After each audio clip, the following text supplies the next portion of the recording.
1.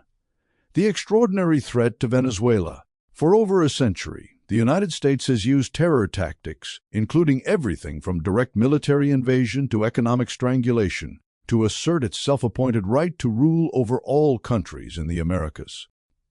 It has smashed small countries such as Haiti, Nicaragua, El Salvador, and Guatemala that could only have posed the threat of a good example by developing in defiance of U.S. orders. But Venezuela, at the start of the 21st century, threatened to do much more than that. For many years, it provided a promising example of democratic and social reform under a government described by itself and its adversaries as socialist. Venezuela also began to finance the liberation of other countries in the Americas. It helped Argentina pay off debt owed to the International Monetary Fund, IMF, and launched an initiative called Petro-Caribe that helped many countries in the region buy oil. Venezuela also spearheaded regional integration initiatives that sidelined Washington, weakening the imperial grip of the United States. For 2 decades, despite winning elections, Venezuela's Chavista governments, under the presidencies of the late Hugo Chávez, who died in 2013, and then his protege and elected successor, Nicolás Maduro, have been smeared as dictatorships. No one in the Western media is ever held accountable for telling outright lies about the country, and these lies have deadly consequences. As a result, the Western public has accepted sanctions that have killed tens of thousands of Venezuelans since 2017.2%. If a military attack on Venezuela occurs at some point by the United States or its allies, the way will have been prepared by the stories that have been told about Venezuela over the past 20 years. The most audacious lie told about Venezuela's government occurred when President Barack Obama imposed economic sanctions on Venezuela in March 2015. He issued an executive order that formally declared a national emergency based on the claim that Venezuela was an extraordinary threat to the national security of the United States. Every year since, the U.S. government has repeated this outlandish claim to keep its increasingly murderous sanctions in place.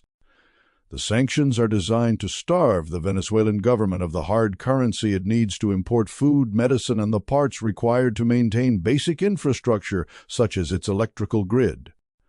A New York Times analysis in 2015, without being explicit, conceded that Obama's extraordinary threat claim was absurd, but focused instead on concerns that it may have backfired. And the article also downplayed the importance of Obama's lie by uncritically quoting U.S. officials, saying it was a formality required by law in order to carry out sanctions. In fact, the article completely reverses the truth. It's the U.S. government that poses an extraordinary threat to Venezuela. Why is it so easy to lie about Venezuela? Why is it so difficult to clarify the reality? The answer has to do with the structure of capitalist democracy, a structure that facilitates aggression by the world's most powerful states. The limitations that capitalist democracy places on voters at home also constrict what voters can do to restrain their government's behavior abroad. What makes a democracy? Democracy means rule by the people. Under capitalism, our global economic system, power accrues to those with wealth. When you refer to any real-world government as a democracy, you are, by necessity, using the term loosely. A capitalist democracy is one where crucial decisions about investment, employment, and how one spends most of one's day are all decided by an ownership elite or the managers they appoint, not decided through democratic means. Basic economic questions, what gets produced, how and for whom, are dominated by private business owners and wealthy investors, even though such questions are essential to everyone's well-being. Keeping these economic questions insulated from political pressures, that is, voters, as The Economist magazine once suggested should be done to an even greater extent, guarantees the political dominance of the wealthy. It's an aspect of any capitalist democracy that is obscured because people can vote in elections even as they are disenfranchised when it comes to major economic decisions. In practice, similar comments apply to the liberal values that capitalist democracies claim to champion. people who actually threaten the dominant political class, not through violence but through effective journalism, may face brutal consequences. In 2019, Julian Assange and Chelsea Manning were both in jail. Assange's organization, WikiLeaks, published documents leaked by Manning, an intelligence analyst who had been based in Iraq, that exposed war crimes perpetrated by the U.S. military.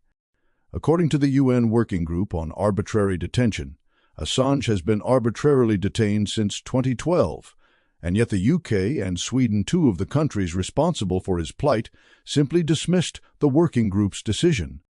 The Lenin Moreno government in Ecuador reversed the previous government's policy of protecting Assange in its embassy in London. After failing to hound Assange out of its embassy, Moreno's government stripped him of Ecuadorian citizenship rights and withdrew his political asylum. That has opened the door to his possible extradition to the United States. If the UK allows that extradition, Assange is to be tried in the States for conspiracy with Manning to hack computers and commit espionage, but in reality, doing journalism that revealed war crimes. During the COVID-19 pandemic, many prisoners have been released from UK prisons for public health reasons. Assange has not. Manning, who was released in 2020, had spent 7 years in jail, double the time spent by William Calley, who perpetrated the My Lai massacre. But Amnesty International still refused to call her a prisoner of conscience, and in 2019 merely said it hoped Manning's latest arrest, for refusing to testify against Assange before a grand jury, would not last any longer than necessary. 9. The Western media's relentless vilification of Assange, which has been extensively documented by media critics Media Lens in the UK, makes this open assault on supposed liberal values possible. Another aspect of how capitalist democracy selectively applies liberal values at home is that the line for acceptable dissent, or for simply being left alone as you go about your life, is drawn very differently for ethnic or racial minorities. African Americans in the United States are subjected to mass incarceration and other police violence. Indigenous people in Canada are subjected to various types of institutional lawlessness. Still, the maintenance of elite dominance does not always require outright dictatorship and can accommodate periodic elections. Candidates who seriously threaten elite rule can be marginalized. Their electoral bases can be discouraged or disqualified from voting. Freedom of association can be guaranteed even if some forms of nonviolent protest and political activity are criminalized. The free press, which is not free at all but accountable to billionaire owners and corporate advertisers, is key to obscuring and justifying the limitations of capitalist democracy to the general public. This does not always require deliberate dishonesty, provided that a compatible worldview is internalized by editors and journalists. Which facts and sources matter and which can be ignored? Which stories run on the front page and which get buried in short articles deep inside, if they are covered at all? In answering these questions, there is ample room for one-sided and error-riddled coverage that is driven by the sincerely held political views and unconscious bias of journalists. But there is often negligible accountability for the most egregious falsehoods and lies of omission. To see how these falsehoods and omissions work to facilitate the aims of imperialist policy, there is probably no better case study than the media's coverage of Venezuela. Traditional media outlets are not alone in whitewashing the worst actions of the powerful at home and abroad. Today there are other tools for ensuring the consent of the public. Social media platforms that are also ad-dependent, owned by billionaires, and increasingly pressured to become as closed off to dissenting views as traditional media, and human rights organizations that present a face of neutrality, but serve the world's most powerful governments through selective emphasis, omission, and falsehoods. Together, these organizations pressure the public to believe in a series of themes and tropes, all of which serve the powerful at the expense of the powerless. There are many such tropes in domestic politics: black-on-black violence, looters, greedy unions, welfare queens, super-predators, out-of-control deficits. The media frames stories in these terms so that the public will accept these elite premises as common sense. Getting the public to accept deep cuts to social spending at home so that elites can get an even bigger share of the country's national income is bad enough. But when U.S. propaganda is turned on a poor country, it represents an extraordinary threat to the targeted government and its people. At least in domestic politics, the lived experience of voters offers a reality check, however inadequate, on the myths they are sold. Distorting the reality about faraway places like Venezuela is easier since few have the incentive to research beyond the most readily available sources for news and analysis. The empire and democracy do not mix. Voters in poor and middle-income countries must contend with an additional limitation to capitalist democracy, threats from the U.S.-led empire. The word empire evokes ancient Rome crushing smaller kingdoms on the road to dominating much of Europe and Asia. There is an extensive literature about empires and their history, and even a debate about whether the United States is an empire. The evidence overwhelmingly suggests that it is with military bases in most countries, its navy in every corner of the high seas, its dollar as the reserve currency of the globe, and its undisguised efforts to overthrow or punish other governments for defying its orders: Venezuela, Iran, Nicaragua, Syria, China, Russia. The United States fits all the basic criteria for being an empire. There shouldn't be much cause for debate, but being ruled by an empire is not a desirable state of affairs for the people of the world. The empire rewards obedient governments for brutality at home and even aggression abroad, provided they follow orders. On the other hand, the empire severely punishes independent governments even if they function within the rules of capitalist democracy. Democratic legitimacy does little to restrain the empire when it decides a government must be targeted for regime change. 13. Sometimes dictatorships are targeted, such as Iraq in 2003, Libya in 2011, and Syria in 2011. But 6 times in this century, so far, the United States has decided that a democratically elected head of state in the Western Hemisphere had to go.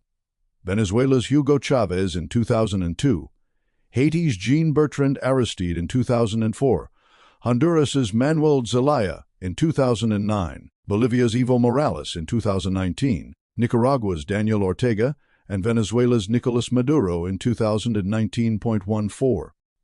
Venezuela is not a threat to the national security of the United States as outlandishly claimed, but it does threaten the U.S. capacity to bribe and bully governments throughout the Americas. Like any emperor, the United States casts itself as a victim to defend an indefensible right to rule, but it relies more on the use of propaganda at home than a dictatorship would. At home, brutality against welfare recipients, undocumented immigrants, union members, and racial minorities is justified through truth reversal, depicting the victims of cruel policies as threats. Abroad, reversing the truth has allowed the United States to pose an extraordinary threat to Venezuelans. This escalating campaign against Venezuela has many features that are worth discussing in detail. The same propaganda emanates from seemingly ideologically diverse sources. The entire public, not just the Fox News watching segment of it, must be targeted. The public must be made to support, or at least be largely uninterested in opposing, the crushing of a foreign government. For maximum effect, propaganda must emanate from high-profile NGOs and academics, not just from state and corporate media. Liberal participation in this campaign is also crucial. For instance, Bernie Sanders was the great hope of the U.S. left for his programs of universal health care and free education. But his 2016 presidential campaign, through a fundraising email, spread the lie that Hugo Chávez is a dead communist dictator. Sanders has said several times that he opposes intervention in Venezuela, even while using this disparaging language. But saying that one opposes regime change or is against broad sanctions does very little to impose moral and legal constraints on U.S. criminality when lies are transformed into truths that everyone across the political spectrum seems to accept. Another example of liberal participation, in February 2018, Amnesty International was asked for its position on Trump's financial sanctions on Venezuela that he imposed in August of 2017, a dramatic and lethal escalation of Obama-era sanctions. Amnesty replied that it does not take a position on the current application of these sanctions, but rather emphasizes the urgent need to address the serious crisis of the right to health and food which Venezuela is facing. In terms of human rights, it is the Venezuelan state's responsibility to resolve this. An illegal and devastating attack on Venezuela's right to health and food by the United States was not something Amnesty International felt it needed to denounce. When liberal NGOs such as Amnesty take reprehensible positions, then liberal politicians and media can do the same without appearing to shed their liberal credibility. For instance, on February 3, 2019, Sky News asked Shami Chakrabarti, the British Labour Party's shadow Attorney General, if Labour leader at the time, Jeremy Corbyn, had been tough enough on Maduro. She replied, "When I'm not an expert in a particular region like South America, I go to my trusted sources for the picture. And for me, as a human rights campaigner, my trusted sources have always been Amnesty International and Human Rights Watch." Predictably, given that neither of her trusted sources denounced Trump's financial sanctions, she failed to say a word about them herself. Instead, she said only that Amnesty and Human Rights Watch reports on Venezuela had been pretty damning, and that as a member of the left, she had to decry abuses in Venezuela. On the right, the mafioso-like tweets of U.S. Senator Marco Rubio and former Trump National Security Advisor John Bolton threatening Venezuela are incomparably worse. Rubio even went so far as to relish the destructive impact of U.S. sanctions on Venezuela's electrical grid. Politicians like Bernie Sanders or Shami Chakrabarti ought not to be equated to bloodthirsty maniacs like those on the right. But when liberals join a campaign to demonize a foreign government, it makes the campaign more effective, and that must be countered without partisan exception. U.S. propaganda about targeted governments is also reliably spread by liberal media around the world. A particularly revealing example is the way the supposedly left-leaning Guardian in the UK covered Venezuela from 2006 to 2012. This was a period when the government of Hugo Chávez was at its most popular and rapidly improving living standards, reducing inequality and increasing political participation, all things one might expect a progressive outlet to welcome. And yet, The Guardian was overwhelmingly hostile in its coverage of the Chávez government during those years through the prolific anti-Chávez output of its Caracas-based correspondent, Rory Carroll.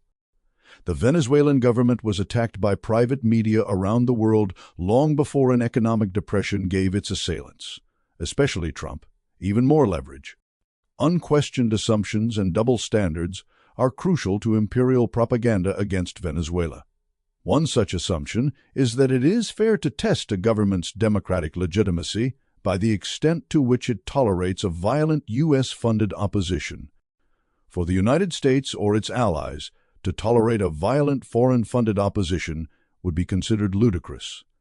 Something as comparatively trivial as Russia's alleged hacking of Democratic Party emails generates outrage in the United States, a special investigation, and obsessive media coverage.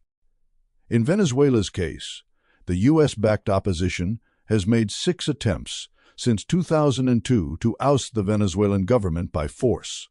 For all the nonsense written about Venezuela being or becoming a dictatorship, the only time in recent years that Venezuela was a dictatorship was from April 11 to 14, 2002, when Hugo Chávez was ousted in a military coup in Pedro Carmona. The head of the largest business federation was appointed president. The U.S. State Department's Office of the Inspector General admitted that the United States provided funds and other support for the perpetrators. There is no reason to doubt what would happen to anybody in the United States involved in a coup that kidnapped a U.S. president. There would be no second attempt by the same domestic and international actors. Moreover, there is no legitimate reason why an elected government should be expected to tolerate a violent opposition, especially one backed by foreign muscle. Indeed, this impossible expectation seems to apply only to us enemies. International allies are useful for providing cover for U.S. violence and making its propaganda at home more effective. The Canadian and British governments, like those of other rich countries, are very popular with the U.S. public.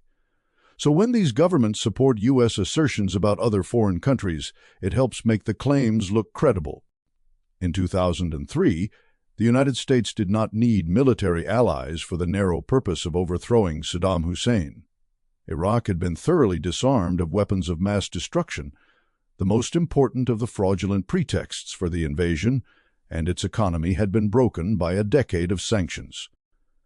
Still, the United States managed to get over 40 countries to join its coalition of the willing, including 2 with quite progressive reputations, Denmark and Norway.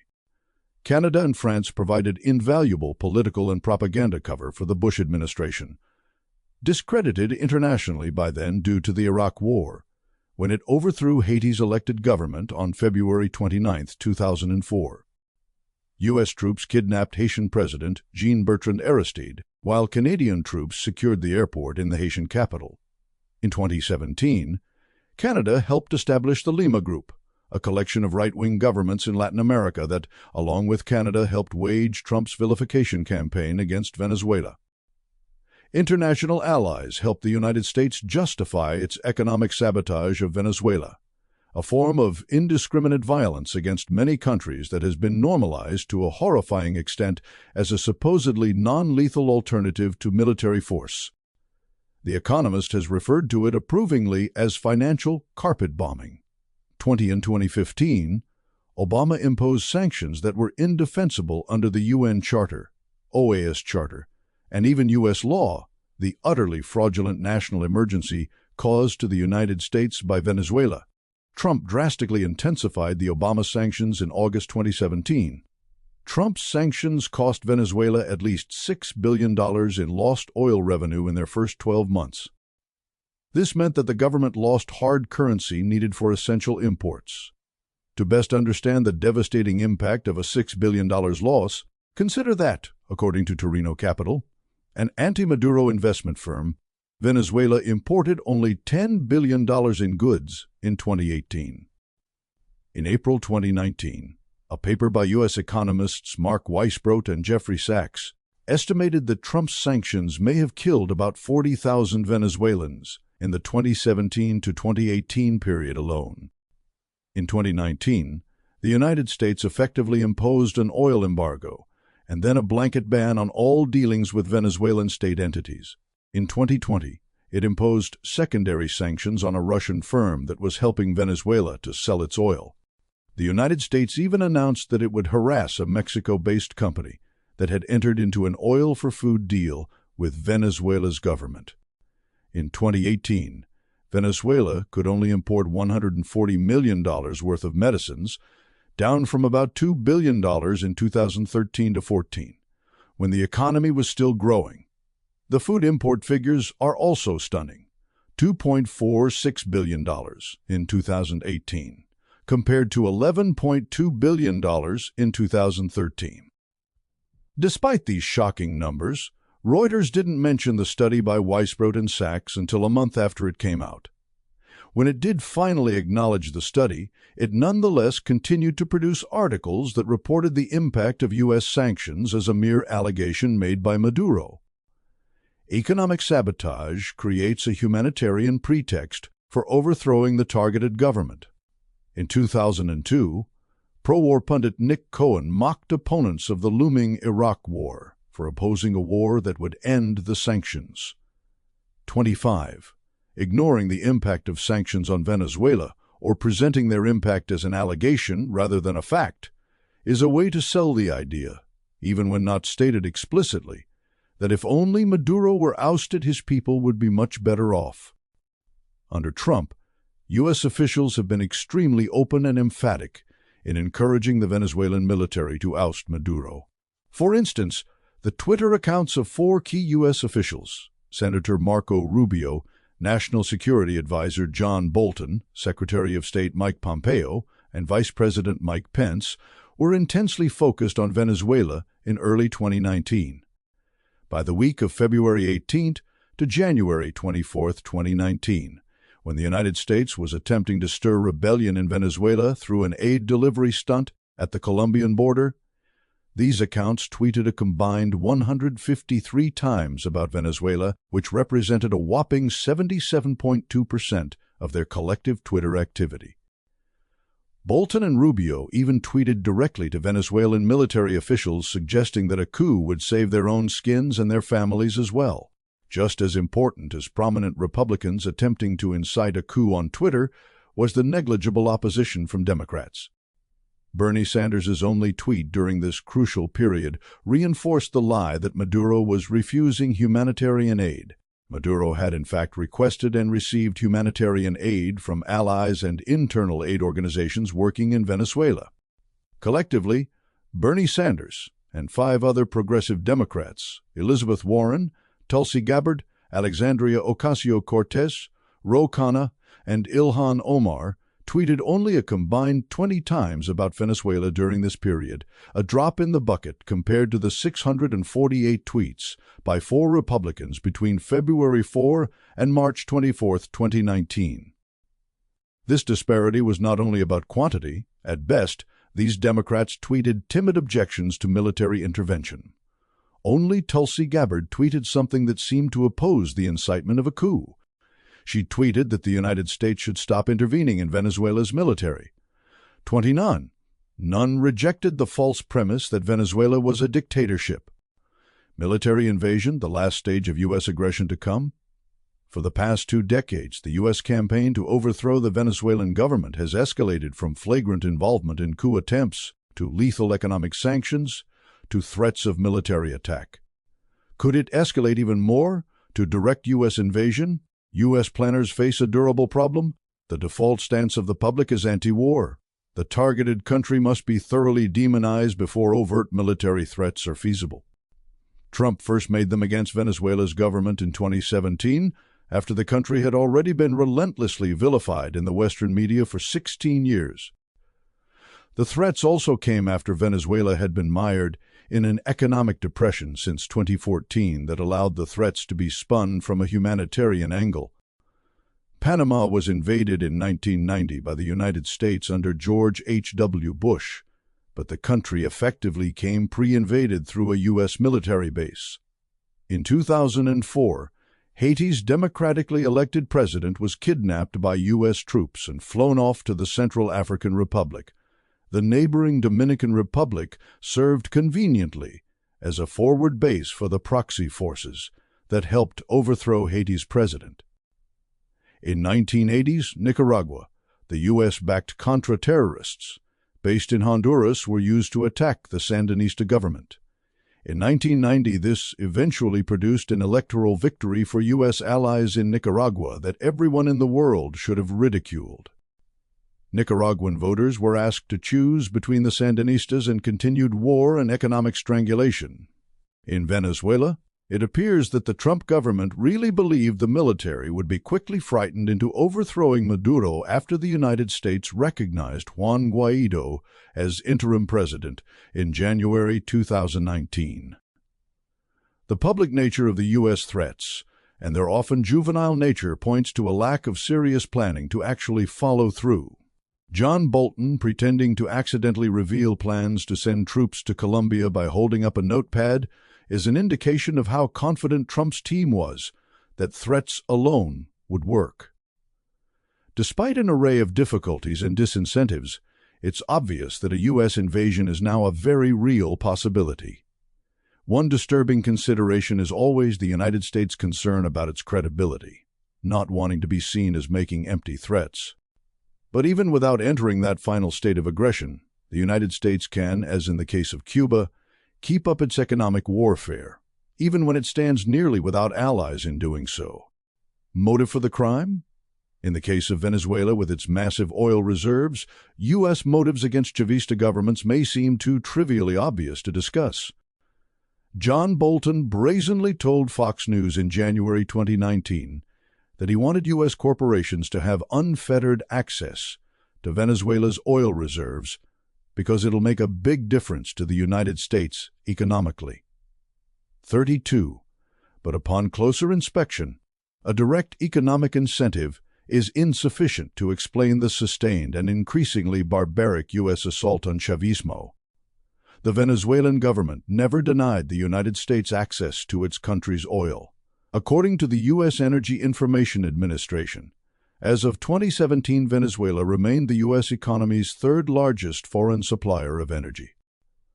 Because of Trump's sanctions, Venezuelan oil exports to the United States dropped by over 90% in 2019. But that was by choice of the United States, not Venezuela, and it has not made a big difference to the United States economically. 34. In October 2019, Chevron was given a special exemption from U.S. sanctions to continue operating in Venezuela. Despite 2 decades of Chavista governance, U.S. corporations still found that it was profitable to operate in Venezuela, although not always as profitably as they would have liked. Kimberly-Clark, the paper products manufacturer, did not withdraw from Venezuela until 2016, well into the economic collapse. In April 2018, Reuters reported that some multinationals were keeping a foot in the door, hoping for improvements. The true preoccupation of empire, and the real explanation for U.S. animus toward Chavismo, is the fear that a poor country may develop along an independent path and succeed, thereby posing a threat of a good example that could inspire others. Haiti, the poorest country in the Western Hemisphere, is the ultimate example of a country that's too small to ever be a U.S. rival, and yet has been repeatedly crushed by U.S. intervention, right into the 21st century.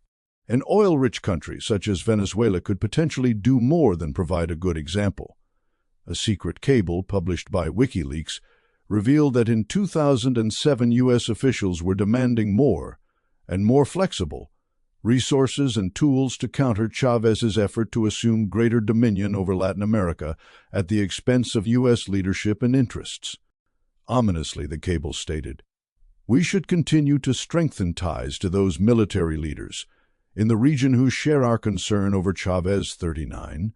By the end of 2019, military leaders and police willing to serve U.S. leadership and interests had not emerged in Venezuela, but had done so in Bolivia. The elected government of Evo Morales was overthrown and replaced with a pro-U.S. dictatorship. The Trump administration and the Venezuelan opposition were overjoyed and didn't care to hide it. Trump made a statement that not only called the coup a victory for democracy in Bolivia, but said that it would send a strong signal to the illegitimate regimes in Venezuela and Nicaragua. 40 liberal media and NGOs gave Trump and Venezuelan opposition leaders no incentive to be discreet. The New York Times editorial board applauded the coup in Bolivia. Human Rights Watch described it as an uprising for which Morales was to blame. Bernie Sanders, to his credit, did find the courage to oppose the coup and even lauded Morales's key accomplishments while in office. The pushback from Sanders shows that, compared to Venezuela, the story used to sell the coup in Bolivia was slapped together quickly and clumsily. Nevertheless, U.S.-led propaganda against Evo Morales was deployed effectively enough to provide cover to the Jeanine Áñez dictatorship as it went on to massacre dozens of protesters to consolidate its power. Much worse awaits Venezuela if Trump and his accomplices get their way. 2. Yes, Maduro is a duly elected leader. On January 2003, 2019, the opposition leader Juan Guaidó declared himself Venezuela's interim president and was immediately recognized by U.S. President Donald Trump.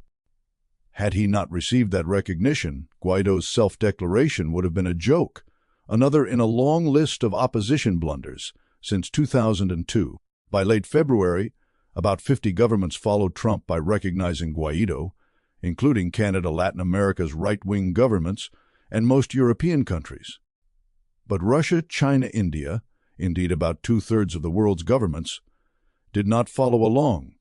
Guaidó had just been elected president of the opposition-controlled National Assembly thanks to an agreement the anti-Maduro parties reached to rotate the job among themselves after winning control of the assembly in 2015. Guaidó's party, Voluntad Popular, saw its turn come up, and he got the post.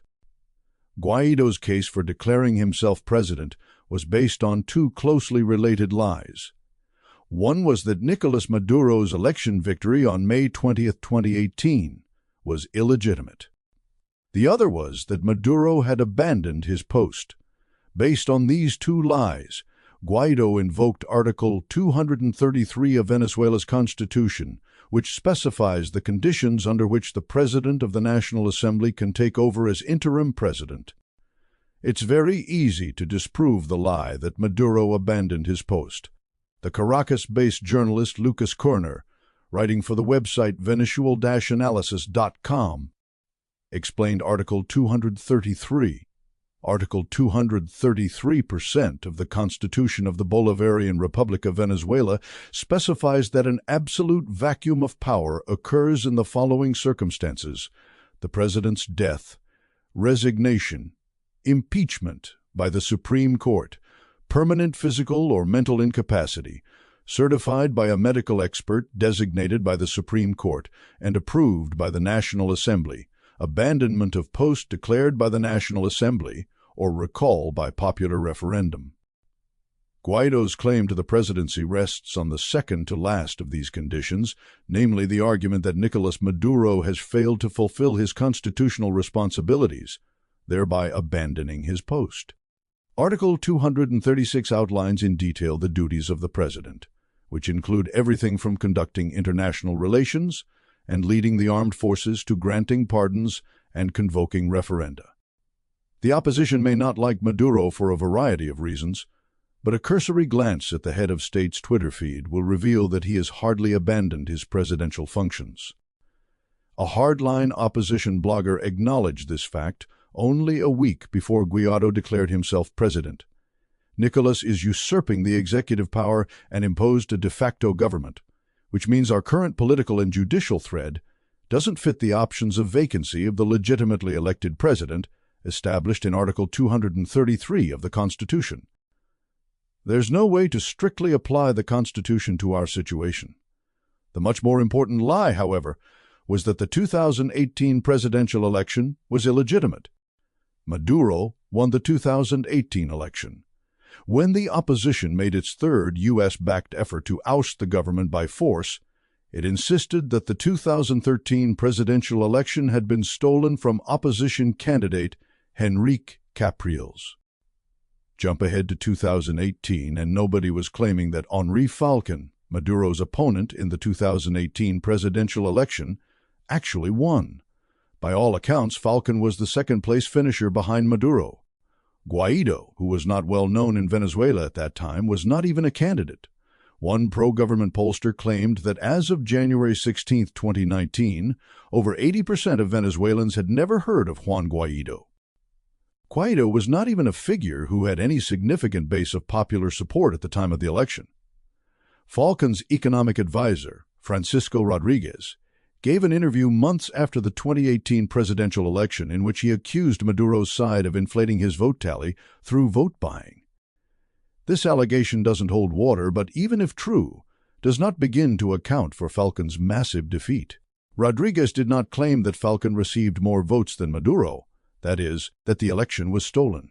With a turnout of 46%, Maduro received 6.2 million votes, 67.7%, to Falcon's 1.9 million, 21%. The rest went to a few lesser-known candidates. Maduro's vote tally was in line with his popular support, even according to opposition sources at the time. Dataanalysis is an anti-government polling firm. Its work has been frequently commissioned by Torino Capital, in which Francisco Rodriguez, Falcon's advisor, was the chief economist.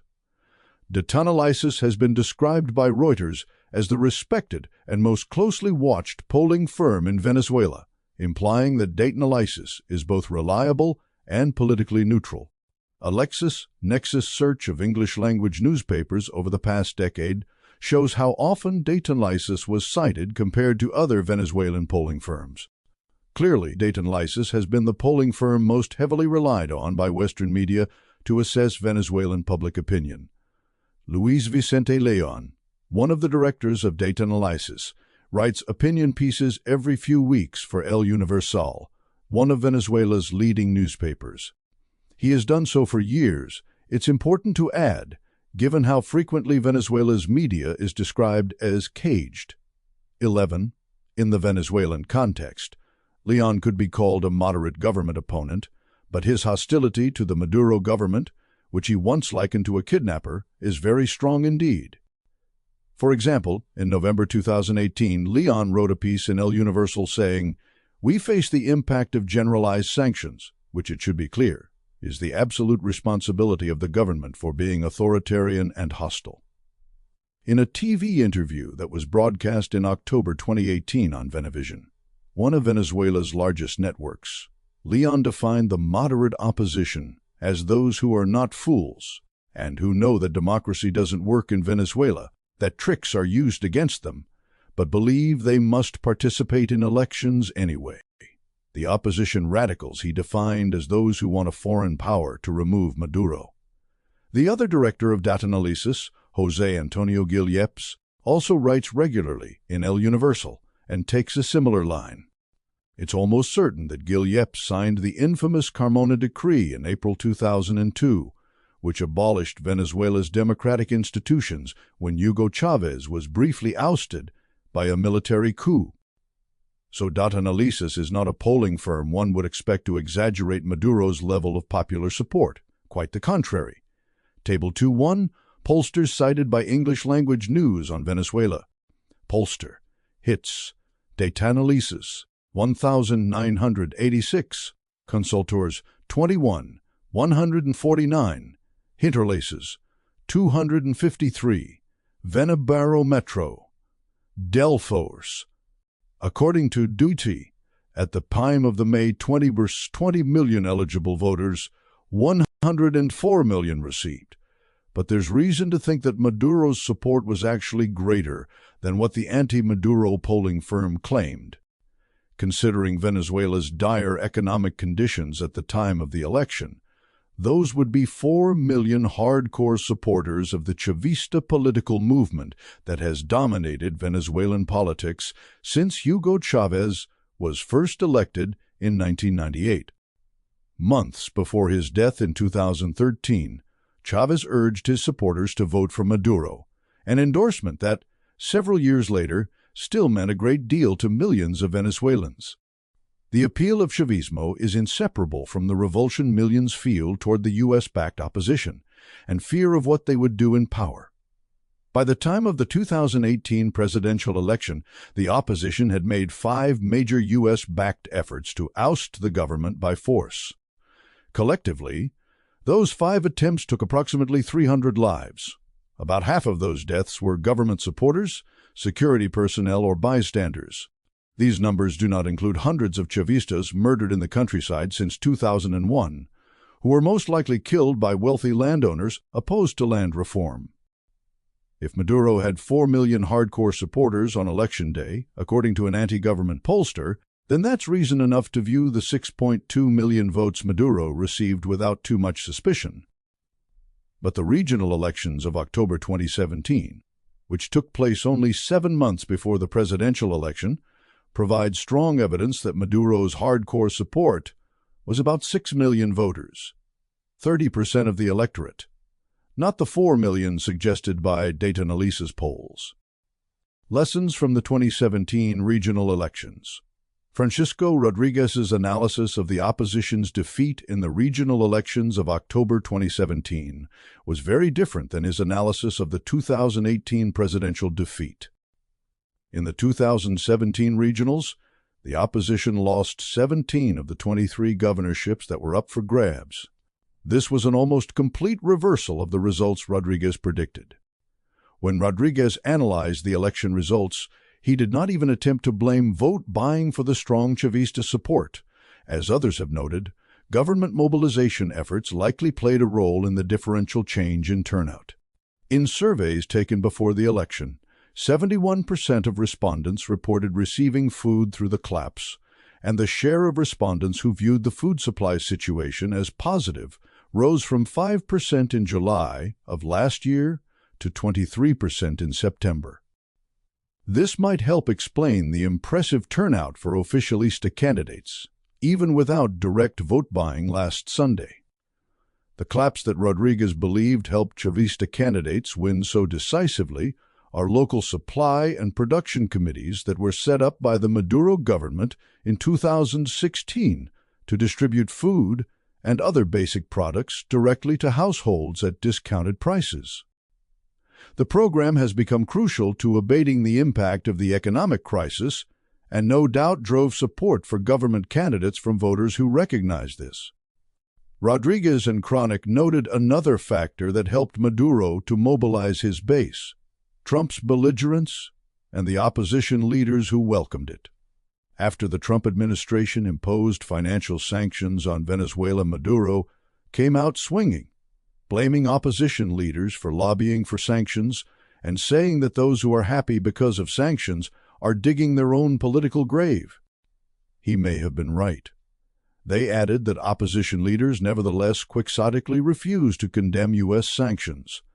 In 2017, the idea of economic war resonated with voters and drove support for the government. That wasn't the case in 2015, when the opposition won the National Assembly elections, its greatest electoral triumph of the Chavista era. At that time, Maduro's talk of economic war waged by treasonous U.S.-backed opponents fell flat. Yes, he was saddled with an insurrectionary opposition backed by a superpower, but Maduro also refused to make policy adjustments that would have ended the economic crisis, and oil prices didn't collapse until he had been in office for about a year and a half. But 2 years later, the economic war was undeniable. Trump had drastically intensified the economic sanctions that Obama first imposed in March 2015. Additionally, the opposition had used its control of the National Assembly to undermine their own country's economy. The first two presidents of the opposition-controlled National Assembly openly lobbied investors to stay away from Venezuela. Opposition leader Henry Ramos, who had been president of the opposition-controlled National Assembly for a year, said in an interview in March 2017 that every time Maduro tried to make any kind of economic deal involving foreign investors, he would immediately contact the government abroad to undermine it. He effectively boasted about hurting Venezuela's economy while it was in crisis. By 2017, not only was an economic war on Venezuela impossible to dismiss, but Trump also began making overt military threats against Venezuela, which must also have fueled support for the government. After losing the 2017 regional elections, the faction of the opposition that participated, to the disgust of hardliners who advocated abstention, had a long list of complaints: last-minute changes to voting center locations, confusing ballots, food handed out near polling stations, and strong evidence that 4,568 votes were fraudulently tallied in the state of Bolivar, one of the 17 states won by Maduro's allies. Nevertheless, Rodriguez and Cronic concluded that all these factors combined explain only about 1 percentage point of the government's 8-point lead. Venezuela's highly automated system for counting votes was called the best in the world by Jimmy Carter in 2012.27. Despite this, during any contested election in Venezuela, a tiny amount of fraud in the actual vote count is detectable. And yet in the 2017 election, fraud could not begin to explain the opposition's defeat. Nationwide, the government's candidates received 700,000 more votes than the opposition. The allegedly stolen votes in Bolivar were only about 0.08% of the government's total votes nationwide. The government won by such a large margin that fraud was simply not a remotely credible explanation for its victory. Data analysis had predicted that the opposition would receive double the government's vote. There are two reasons why data analysis made such an inaccurate prediction. First, it underestimated the government's level of support. As it would 7 months later in the presidential election, data analysis polling suggested that Maduro's allies could get 4 million votes nationwide in the regional elections. They actually received 5.8 million. Second, it overestimated the willingness of opposition voters to participate in the elections and predicted an overall turnout that was off by 18 percentage points. Data analysis polls suggested that the opposition candidates could get about 8 million votes nationwide. They actually received 5 million, while turnout was not nearly as high as data analysis predicted, 79.2%. It was still high, 61%, for regional elections, 7 points higher than in the 2012 regional elections. Indeed, 61% would be considered high turnout for a U.S. presidential election. The 2017 regional elections showed that while Chavismo was certainly beatable at the polls, it was no pushover. Maduro could still count on a hardcore base representing about 30% of the electorate, which won him re-election in 2018. A Pew Research poll conducted several months after the presidential election found that 33% of Venezuelans trust the national government to do what is right for Venezuela. 31. In most of the Western democracies whose governments dismissed Maduro's victory, 30% support from eligible voters wins the election. So, putting aside appeals to Western establishment groupthink, widely dismissed as fraudulent in a standard Reuters formulation, if you look at the hard data, including polls from an anti-Maduro source, such as Dataanalysis, the case for a stolen election in 2018 falls apart. Maduro's share of the vote was not low by international standards. In recent U.S. presidential elections, Barack Obama received 31% in 2008 and 28% in 2012. Maduro 6% in 2016, and didn't even win the popular vote. In the UK, Theresa May's Conservative Party formed a minority government after receiving the votes of 29% of the electorate. David Cameron led the Conservatives to a majority government in 2015 by winning the votes of only 24.4% of the electorate. In Canada, Justin Trudeau's Liberals won a majority government in 2015 by receiving the votes of 27% of the electorate. Some dismissed Venezuela's presidential election mainly by pointing to the scale of the economic crisis under Maduro, an almost 50% drop in real GDP by the end of 2018. How could any government win a clean election under those conditions? That was essentially the approach of a New York Times analysis published in January 2019. 36. This facile analysis fails to account for the unpopularity of an opposition openly working to make the crisis worse, and openly collaborating with Trump, who had been threatening Venezuela militarily for 9 months before the presidential election. Maduro's vote tally in 2018 actually did show the impact of the crisis. In 2006, Chávez received the votes of 47%. In 2012, 44%. Turnout in those elections was 75% and 80%, respectively. In the 2018 election, turnout was only 46%. This shows that support for the government did falter because of the crisis. However, as Venezuela-based journalist Ricardo Vaz noted, in the most recent presidential elections in Chile and Colombia, to name just 2 examples, participation was respectively of 49% and 48%, and nobody even floated the possibility of questioning their legitimacy. 39. There are democratic shortcomings in all the countries mentioned above, most of all Colombia. Winning with only 30% or less of the eligible votes is not a healthy sign. However, the Venezuelan government's democratic shortcomings stem primarily from facing an extraordinary foreign threat. And again, tolerance of a violent foreign-backed opposition is not a fair test of a government's democratic legitimacy. It is not a test that countries such as the United States, United Kingdom, and Canada would ever pass. What about disqualified opposition candidates? The international media made much about 2 opposition leaders, Henrique Capriles and Leopoldo Lopez, who were disqualified from running in the 2018 presidential election. Lucas Corner dealt with this objection succinctly in an op-ed for Mint Press News. Capriles was indeed disqualified from running over Odebrecht corruption allegations that were likely politically motivated. Nevertheless, in any other country, he would probably still be in jail or legally barred from holding office, given his high-profile role in the 2002 coup, in which he led the siege of the Cuban embassy and participated in the kidnapping of Interior Minister Ramon Rodriguez Chacín, together with former Chacao mayor Leopoldo Lopez.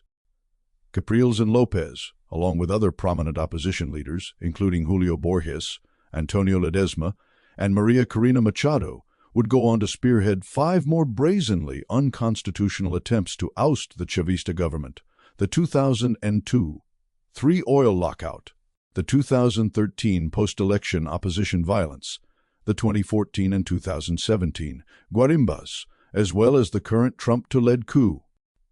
While Capriles belatedly served a few months in jail for his participation in a briefly successful coup, Lopez avoided any jail time thanks to a wide-ranging amnesty Hugo Chávez granted many of the coup perpetrators at the end of 2007.41 in 2014. After being involved with 4 different attempts to oust a democratically elected government by force, Lopez finally went to jail. But the Western establishment demands nothing short of total impunity for U.S.-backed insurrectionists, no limits to the number of times they can try to overthrow the government. Puntos Rojos, the perfect blackmail? Kiosks set up by the government close to voting centers on Election Day, known as Puntos Rojos or Red Points, were depicted by Reuters as voting bribery. 42 U.S. sanctions, however, were not depicted as an attempt to coerce voters, even though they clearly were. Puntos Rojos are used for exit polling, and have also been used by the opposition, except in a different color, in numerous elections over the past 20 years. By law, they are required to be 200 meters away from voting centers. On May 3, Maduro said that people who came to a Punto Rojo after voting could probably win a prize. This is hardly an exemplary practice, but it could only indirectly incentivize people to vote. Moreover, voting is secret, so nothing would prevent people from voting for the opposition and then showing up for a chance at a prize. An opposition blog referred to the Puntos Rojos as the perfect blackmail, but even this account concedes that the government can't know how people voted. Opposition leaders have often accused the government of undermining public confidence in the secrecy of the vote. Ignoring that their repeated allegations of fraud when they lose could have undermined confidence in the secrecy of the vote, opposition leaders have sometimes publicly reassured their supporters that their votes are secret. One example is an emphatic statement put out by an opposition politician, Pablo Pérez, a month before the 2015 National Assembly elections. It was published in the notoriously anti-government newspaper El Nacional. But turnout in the October 2017 regional elections was 61%, despite the most hardline segments of the opposition urging abstention. Most opposition supporters therefore seemed to be quite confident in the secrecy of their votes. 4 different groups of international observers concluded that Maduro's electoral victory was clean. One of those groups, the Council of Electoral Experts of Latin America, CELA, denounced electoral fraud in the November 2017 general election in Honduras before the OAS did. In February 2018, the Maduro government had formally invited UN observers to monitor the election. Revealingly, a new opposition coalition, El Frente Amplio Venezuela Libre, FAVEL, lobbied the UN not to send the observers. Venezuela Analysis reported that in March, opposition supporters marched in front of the United Nations headquarters in Caracas, demanding that the UN not send observers. This amounted to pressuring the UN to declare the elections fraudulent in advance. An objection to UN observers can be reasonable if an election really is stolen in advance. In other words, if no viable candidates against the government were allowed to run, or if they were barely allowed to campaign. But that just wasn't the case. Neither Dayton-Elisa's polling nor a cursory glance at losing candidate Henri Falcon's media access and rallies during the campaign supports that claim. Protesting UN observers in this case was a tacit admission that the votes would be counted properly, an idea that the opposition and its foreign backers accept when it comes to elections their side wins, notably the 2015 National Assembly elections. In any event, the UN refused Maduro's request for observers. To repeat, objections to Maduro's electoral legitimacy in May 2018 do not hold up, regardless of how often they have been repeated. An outlet such as Reuters, for example, would simply report ad nauseum that the election was widely dismissed as fraudulent or words to that effect. Support for Chavismo in both the 2017 regional and 2018 presidential elections was obviously far stronger than the Western media cared to admit. Closely related to these facts, there was never any reasonable grounds for taking seriously Juan Guaido's claim to be interim president of Venezuela. Constantly reporting the claims of Western officialdom, as if there were no reasonable case against them, is lying by omission. 3. The Guaido era as a sixth, very long coup attempt. U.S. sanctions killed tens of thousands of Venezuelans before the recognition of Juan Guaido as interim president led to even more murderous sanctions. In August 2017, President Donald Trump imposed financial sanctions on Venezuela that caused the government to lose at least $6 billion in oil revenues over the following 12 months. That's about 6% of Venezuela's GDP, in a region where most countries spend about 7% of GDP annually on healthcare.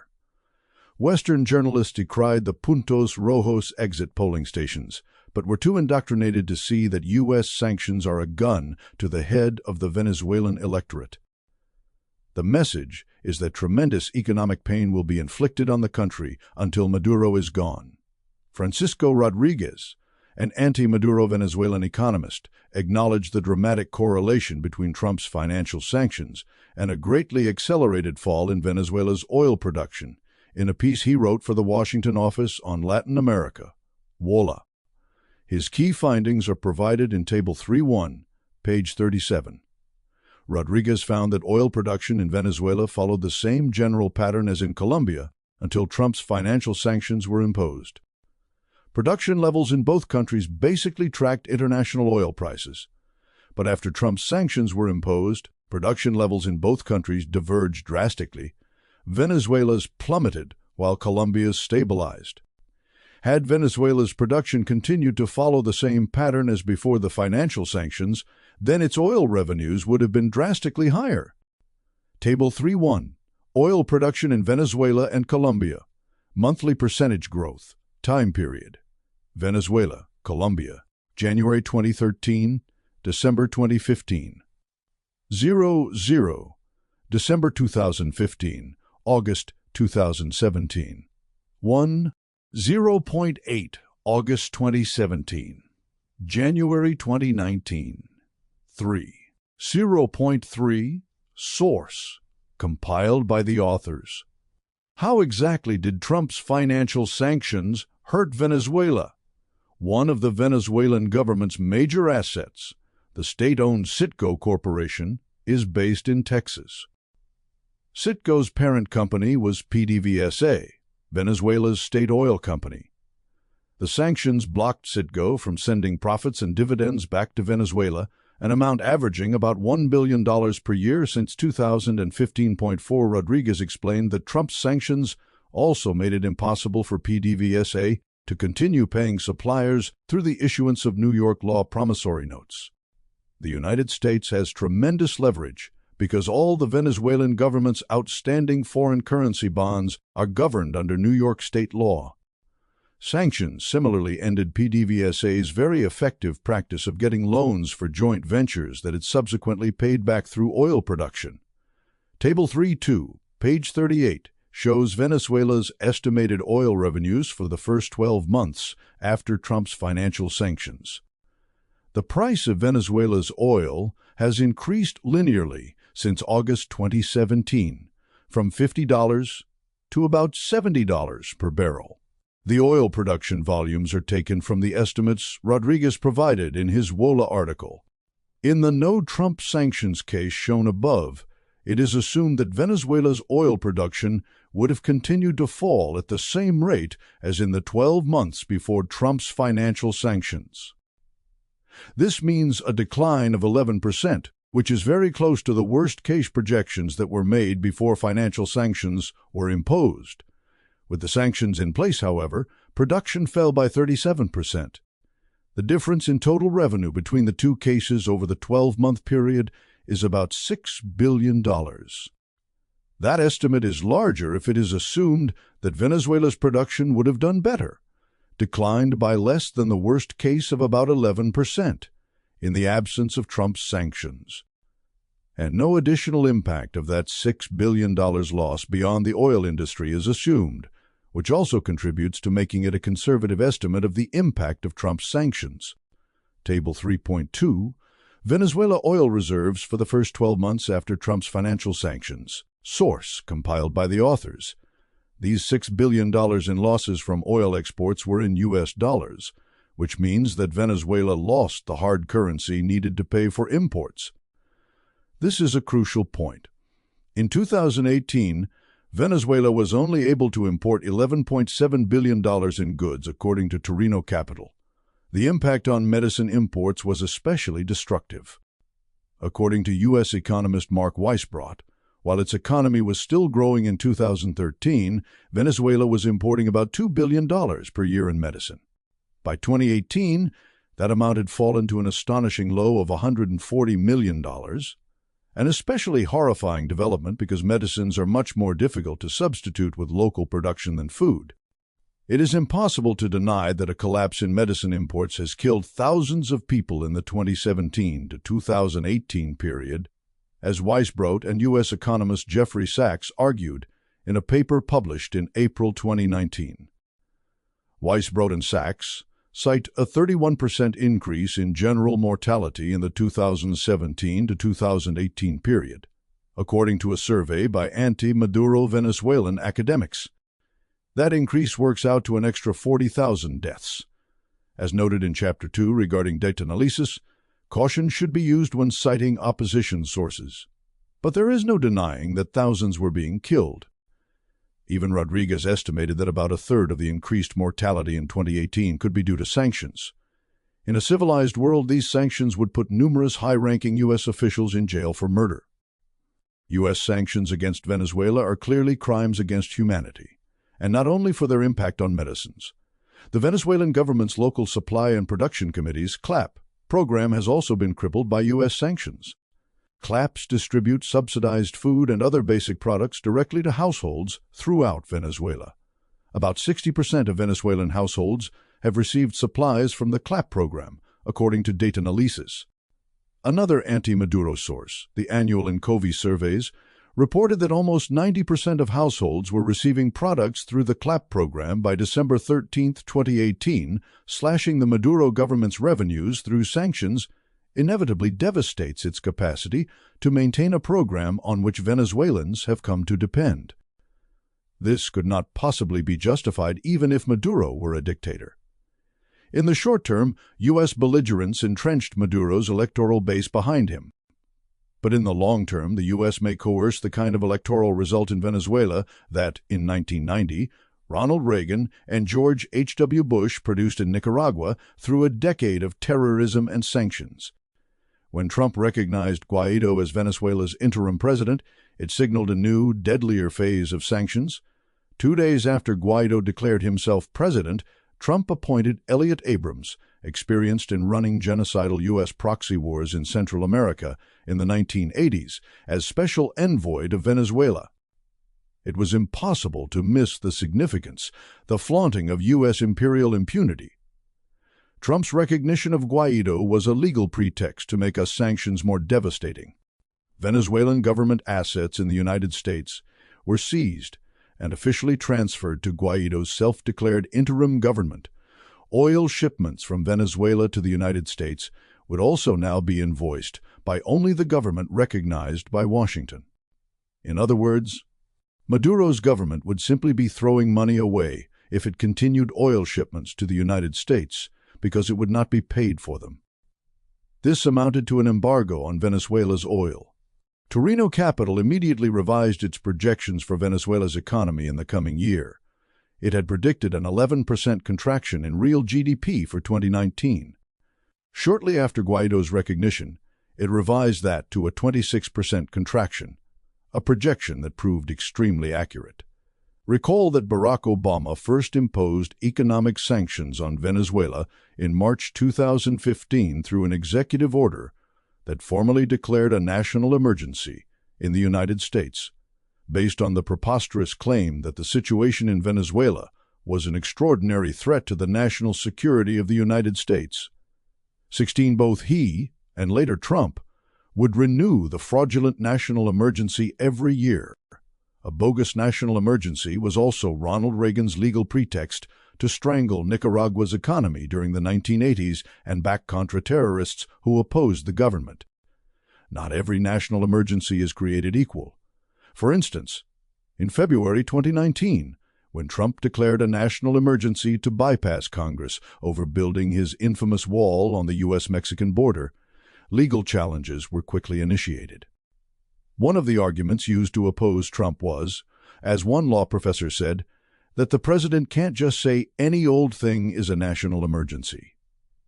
And yet, this has been precisely the case in Venezuela. U.S. sanctions are also a flagrant violation of the Organization of American States Charter, which the U.S. government has signed. In Chapter 4, Article 19, it states, "No state or group of states has the right to intervene, directly or indirectly, for any reason whatever, in the internal or external affairs of any other state." The foregoing principle prohibits not only armed force, but also any other form of interference or attempted threat against the personality of the state or against its political, economic, and cultural elements. And Article 2 of the UN Charter states, "All members shall refrain in their international relations from the threat or use of force against the territorial integrity or political independence of any state." 20. What if Venezuela behaved like the United States? Imagine Venezuelan President Nicolás Maduro saying, as Trump did, that he refused to rule out a military option against the United States, or saying that the U.S. military could topple Trump's government very quickly. Imagine if a high-ranking Maduro government official said, as Secretary of State Rex Tillerson did, that the U.S. military might step in as an agent of change and send Trump off to a nice hacienda somewhere, or if another top Maduro official said, as Tillerson's successor Mike Pompeo did, that Venezuela was very hopeful that there can be a transition in the United States, and that Venezuela's intelligence services were discussing with regional allies how to achieve that better outcome. All of these examples were threats made long before the United States recognized Juan Guaido. Trump's first statement about a possible military option for Venezuela was made in August 2017. The recognition of Guaido made such threats more frequent and severe. Consider, for example, the wild remarks made by John Bolton, Trump's former national security advisor. After January 23, the date of Guaido's self-declaration, Bolton used Twitter to constantly implore the Venezuelan military to turn on Maduro. On March 12, Bolton tweeted, "The U.S. fully supports interim President Juan Guaido and the National Assembly. We will continue to intensify our efforts to end Maduro's usurpation of Venezuela's presidency and will hold the military and security forces responsible for protecting the Venezuelan people." Bolton, a key U.S. official responsible for the Iraq War that cost at least 500,000 Iraqi lives, was, like his superiors, never held accountable for his crimes. The spectacle of Bolton not only out of jail, but issuing threats and presuming to hold anyone responsible was disgusting. In a radio interview on February 1, Bolton joked about having Maduro sent to a U.S.-run torture camp in Cuba. Reuters seemed to chuckle along with Bolton's thug humor. Move over Ayatollahs. Bolton turns tweets and talons on Maduro. The Reuters article included a cartoon that showed Maduro behind bars and wearing an orange jumpsuit while Bolton danced outside the cell. It even claimed that the cartoon, by Venezuelan cartoonist Fernando Pinilla, hung on Bolton's office wall. Weeks passed without the coup that Bolton clearly expected to occur immediately after Guaido's announcement. The United States issued grave warnings to Maduro not to arrest Guaido, but for almost 2 decades Venezuela had, to an amazing degree, been tolerant of an openly insurrectionary U.S.-backed opposition. That crucial fact seemed to have escaped the empire's notice. Guaido led large rallies. The government also rallied its supporters to the streets. Another U.S. provocation would have to be arranged: the failed aid stunt. On February 12, 2019, at a large rally in eastern Caracas, where upper and middle-class opposition supporters tend to live, Juan Guaido ordered the Venezuelan military to allow humanitarian aid into the country through the border with Colombia on February 23, even though he lacked any legal authority to do so. The stunt failed to incite a coup, as the military simply obeyed Maduro's orders not to let in the shipment. Frenzied propaganda aside, it was a non-event. This was the shipment of U.S. government-supplied items that was to be sent into Venezuela without passing through official UN channels and international aid groups already working in the country. Recall that the U.S. government has objected to aid being delivered to Gaza in defiance of Israel's criminal blockade. If Israel pretended to force aid into Gaza, as the United States attempted to do in Venezuela, it would rival the cynicism of the stunt at the Colombia-Venezuela border. The Trump administration should have been forced to answer at least two questions by the Western media. Instead of sending aid, why not end the economic sanctions? The loss of $6 billion per year from Trump's sanctions dwarfs the $20 million in aid his administration intended to force through the border. And why not simply increase donations to the UN and the International Committee of the Red Cross, two organizations that were already working in Venezuela? Predictably, no such questioning of the Trump administration took place. Instead, Western readers were bombarded with deceptive articles, such as one by Jim Wiss for the Miami Herald. Its headline was, "Venezuela aid organizers imagine a river of people overwhelming Maduro's blockade." 30. Wiss wrote that Venezuelan leader Nicolás Maduro continues to reject international aid, going so far as to blockade a road that might have been used for its delivery. Wiss's article contained two big lies. First, in November 2018, Maduro publicly requested aid, and the UN then authorized it for Venezuela shortly afterward. This was even reported by Reuters. But that didn't stop Reuters from writing numerous articles a few months later with headlines such as "Us looking for ways to get aid into Venezuela," Envoy, ignoring the option of simply donating money to aid workers who were already in the country. Second, the blockaded road widely mentioned at the time was the Tienditas Bridge, linking Venezuela to Colombia.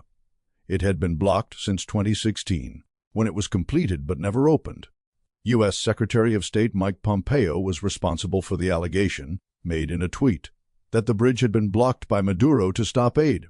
A CBC article from February 15, 2019, admitted to having been misled, like other news media, by Pompeo.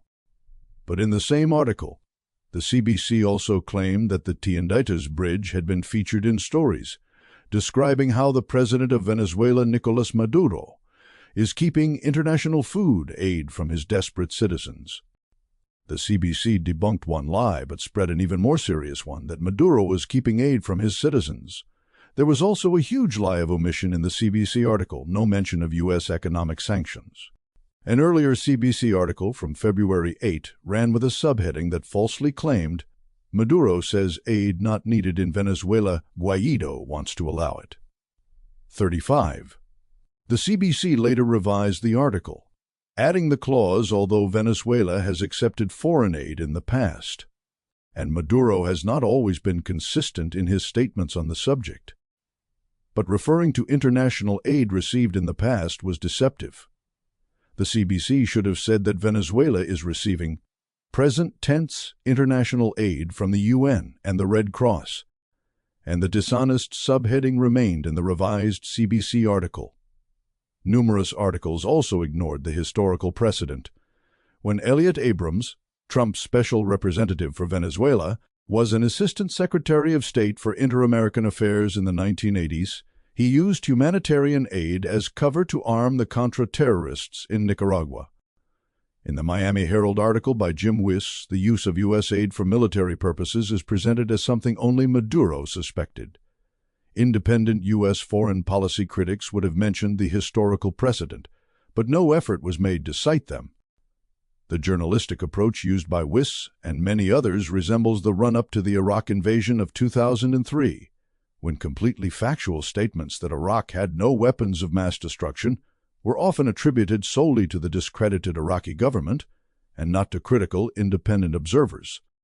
The aid stunt was aimed at giving the Venezuelan military a humanitarian pretext for turning on Maduro. As usual, John Bolton made us intentions impossible for anyone to miss. One of his many tweets before the aid stunt warned, Any actions by the Venezuelan military to condone or instigate violence against peaceful civilians at the Colombian and Brazilian borders will not be forgotten. Leaders still have time to make the right choice. U.S. Senator Marco Rubio tweeted directly to Venezuela's Director of Military Counterintelligence, Ivánir. You should think very carefully about the actions you take over the next few days in #Venezuela, because your actions will determine how you spend the rest of your life. Do you really want to be more loyal to #Maduro than to your own family? 40. The day after the failed aid stunt, Rubio tweeted, without comment, a picture showing former Libyan dictator Muammar Gaddafi bloodied and in the clutches of the U.S.-backed rebels who raped and murdered him. This was open mafioso-style behavior intended to push a transparently fraudulent aid mission and incite a coup. The stunt was further discredited to any informed observer when the Gray Zone News and, weeks later, even the New York Times debunked claims that Maduro supporters had set some of the trucks carrying aid ablaze. Guaido supporters had actually set the trucks on fire. But while the outcome of the stunt was still in doubt, the self-identified Democratic Socialist Bernie Sanders backed up the stunt in his own way. The Bernie front of the propaganda war. Within only 1 week, February 18 to 24, there were a total of 153 Venezuela-related tweets from Marco Rubio, John Bolton, Mike Pompeo, and Mike Pence. These tweets represented 77% of their collective tweets as they frantically pushed the aid stunt. On the day of the aid stunt, February 23, Sanders issued his only Venezuela-related tweet in the entire month. The people of Venezuela are enduring a serious humanitarian crisis. The Maduro government must put the needs of its people first, allow humanitarian aid into the country, and refrain from violence against protesters. Did Sanders not know that Venezuela was already receiving foreign aid? Didn't Sanders notice the Trump administration openly trying to incite a military coup in Venezuela since 2017 through sanctions? Was Sanders ignorant of the consequences of U.S.-backed military coups in Latin America? 45. Was he not familiar with Elliott Abrams's track record, or John Bolton's? The liberal journalist Norman Solomon defended Sanders' Venezuela position by noting that Sanders was savagely trashed for refusing to call Maduro a dictator during an exchange with Wolf Blitzer on February 25, 2019. 40s. But Sanders was trashed, in part, because his remarks to Blitzer were weak and incoherent.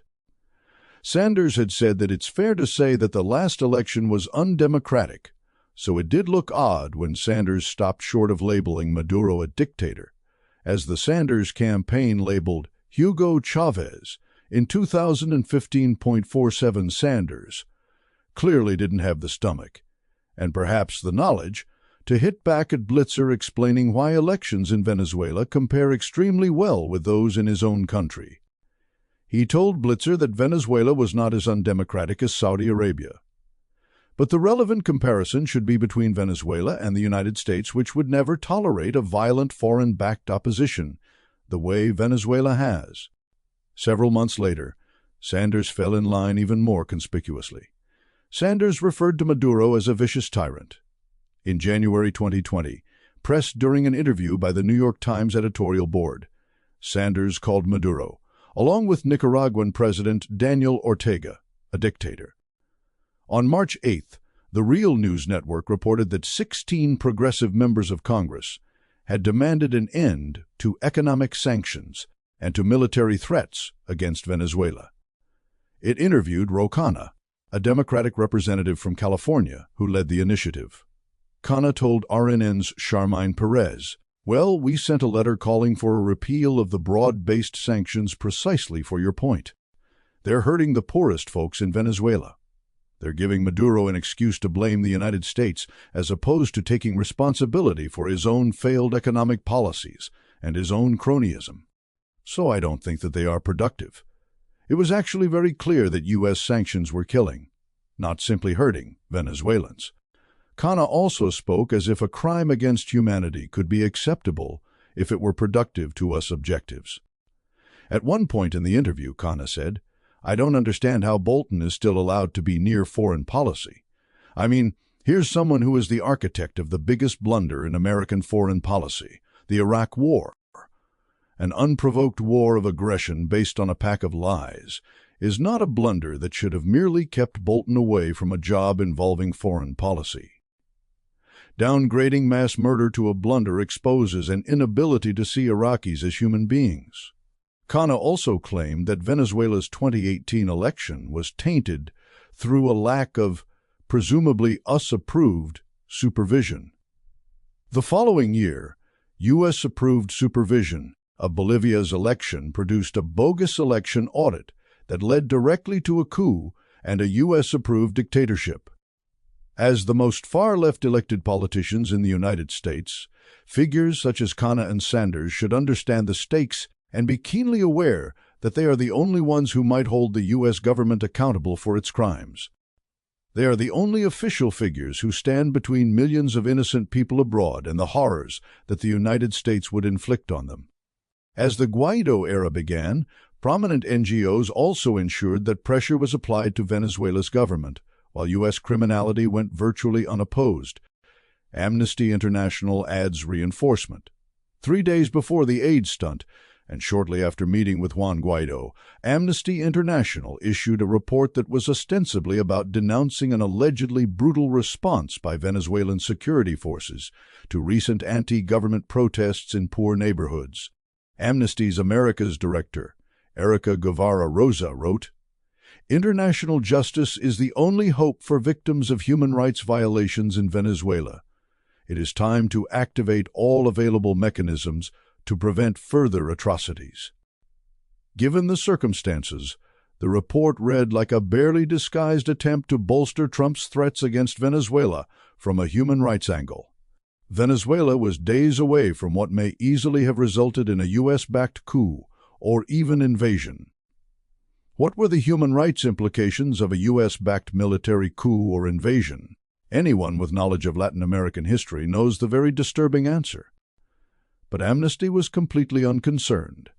The Amnesty report was titled Venezuela, Hunger, Punishment, and Fear, the Formula for Repression Used by Authorities under Nicolás Maduro. The insinuation was that hunger was a weapon Maduro used against the public, even though the text only referred to food distribution in the following sentence. There is a strong presence of pro-Nicolás Maduro armed groups, commonly known as colectivos, in these areas where residents depend to a large extent on the currently limited state programs to distribute staple foods. The limited state programs referred to CLAP, the program Trump viciously attacked through sanctions beginning in August 2017. Amnesty not only ignored Trump's attack on the CLAP program, it also cast as thugs the organized poor people distributing food to millions of people. When using the term colectivo, the report referred only to poor people who are armed and therefore vilified them as criminal gangs. This is a very partisan use of the term and is often deployed by the opposition. According to George Sicariello Maher, a U.S. scholar who has done extensive research on the grassroots Chavista organizations in the poorest neighborhoods, colectivo is used by these groups to refer to themselves, and the vast majority of them are not armed. The term means armed, pro-government criminals only in the U.S.-backed opposition's definition. So while Amnesty criticized Venezuela's government for stigmatizing protesters in poor neighborhoods, Amnesty itself stigmatized Chavistas in poor areas by using the term colectivos, as the opposition does. And this despite the fact that colectivos, armed or not, would be targets for savage repression by the opposition if it ever seized power. All 6 U.S.-backed coup attempts since 2002 have demonstrated their total disregard for the lives of the poor and for Chavistas in particular. The opposition's applause for the brutal coup installed dictatorship in Bolivia, which took power in 2019 and governed for almost a year before democracy was restored, dramatically underscores this point.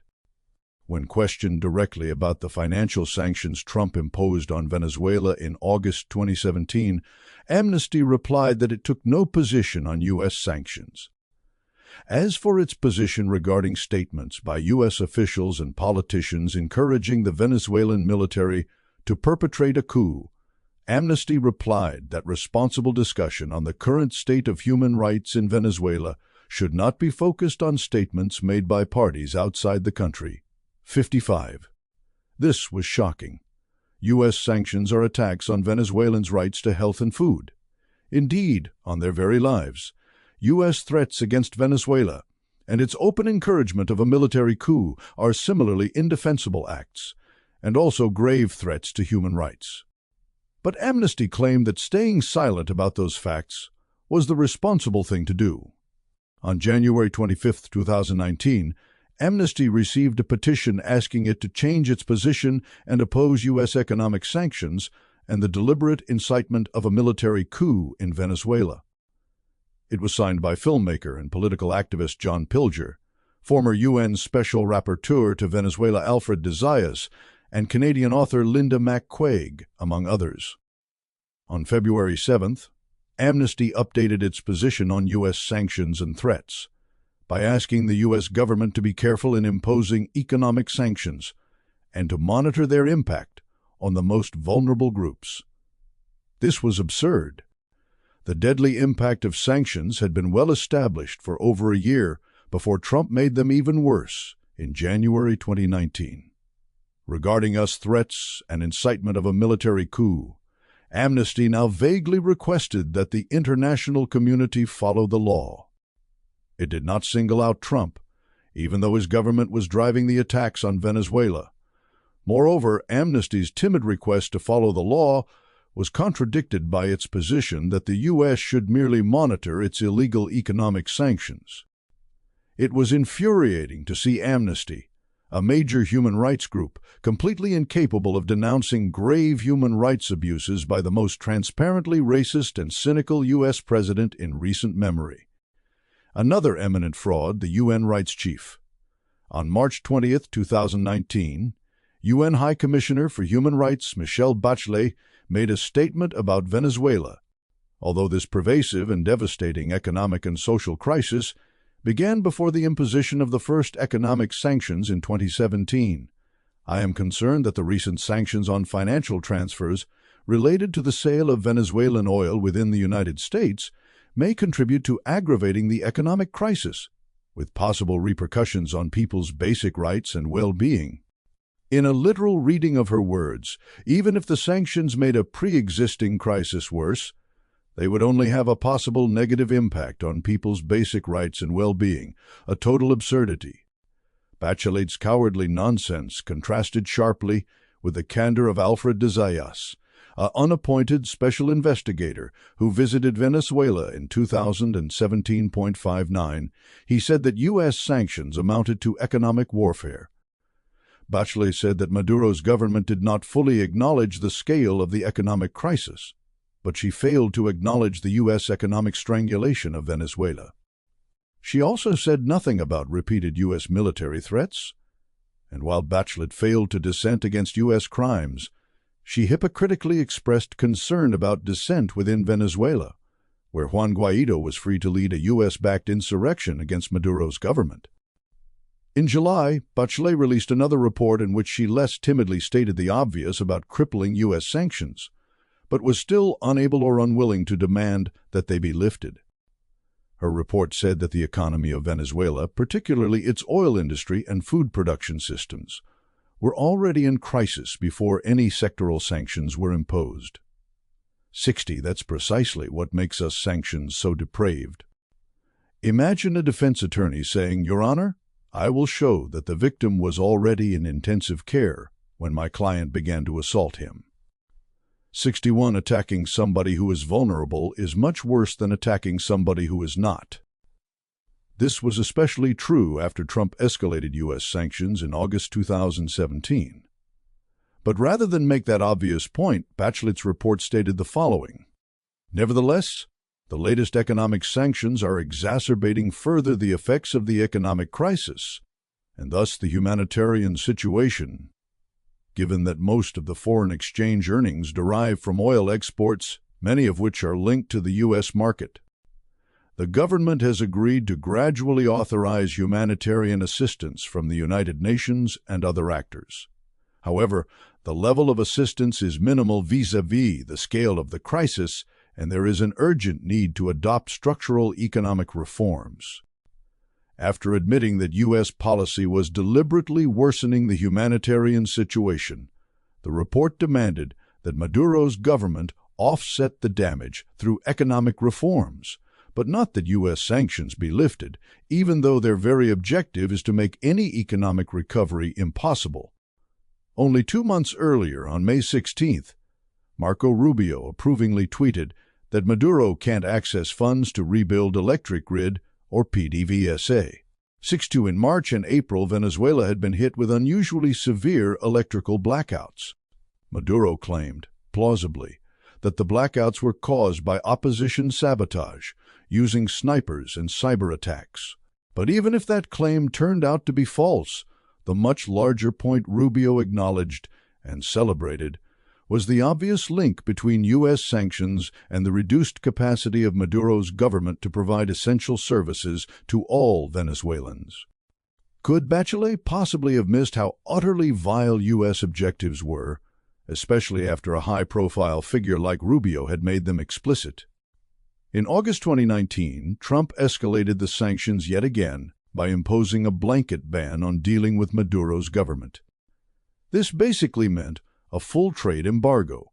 In a December interview with Anya Parampil of the investigative website The Gray Zone, Francisco Rodriguez, the prominent anti-Maduro economist, described how opposition legislators blocked a law that would have authorized the UN Development Program to procure parts to repair Venezuela's electrical grid, parts Maduro's government would not be able to get on its own due to sanctions. The more hardline groups, in particular Voluntad Popular and Primero Justicia, decided to block the law, Rodriguez said. Publicly, they haven't made their argument clear, but everybody knows the rationale is that they believe that anything that makes Venezuelans' lives better is giving oxygen to the Maduro regime. 65. Indeed, and a conclusion like this should have been stated by Bachelet if even an anti-Maduro Venezuelan like Rodriguez could do it. Problems emerge as coup attempt drags on. By the end of 2019, 4 U.S.-backed governments in the Western Hemisphere, Chile, Ecuador, Haiti, and Colombia, were shaken by massive protests against neoliberal economic policies. The unrest was met with deadly responses by security forces. The regional good guys in the U.S. government story were exposing themselves as bad guys in a conspicuous way. The U.S. government, the OAS Secretary General Luis Almagro, and Juan Guaido, and other Venezuelan opposition leaders, all responded by accusing Cuba and Venezuela of stirring up the unrest. It was alleged that Maduro, cash-strapped and supposedly on the brink of collapse, was successfully destabilizing several U.S.-backed governments. Maduro mocked the allegations. The protests undermined the idea that surrendering to Washington paved the way to peace and prosperity. Chavistas could now point to massive unrest under several U.S.-backed governments in the region. Corporate media diverted public attention toward pro-United States protesters in Hong Kong. Alan MacLeod, writing for Fair.org, showed that the Hong Kong protests received about 10 times more coverage from the New York Times and CNN than the protests in Ecuador, Chile, and Haiti combined. This was especially striking considering that 76 protesters had been killed in Ecuador, Chile, and Haiti, while only 2 protest-related deaths had occurred in Hong Kong. The U.S.-backed military coup in Bolivia in November 2019 also exposed the hypocrisy of the Venezuelan opposition and its cheerleaders. By the end of 2019, Guaido, who applauded the coup, was strutting around Caracas pretending to defy a dictatorship, while Evo Morales, who won Bolivia's presidential election in October, was threatened by a real dictatorship if he dared to return from exile. But, despite Guaido's remarkable freedom to operate in Venezuela, the Guaido insurrection became increasingly undermined by corruption scandals, internal disputes, and embarrassing failures. On April 30th, Guaido announced a military uprising while standing outside an Air Force base in wealthy eastern Caracas. The uprising was exposed as farcical within hours. Trump was reduced to publicly whining, that Cuba had foiled it. 5 weeks later, on June 6, the Washington Post said it acquired a recording in which Mike Pompeo, perhaps trying to shift blame for the U.S. failure to oust Maduro, aired frustrations over how difficult it was to keep the opposition united. Then, on June 14th, a hardline opposition outlet, Pan Post, reported that Guaido's representatives had stolen funds that were supposed to help recent defectors from the Venezuelan military living in Colombia. The tone of the article was unabashedly angry and sarcastic. It mocked Guaido's promises to treat military defectors like heroes, saying, "Surprise, heroes don't starve." But it also said many defectors spent money on alcohol and prostitutes and didn't leave a good impression in Colombia. Reuters conveyed the basics of the story the next day in far less detail and using an objective tone.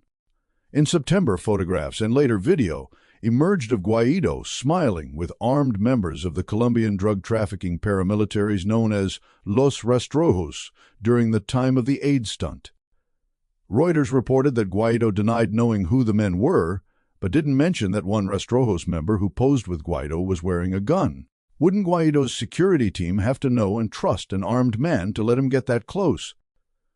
Was the man actually part of Guaido's security team during the aid stunt? In early December, another pro-opposition outlet, Armando Info, published new allegations that were damaging to Guaido. 9 opposition legislators were accused of receiving kickbacks in exchange for helping a Colombian businessman evade U.S. sanctions. Guaido said he would not tolerate corruption. But one of the accused lawmakers, Jose Brito, fired back, saying Guaido was corrupt and that people close to Guaido bought a nightclub in Madrid with illegally acquired funds.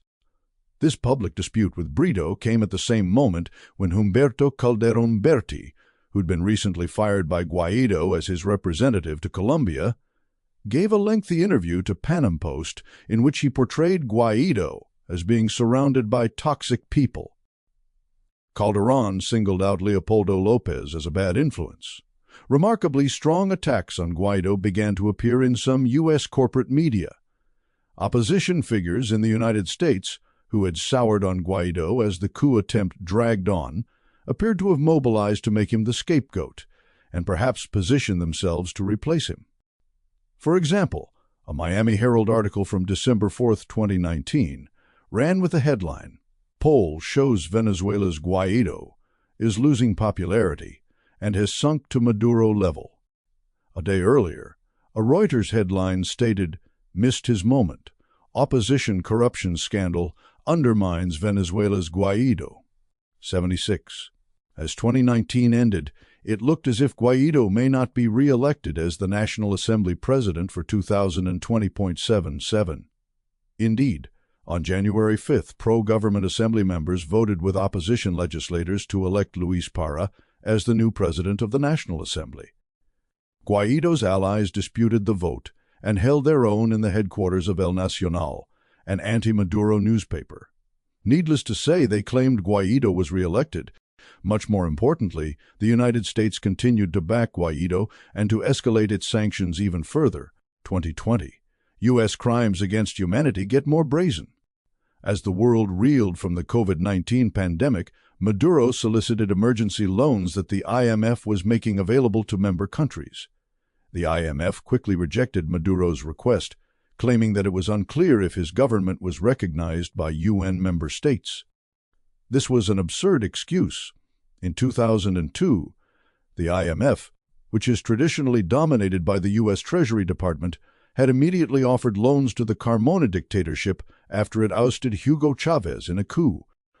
That dictatorship, in power for only 2 days, was recognized by almost no government but the United States. The IMF's excuse to reject Maduro's 2020 request was also ridiculous, because, in October 2019, the majority of UN member states voted Venezuela onto the UN Human Rights Council, despite intensest lobbying against it. And yet the Washington Post editorial board lashed out at Maduro over his request, whining that Maduro must have known the loan would be turned down. That was indeed predictable, thanks to the same U.S. government that made a spectacle of demanding that Maduro accept aid. 81. In March, the U.S. began imposing sanctions on foreign firms that trade with Venezuela.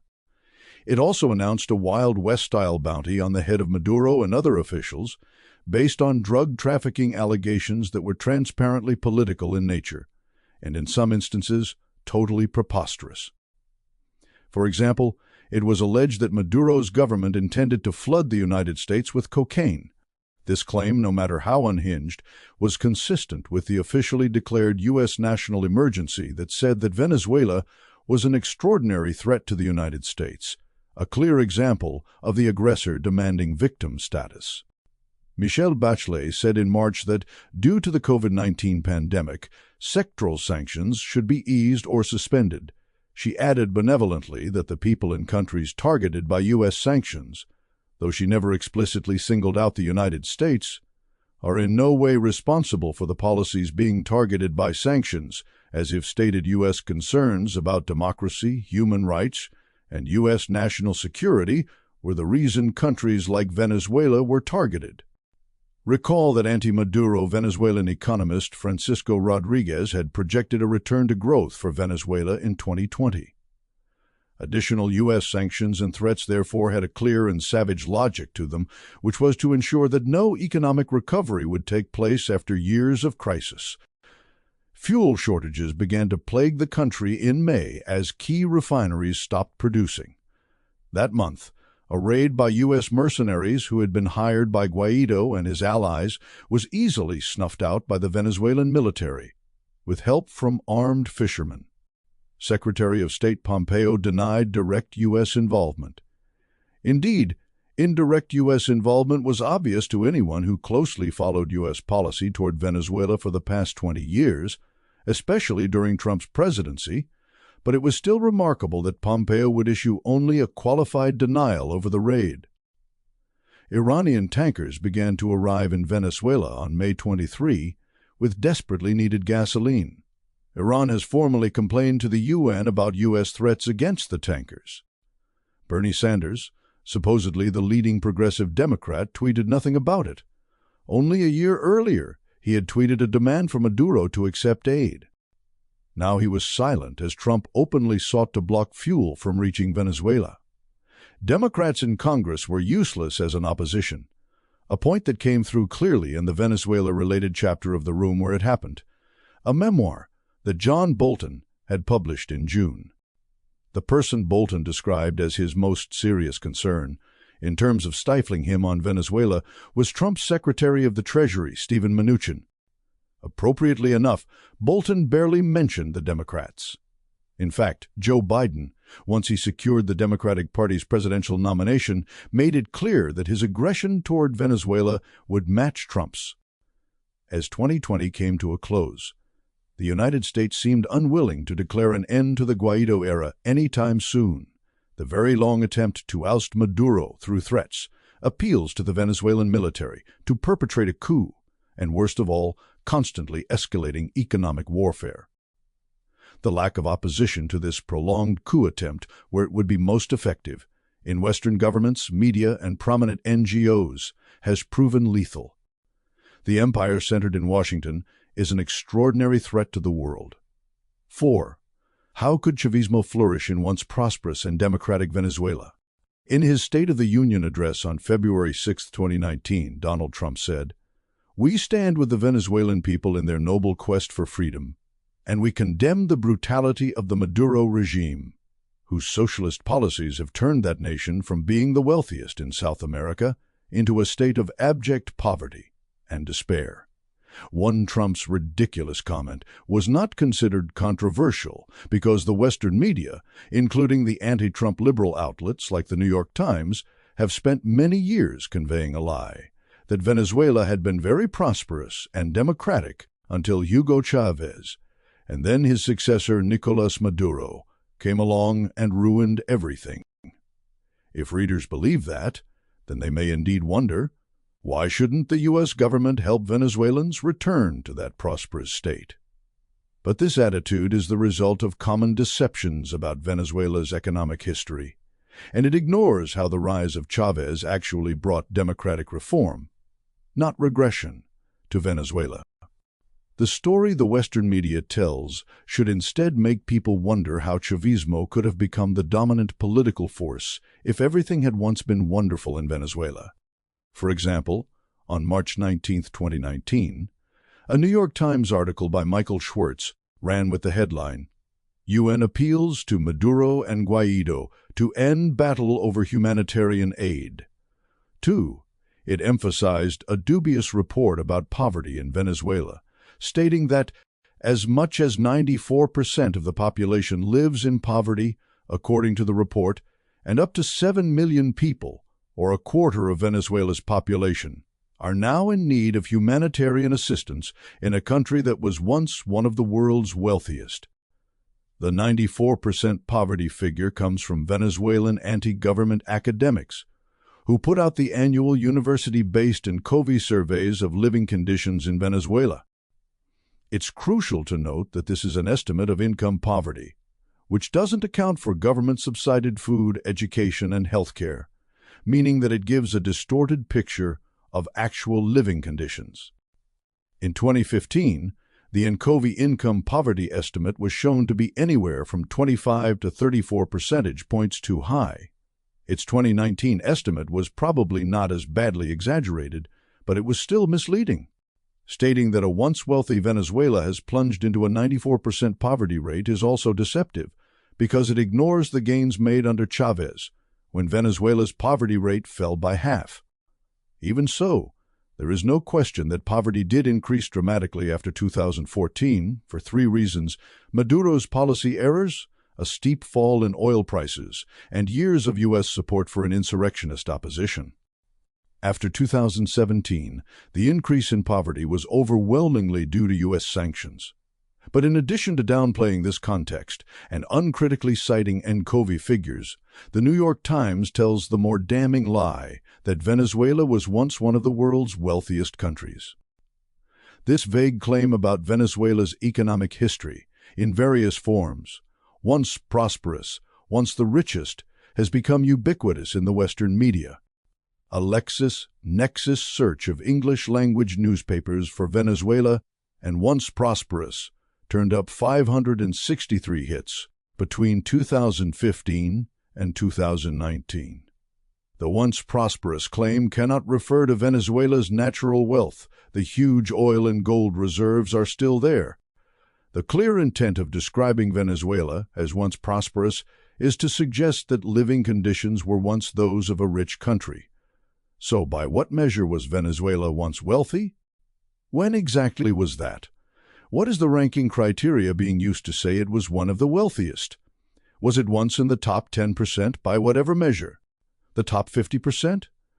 It's always implied that Venezuela's economic glory days were in the pre-Chávez era, but the financial journalist Jason Mitchell has made this claim explicitly. Writing for the UK Spectator in 2017, he said, 20 years ago, Venezuela was one of the richest countries in the world. So Venezuela had supposedly enjoyed its wealthy status in 1997, the year before Hugo Chávez was first elected. That's utter nonsense. In reality, when Chávez was first elected in 1998, Venezuela had a 50% poverty rate despite having been a major oil exporter for several decades. It started exporting oil in the 1920s, and it was only in the early 1970s that the biggest Middle Eastern oil producers, Saudi Arabia and Iran, surpassed Venezuela in production. In 1992, the New York Times reported that only 57% of Venezuelans are able to afford more than one meal a day. Does that sound like one of the richest countries in the world? Obviously not, but it is worth saying more about the statistics that can be used to mislead people about Venezuela's economic history. Economists typically use GDP per capita to assess how rich a country is. It is basically a measure of the average income per person. If journalists cared to be at all precise when they say that Venezuela had once been rich, then that's a statistic they'd cite. Figure 4.1, page 61, shows World Bank data for Venezuela's real inflation-adjusted GDP per capita since 1960, and it contradicts the Western media's relentlessly insinuated story that a transition from prosperity to poverty took place because of Chavismo. Real GDP per capita peaked in 1977, near the end of an oil boom, then went into a long-term decline. When Chávez took office in 1999, it was at one of its lowest points in decades. Then it was driven even lower by the first two attempts to oust Chávez, the April 2002 coup, and, several months later, a shutdown of the state oil company, the oil strike. By 2013, real GDP per capita recovered dramatically, nearly reaching its 1977 peak. Under Chávez, the poverty rate was cut in half, so there certainly is a correlation between GDP per capita and living conditions in Venezuela. But a country's GDP per capita, by itself, says nothing about how income is distributed, and that can also make international comparisons very misleading. Source: compiled by the authors. For example, 1980 was very close to Venezuela's historic peak in real GDP per capita, which ranked 32nd in the world that year when adjusted for purchasing power parity, as economists recommend for international comparisons. But its infant mortality rate ranked 58 in the world, far below Cuba, whose infant mortality rate was 28th that year. Infant mortality is a basic health indicator that helps reveal the extent to which a country's wealth is actually being used to benefit its people. In fact, Venezuela's infant mortality rate in 1980 was more than twice as high as that in Cuba. Another revealing year is 1989, when the massacre of poor demonstrators, later known as the Caracazo, took place. In terms of GDP per capita, adjusted for purchasing power parity, Venezuela ranked highest in Central and South America, while its government perpetrated the most infamous slaughter of poor people in its modern history. The massacre exposed the essentially fraudulent nature of Venezuela's prosperity and its democracy. It explains the rise of Chávez, and also reveals how the U.S. government and media reflexively helped the Venezuelan government that perpetrated the massacre. From Caracazo to Chavismo. It began on February 27, 1989. 13 Venezuelan security forces killed hundreds, and possibly thousands, of poor people over a 5-day period. The poor had risen up in revolt against an IMF-imposed structural adjustment program that involved stiff hikes to fuel prices and bus fares. The program was imposed by President Carlos Andrés Pérez, a man who had campaigned saying that IMF programs were like a neutron bomb that killed people but left buildings standing. 14. U.S. President George H.W. Bush called Pérez on March 3, 1989, while the Caracazo massacre was still taking place, to commiserate with Pérez and offer Venezuela loans. The U.S. media's Venezuela narrative suited Bush's foreign policy. On November 11, 1990, a New York Times article about Venezuela by Clifford Krauss described Pérez as a charismatic social democrat. Not a word was written about the Caracazo massacre. The article focused on Bush's gratitude toward Pérez for, among other things, boosting Venezuela's oil output to help protect the United States from negative economic consequences after the Iraqi invasion of Kuwait. On February 5, 1992, Lieutenant Colonel Hugo Chávez first became widely known to Venezuelans by attempting a military coup. The day Chávez's coup failed, a news article in the New York Times referred to Venezuela as one of Latin America's relatively stable democratic governments, and to Pérez himself as a leading Democrat, despite the Caracazo massacre only 3 years earlier, which is never mentioned. The Times also quoted then-President Bush calling Pérez one of the great democratic leaders of our hemisphere. 16. Hugo Chávez had been secretly building a leftist movement within the military throughout the 1980s. It gained recruits and intensity after the Caracazo massacre. His 1992 coup attempt was initiated very close to midnight on February 4. By about 7 a.m. on February 5, it had completely failed, but the government allowed Chávez to briefly address the nation on TV, provided that he call on his troops to surrender. In a 72-second speech, Chávez appealed to his comrades to lay down their arms and told Venezuelans that for now his objectives were not achieved. 20 people were killed in the coup attempt. There appears to be widespread agreement that most of them were killed by Chávez's CO conspirators. In November 1992, while Chávez was in jail, a second coup attempt was made by some of his supporters in the military. It was a much bloodier affair that left 171 people dead. Considering Chávez's electoral success several years later, the journalist Bart Jones's analysis of Chávez's brief 1992 speech seems right on target. Chávez's appearance was a bombshell. He did something almost inconceivable in a country where seemingly everybody dodged accountability. He took responsibility for a failure. I accept responsibility for this Bolivarian military movement. He also indicated the rebellion wasn't over yet. 2 words, por ahora, for now, sounded to many people like a pledge that the rebels would be back someday.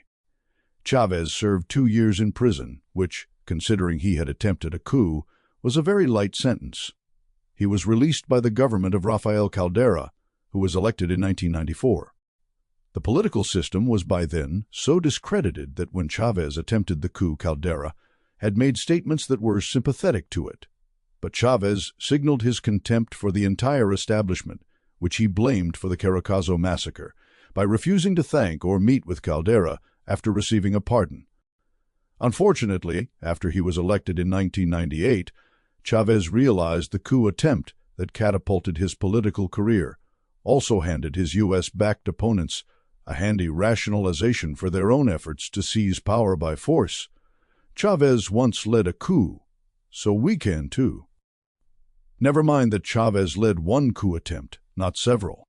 He also went to jail for it immediately and did not receive the backing of the world's most powerful government. Quite the contrary. More important, 6 years after his coup attempt, Chávez and his political allies went on to consistently triumph in elections. That alone speaks volumes about the crushing poverty and injustice under the political system he rebelled against, circumstances that are today written out of the story the U.S. government and Western media tell about Venezuela.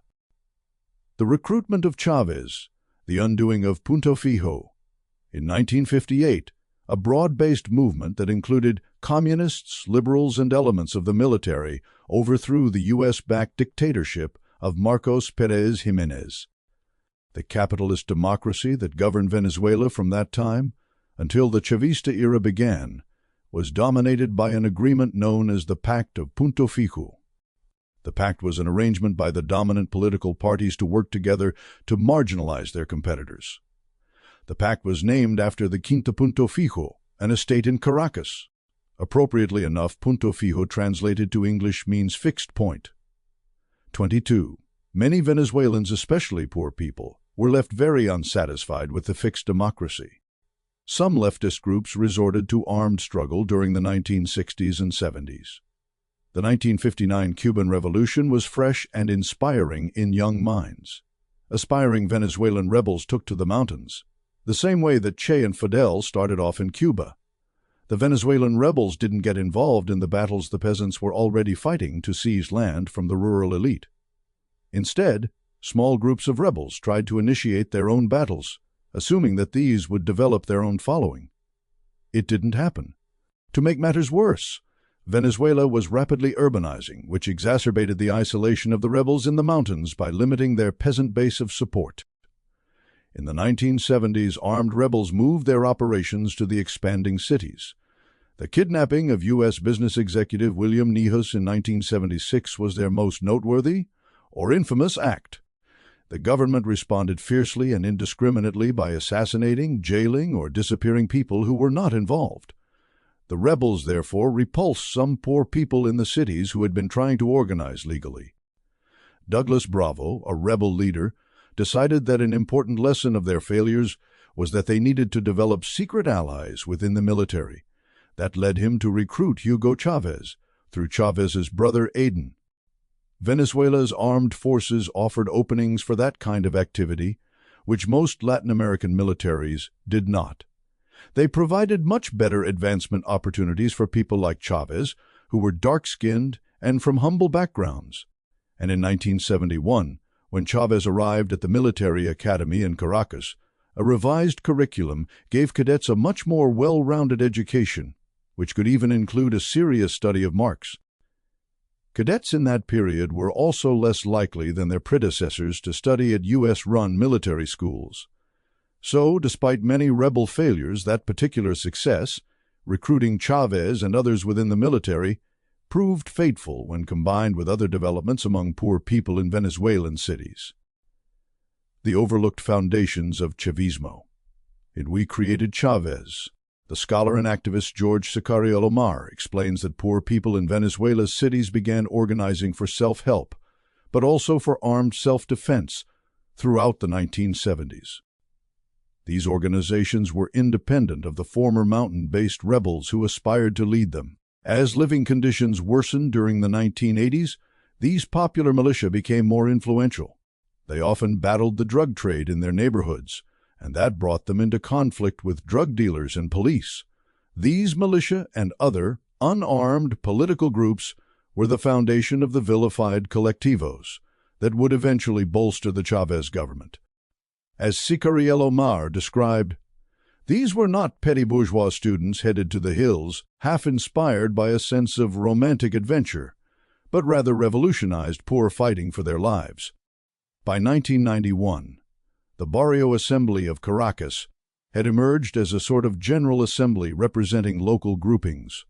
Long before Chávez's election, long before the communal councils, and long before even the Bolivarian circles and the patriotic circles that had preceded them, there were barrio assemblies, the fruit of a long history of revolutionary failures and experimentation and the motor force of a new Venezuela.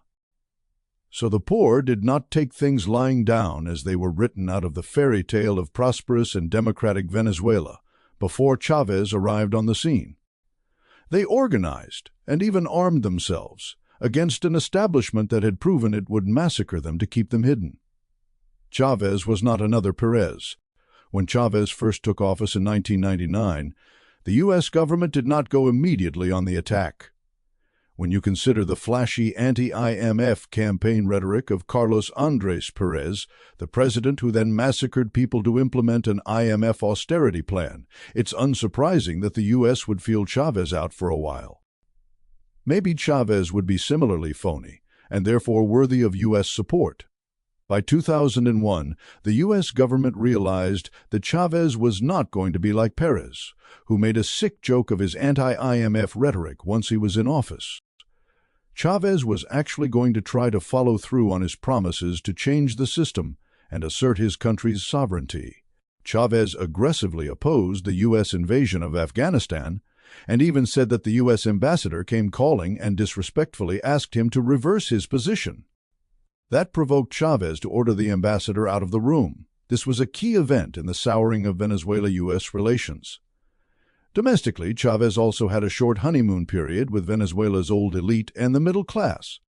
As Gregory Wilpert put it in Changing Venezuela by Taking Power, when Chávez first took office, he enjoyed approval ratings of 90%, which would suggest that racism and classism for eventual middle-class opposition to Chávez could not be an important factor. Venezuela's middle class had been sliding into poverty for 2 decades and supported Chávez in 1998 because they were desperate for change. But soon enough, the old political elite, like the U.S. ambassador, deeply resented Chávez asserting his authority. They had expected Chávez's deference. His African and indigenous roots and his working-class origin could be overlooked until he shunned the usual power brokers when making his cabinet appointments. The conflict intensified when a constituent assembly, elected by voters, drafted a new constitution which was then approved in a referendum. Transitional authorities were appointed under the new democratic order. As Wilpert described it, the old elite then used its control of the country's mass media to turn the middle class against Chávez, creating a campaign that took advantage of the latent racism and classism in Venezuelan culture. 30. By 2004, predictably, Chávez relied much more heavily on the support of poor people to win elections. A new constitution, a new era. In the first year he took office, Chávez initiated a three-step process to give Venezuela a new constitution. In April 1999, he went to voters asking if they wanted to initiate the process by electing a constitutional assembly, and if they approved of the rules specifying how the assembly would be elected.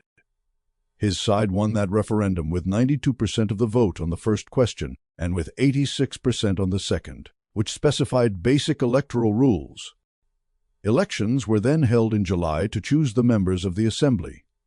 Chávez supporters won 125% of the assembly's 131 seats.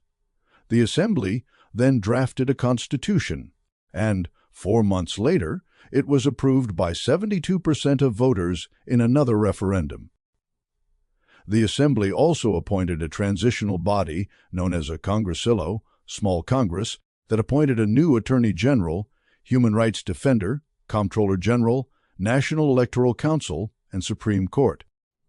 In July 2000, Chávez went to voters again for a fresh presidential mandate under the new constitution and prevailed easily with 59.8% of the vote. But these were mega elections, as Wilpert put it, ones that eliminated the country's old political elite almost entirely from the upper reaches of Venezuela's public institutions. 33,000 candidates ran for over 6,000 offices that day. In the end, Chávez was reconfirmed in office with 59.8% of the vote. Chávez's supporters won 104 out of 165 National Assembly seats and 17 out of 23 state governorships. On the local level, Chávez candidates were less successful, winning only about half of the municipal mayor's posts. Ominously, a New York Times editorial in August of 1999 already presumed to lecture Venezuelans and distort a very democratic reform process as a power grab. They should be very wary of the methods Mr. Chávez is using.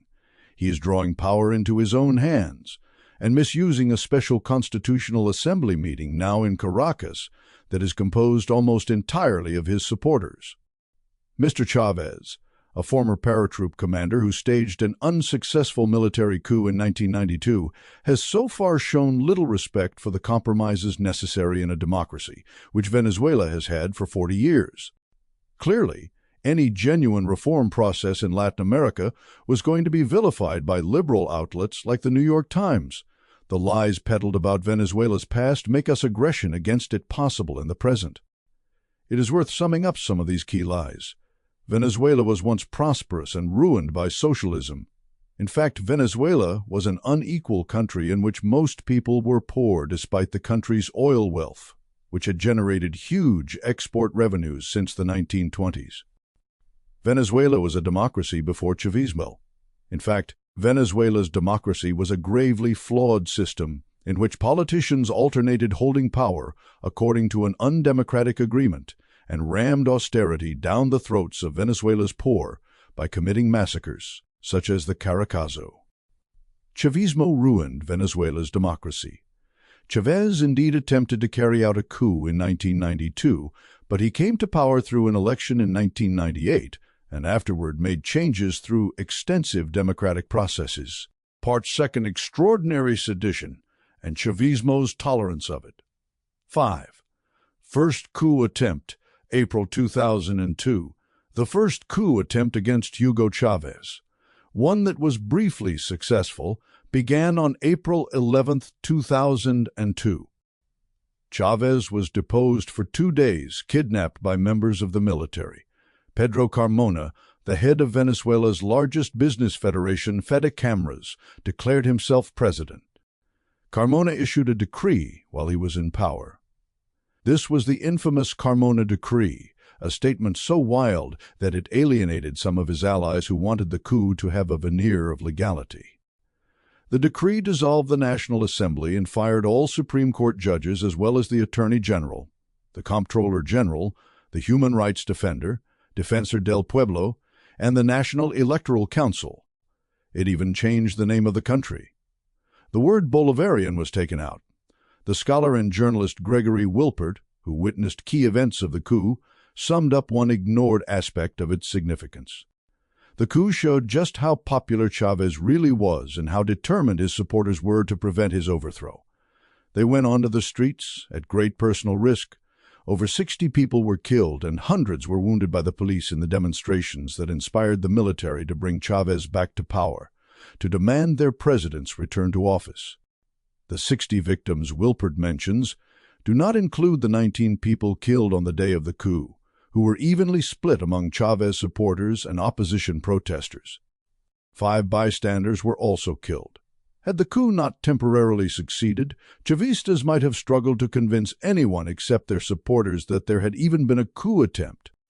But the coup succeeded long enough to completely unmask numerous people and organizations in Venezuela and around the world as fraudulent Democrats by the time Chávez was restored to power on April 14th.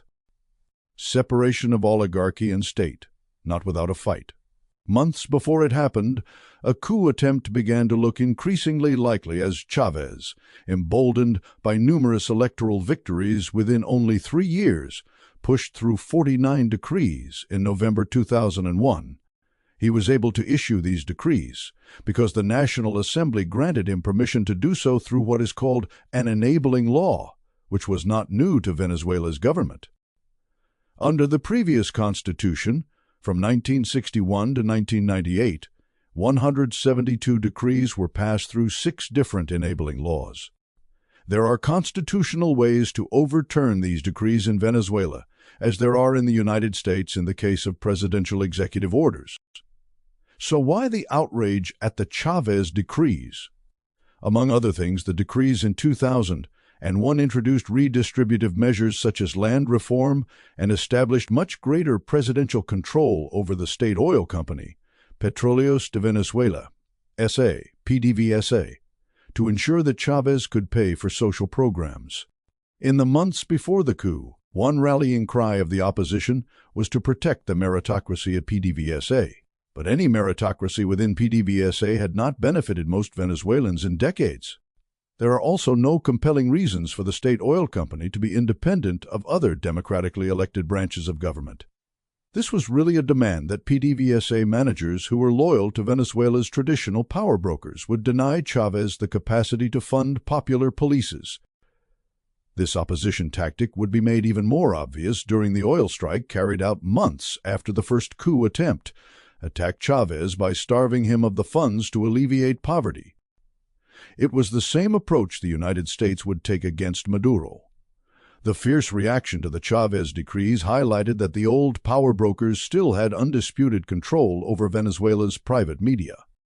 They also had support in Washington and, by extension, the Western media and big NGOs.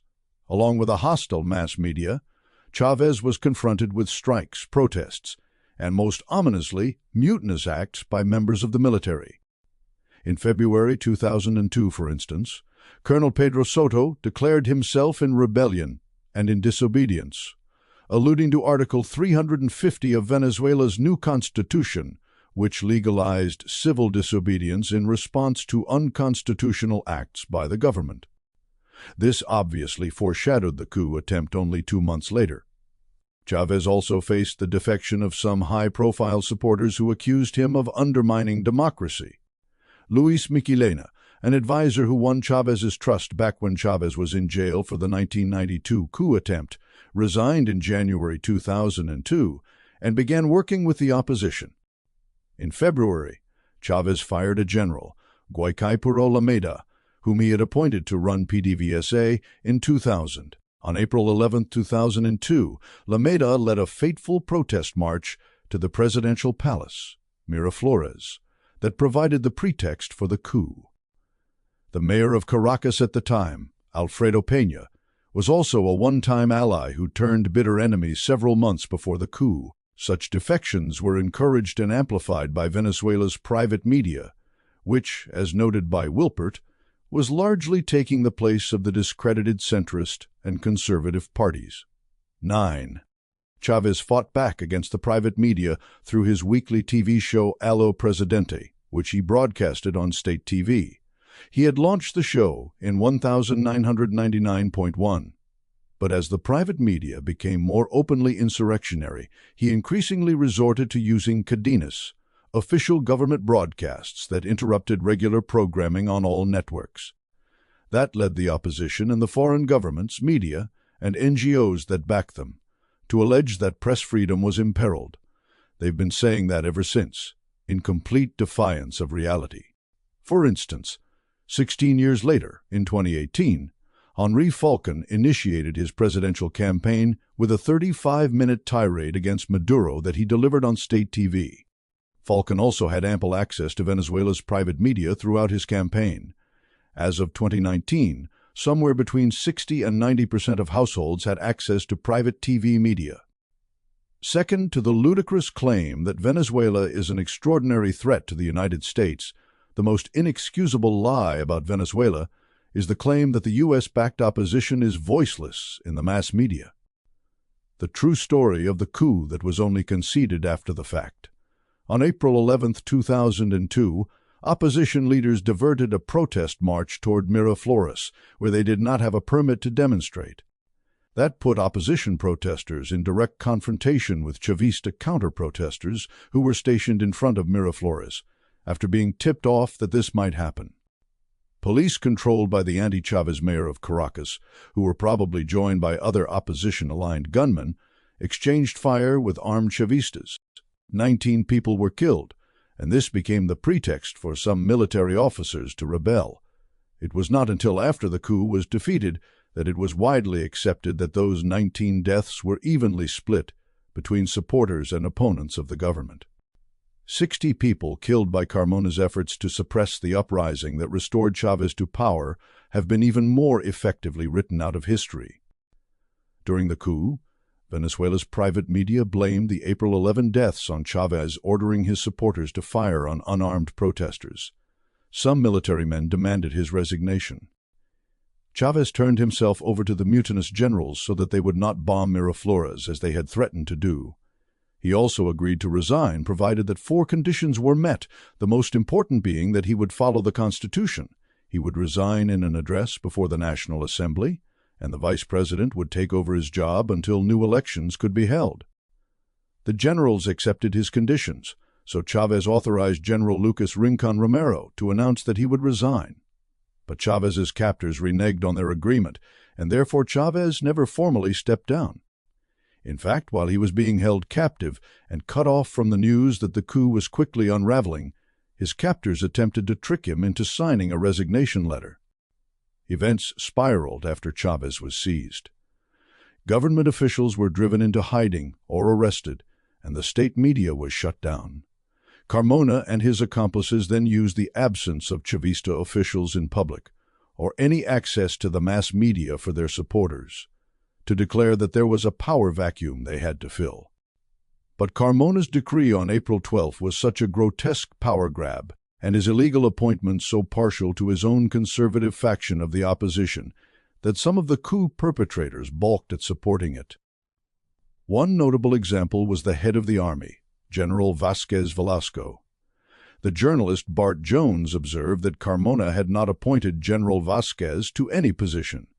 The general was appointed to nothing, as Jones derisively put it. Because of these internal rifts, the mobilization of Chavistas on the streets, and resistance by a loyalist sector of the military, in particular troops led by General Raúl Baduel, Chávez was officially restored to office by about 4 a.m. on April 14th. A very long list of people and institutions who peddled the story that Chávez had undermined democracy were exposed as frauds when the coup was defeated. If not for that defeat, the U.S.-backed opposition's story about the coup, one in which they cast themselves as democratic heroes, would have remained the dominant one. Instead, the truth about how various people and institutions supported the coup was revealed in a process that might be called the Great Unmasking. Venezuela's private media. On the day of the coup, Gregory Wilpert described the scene as he joined a crowd of pro-government supporters near an overpass, Puente Laguno, that would become infamous thanks to footage manipulated by Venezuela's private TV media. Everyone seemed to be trying to hide behind the buildings that kept them protected from shots coming from the street below. At the 2 ends of the bridge, I saw several men returning fire toward the street below, just as was later shown on television. Once home, We turned on the TV, and I saw the scene that I had witnessed of the Chavistas shooting from the bridge. To my amazement, though, the announcer was claiming that the Chavistas were firing at the unarmed opposition demonstration. I could not believe my ears because I had seen, with my own eyes, from the bridge, that no opposition demonstrators were visible on the street below. Unfortunately for Venezuela's private media, the Irish filmmakers Kim Bartley and Donasha O'Brien happened to be in Caracas to interview Chávez when the coup took place. They produced a documentary, "The Revolution Will Not Be Televised," that confirmed everything Wilpert had said about the Venezuelan private media's stunning dishonesty regarding the gunfight on the Laguno Bridge, and much else. The documentary's power is derived largely from its ability to expose the hubris of the opposition, and, as the title suggests, the pivotal role in the coup played by Venezuela's private media. Chávez opponents in the National Palace are shown rapturously cheering every sentence of the Carmona decree as it was read out. The film also vividly captures what journalist Eric Vold described as fierce competition to fill the key positions in Pedro Carmona's government. 18 getting in front of TV cameras to pose as the heroes who brought down Chávez was an essential part of that competition, and the competitors were also keen to thank the media for its help. But as the coup unraveled in the streets and in pro-Chávez military barracks, the celebratory interviews on TV screens were largely replaced by silence. The documentary shows Chavista officials struggling to overcome the private media's blackout, even after they had regained control of the National Palace and detained some of Carmona's accomplices there. An excerpt is shown of a CNN interview with Carmona who, by telephone, told the network he had total control over the country.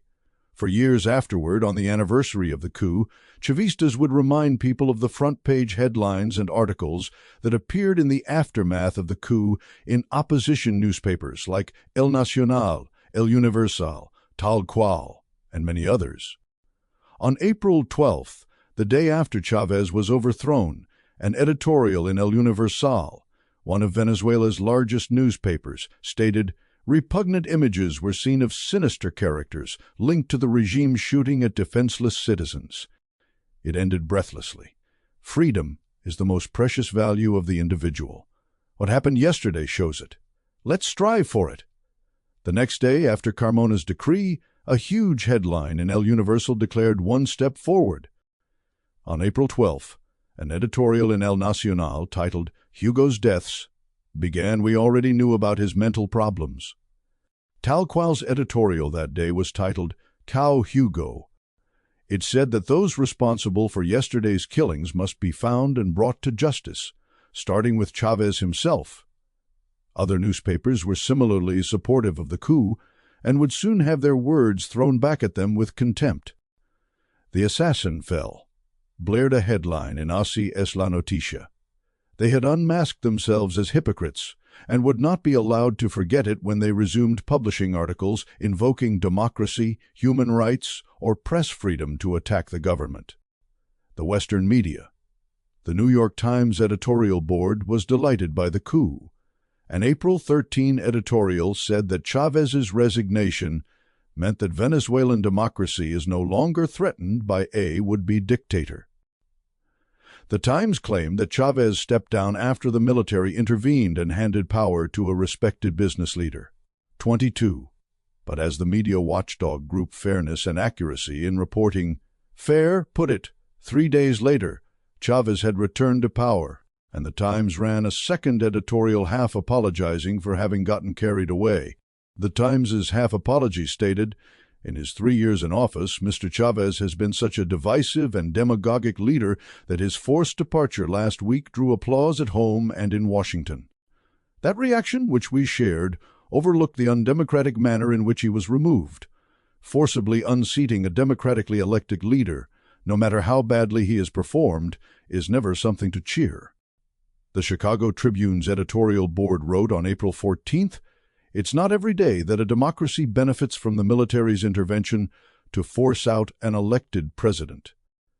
This statement was contemptuous of democracy, of course, but it was also embarrassing to applaud a military coup on the same day that democracy was restored.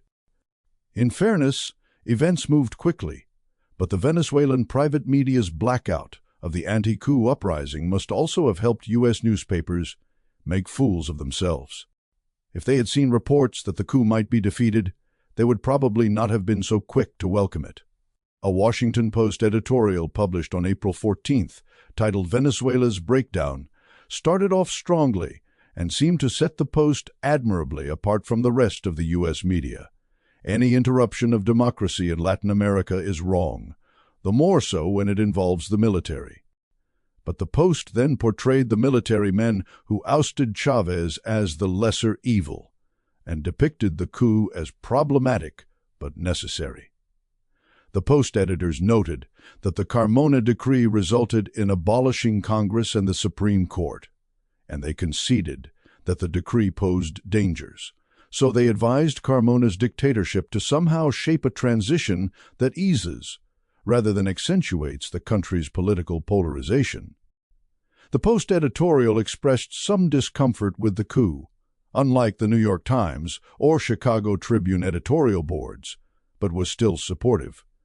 The Post also claimed that Chávez had exploited poverty and inequality when he was first elected to successfully rally much of the country against the political and economic elite. Of course, the Post did not say that capitalism had saddled oil-rich Venezuela with poverty and inequality. By 2017, major media outlets routinely suggested that Venezuela was prosperous when Chávez first took office, but then became poor due to the socialist policies of Chávez and Maduro. To write his book Bad News from Venezuela, the journalist and scholar Alan MacLeod examined 501 articles, both news and opinion, in the U.S. and U.K. media from 1998 to 2013. He gathered his sample of articles from periods during which newsworthy events took place, one of which was obviously the April 2002 coup.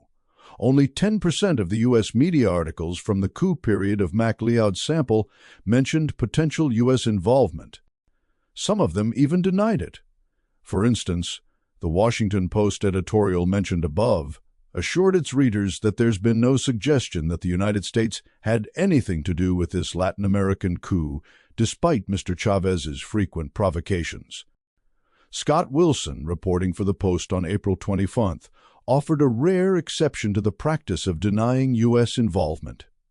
Wilson wrote that one of the perpetrators, Rear Admiral Carlos Molina, told him, "While under house arrest, we felt we were acting with U.S. support. We agree that we can't permit a communist government here. The U.S. has not let us down yet. This fight is still going on because the government is illegal." Wilson's article also mentioned meetings between Molina and members of the International Republican Institute, a foreign policy think tank informally affiliated with the Republican Party, whose top officials were well connected with the Bush administration. But this was an all-too-rare exception to the U.S. media's practice of reinforcing the U.S. government's perspective on the coup. Meanwhile, across the pond, the U.K. media offered some contrast with the United States. On the basic matter of reporting that a coup had taken place, MacLeod found that UK newspapers got that much right. They reported the coup as a coup.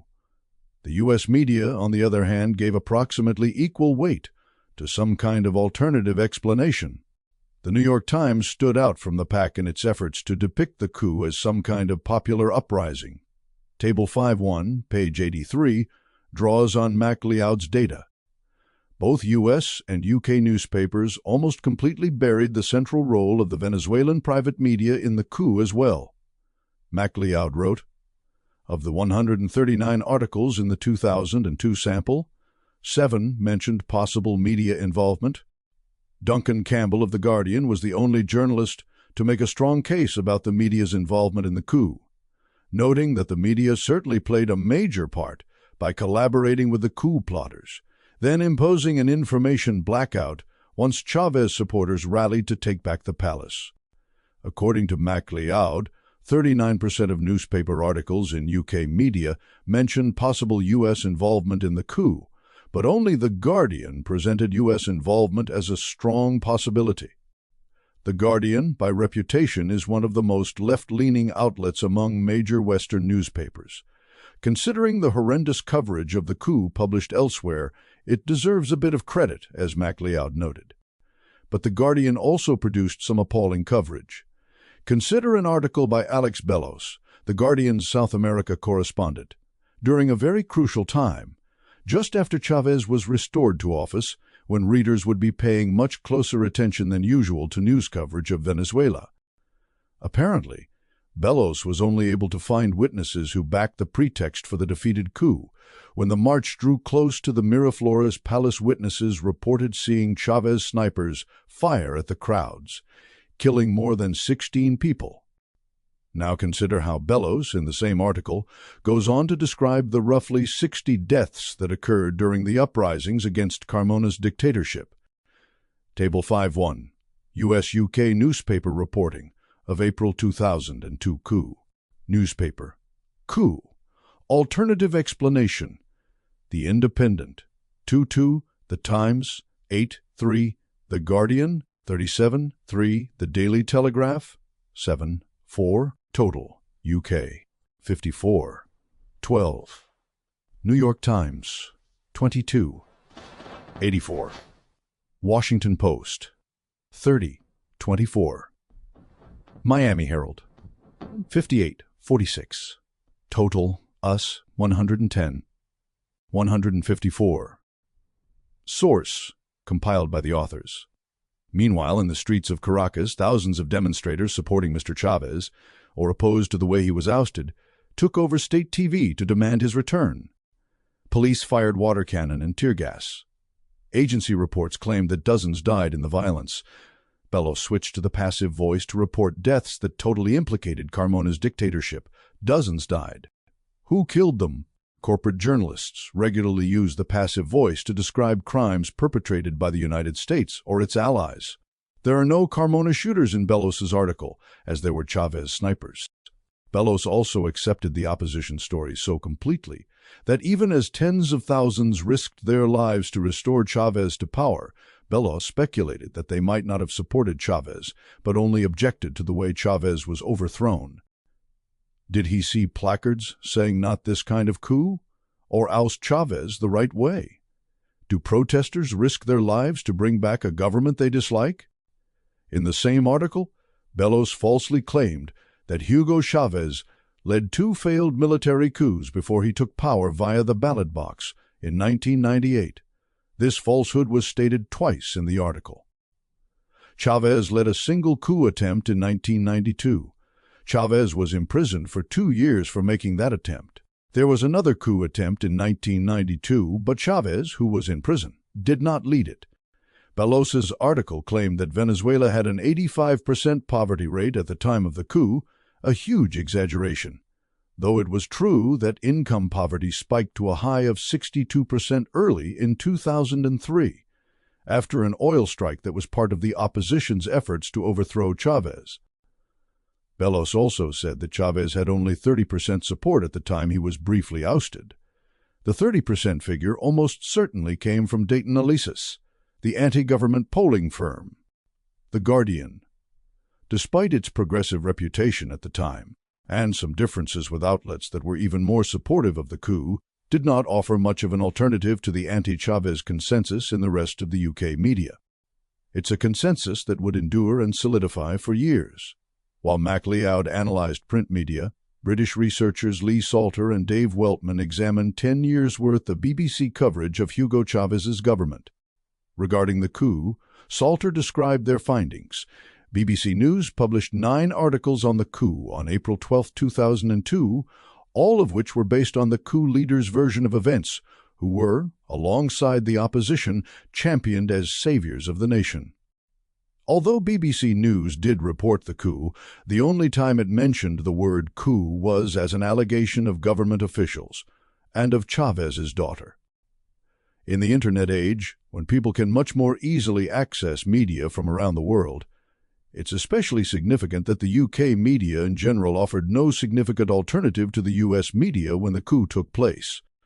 Additionally, the more foreign coverage resembles US coverage, the easier it is for Western governments to parrot much of what Washington claims about Venezuela. The U.S. government. On April 12, the George W. Bush administration's press secretary Ari Fleischer told reporters the following about the coup. "We know that the action encouraged by the Chávez government provoked this crisis. According to the best information available, the Chávez government suppressed peaceful demonstrations. Government supporters, on orders from the Chávez government, fired on unarmed, peaceful protesters, resulting in 10 killed and 100 wounded. The Venezuelan military and the police refused to fire on the peaceful demonstrators and refused to support the government's role in such human rights violations. The government also tried to prevent independent news media from reporting on these events. The results of these events are now that President Chávez has resigned the presidency. Before resigning, he dismissed the vice president and the cabinet, and a transitional civilian government has been installed. This government has promised early elections. The United States will continue to monitor events. That is what took place, and the Venezuelan people expressed their right to peaceful protest. It was a very large protest that turned out, and the protest was met with violence. It's remarkable that, while completely endorsing all the opposition's lies and recognizing the legitimacy of the transitional civilian government, Fleischer was restrained in expressing his support for the coup when compared with the New York Times editorial board. A typical way that U.S. officials deny their involvement in any coup is to raise the standard for what counts as involvement to such a high level that the United States would have to micromanage every aspect of the coup, or even carry it out directly, for this to count as involvement.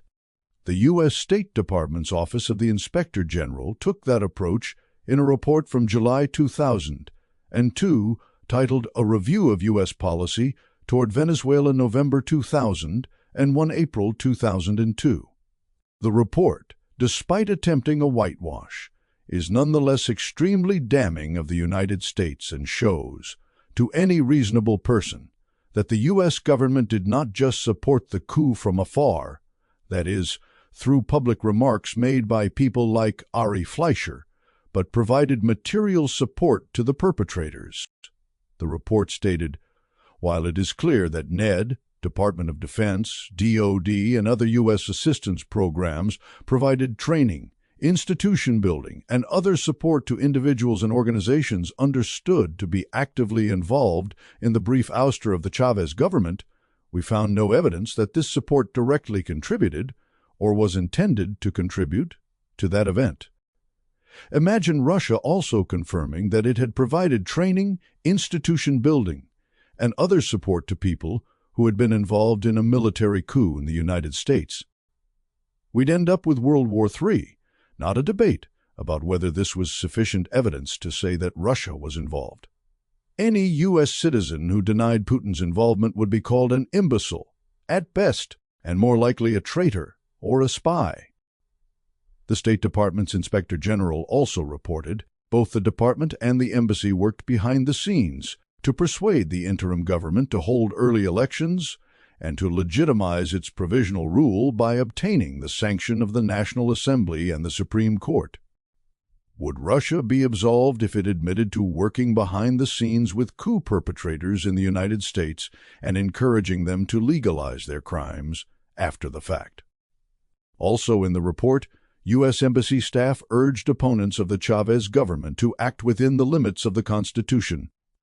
But as the U.S. economist Mark Weisbrod remarked, all the admonishments from the U.S. Embassy about not supporting a coup, while Washington was funneling millions of dollars to pro-coup organizations, were a mere formality. The real message was a big green light. 30, moreover, the United States and the opposition simply defined the limits of the Constitution in such a way that allowed a coup, and the U.S. message that mattered most to the perpetrators was supported by a continuous flow of U.S. funds, as Weisbrod argued. By 2004, using the Freedom of Information Act, the investigative journalists Jeremy Bigwood and Eva Gollinger uncovered more specifics about who exactly the U.S. government was funding. Among the more prominent Venezuelan opposition leaders whose organizations received U.S. funds were Leopoldo López, years later designated by Amnesty International as a prisoner of conscience, and Maria Corina Machado, often portrayed flatteringly in Western media as a brave dissenting voice in Venezuela. Others, such as Leopoldo Martinez and Leonardo Carvajal, were appointed as ministers by Carmona. In 2010, Scott Wilson of The Washington Post committed a rare feat of intellectual honesty for a corporate journalist. The United States was hosting people involved in the coup before it happened. There was involvement of U.S.-sponsored NGOs in training people that were involved in the coup. And in the immediate aftermath of the coup, the United States government said that it was a resignation, not a coup, effectively recognizing the government that took office very briefly until President Chávez returned. I think there was U.S. involvement, yes? That's quite a contrast with what The Guardian would say in a 2018 article by Joe Park and Daniels. It later emerged that the administration of George W. Bush had known about the coup plot, although distanced itself publicly from involvement. That did not stop Chávez from describing the episode as yet another example of U.S. imperialistic intervention. Facts did not stop The Guardian from describing U.S. involvement in the coup as a dubious allegation made by Chávez. This passage was even worse before one of the authors of this book complained to The Guardian. The earlier version claimed that the Bush administration did not support the coup, despite the unmasking of the U.S. role that was provided by the U.S. government's own report in 2002 and an abundance of other publicly available information. The IMF, which has always been dominated by the U.S. Treasury Department, immediately offered loans to the Carmona dictatorship. IMF spokesperson Thomas Dawson, a former U.S. State Department and Treasury official, stated that the fund was ready to assist the new administration in whatever manner they find suitable. 34. HRW's as soon as possible scam. Human Rights Watch, HRW, published a press release on April 11 titled Restore Rule of Law, Protect Rights in Venezuela. It said in part, "We call upon the transitional authorities in Venezuela to restore the country's democratic institutions as soon as possible and to guarantee that the human rights of Venezuelans will not be violated, regardless of their political beliefs or affiliations." Human Rights Watch is deeply concerned that President Chávez may not have left office voluntarily, but rather that he may have been forced to leave by military commanders outside of a democratic participatory process. According to press reports, President Hugo Chávez Frias left office under pressure by the Venezuelan armed forces early Friday morning. He is currently held by the military on an army base in Caracas. Pedro Carmona Estanga, head of Venezuela's largest business association, Fedecamaras, announced that he would head a transitional government. "We call on the authorities to ensure that any searches or possible detentions of Chávez supporters be conducted in full compliance with the law and with the basic standards of due process."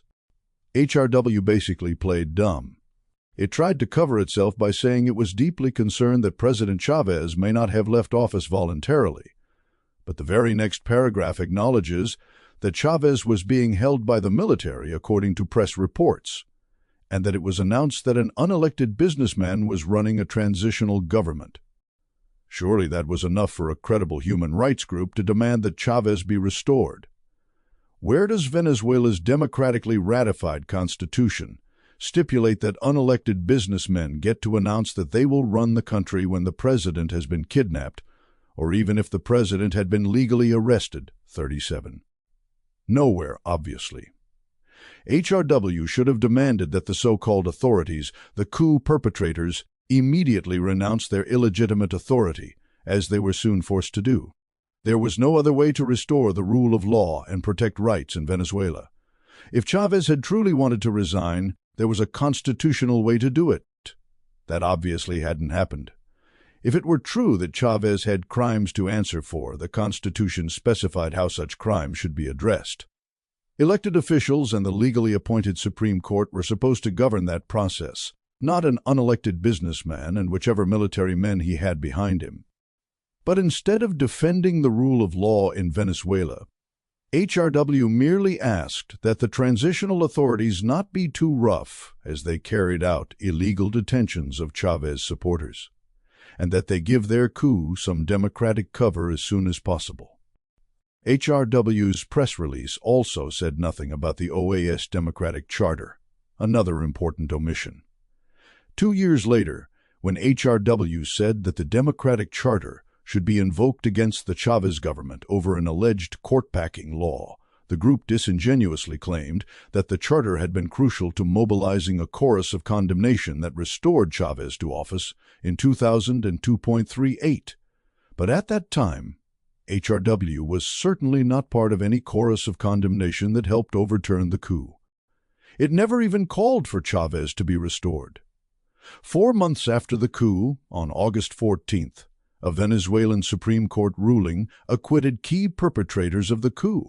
What was Chávez supposed to do about that ruling? Nothing. As Gregory Wilpert later argued, the question thus became one of which precedent is more dangerous, that of allowing a coup to go unpunished, or that of fixing a dysfunctional court by packing it. 40. 2 years later, HRW dismissed this huge countervailing concern and absurdly equated the court-packing law to the coup itself. HRW did not call for invoking the OAS Democratic Charter when Jean-Bertrand Aristide, Haiti's democratically elected president, was overthrown by U.S. troops in February 2004.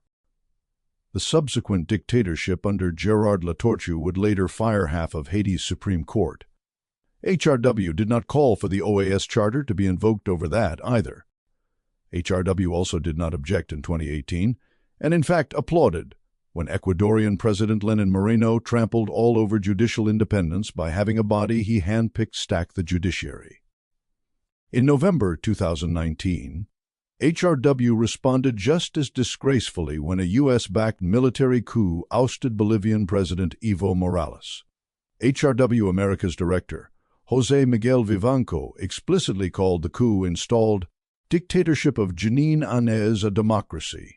And as Morales fled Bolivia for his life, HRW's executive director, Ken Roth, accused Morales of lawlessness for packing the Constitutional Court with his followers. 42. HRW's conception of judicial independence, aside from being selectively invoked when it serves Washington's interests, is also shallow. A judiciary may act independently of an elected branch of government while, in reality, serving unelected power brokers. The judiciary in a democratic society should ultimately be accountable to voters, like any other branch of government. In the United States during the Great Depression, President Franklin Roosevelt threatened to pass a court-packing law in order to protect New Deal programs, a law somewhat like the one passed by Chávez.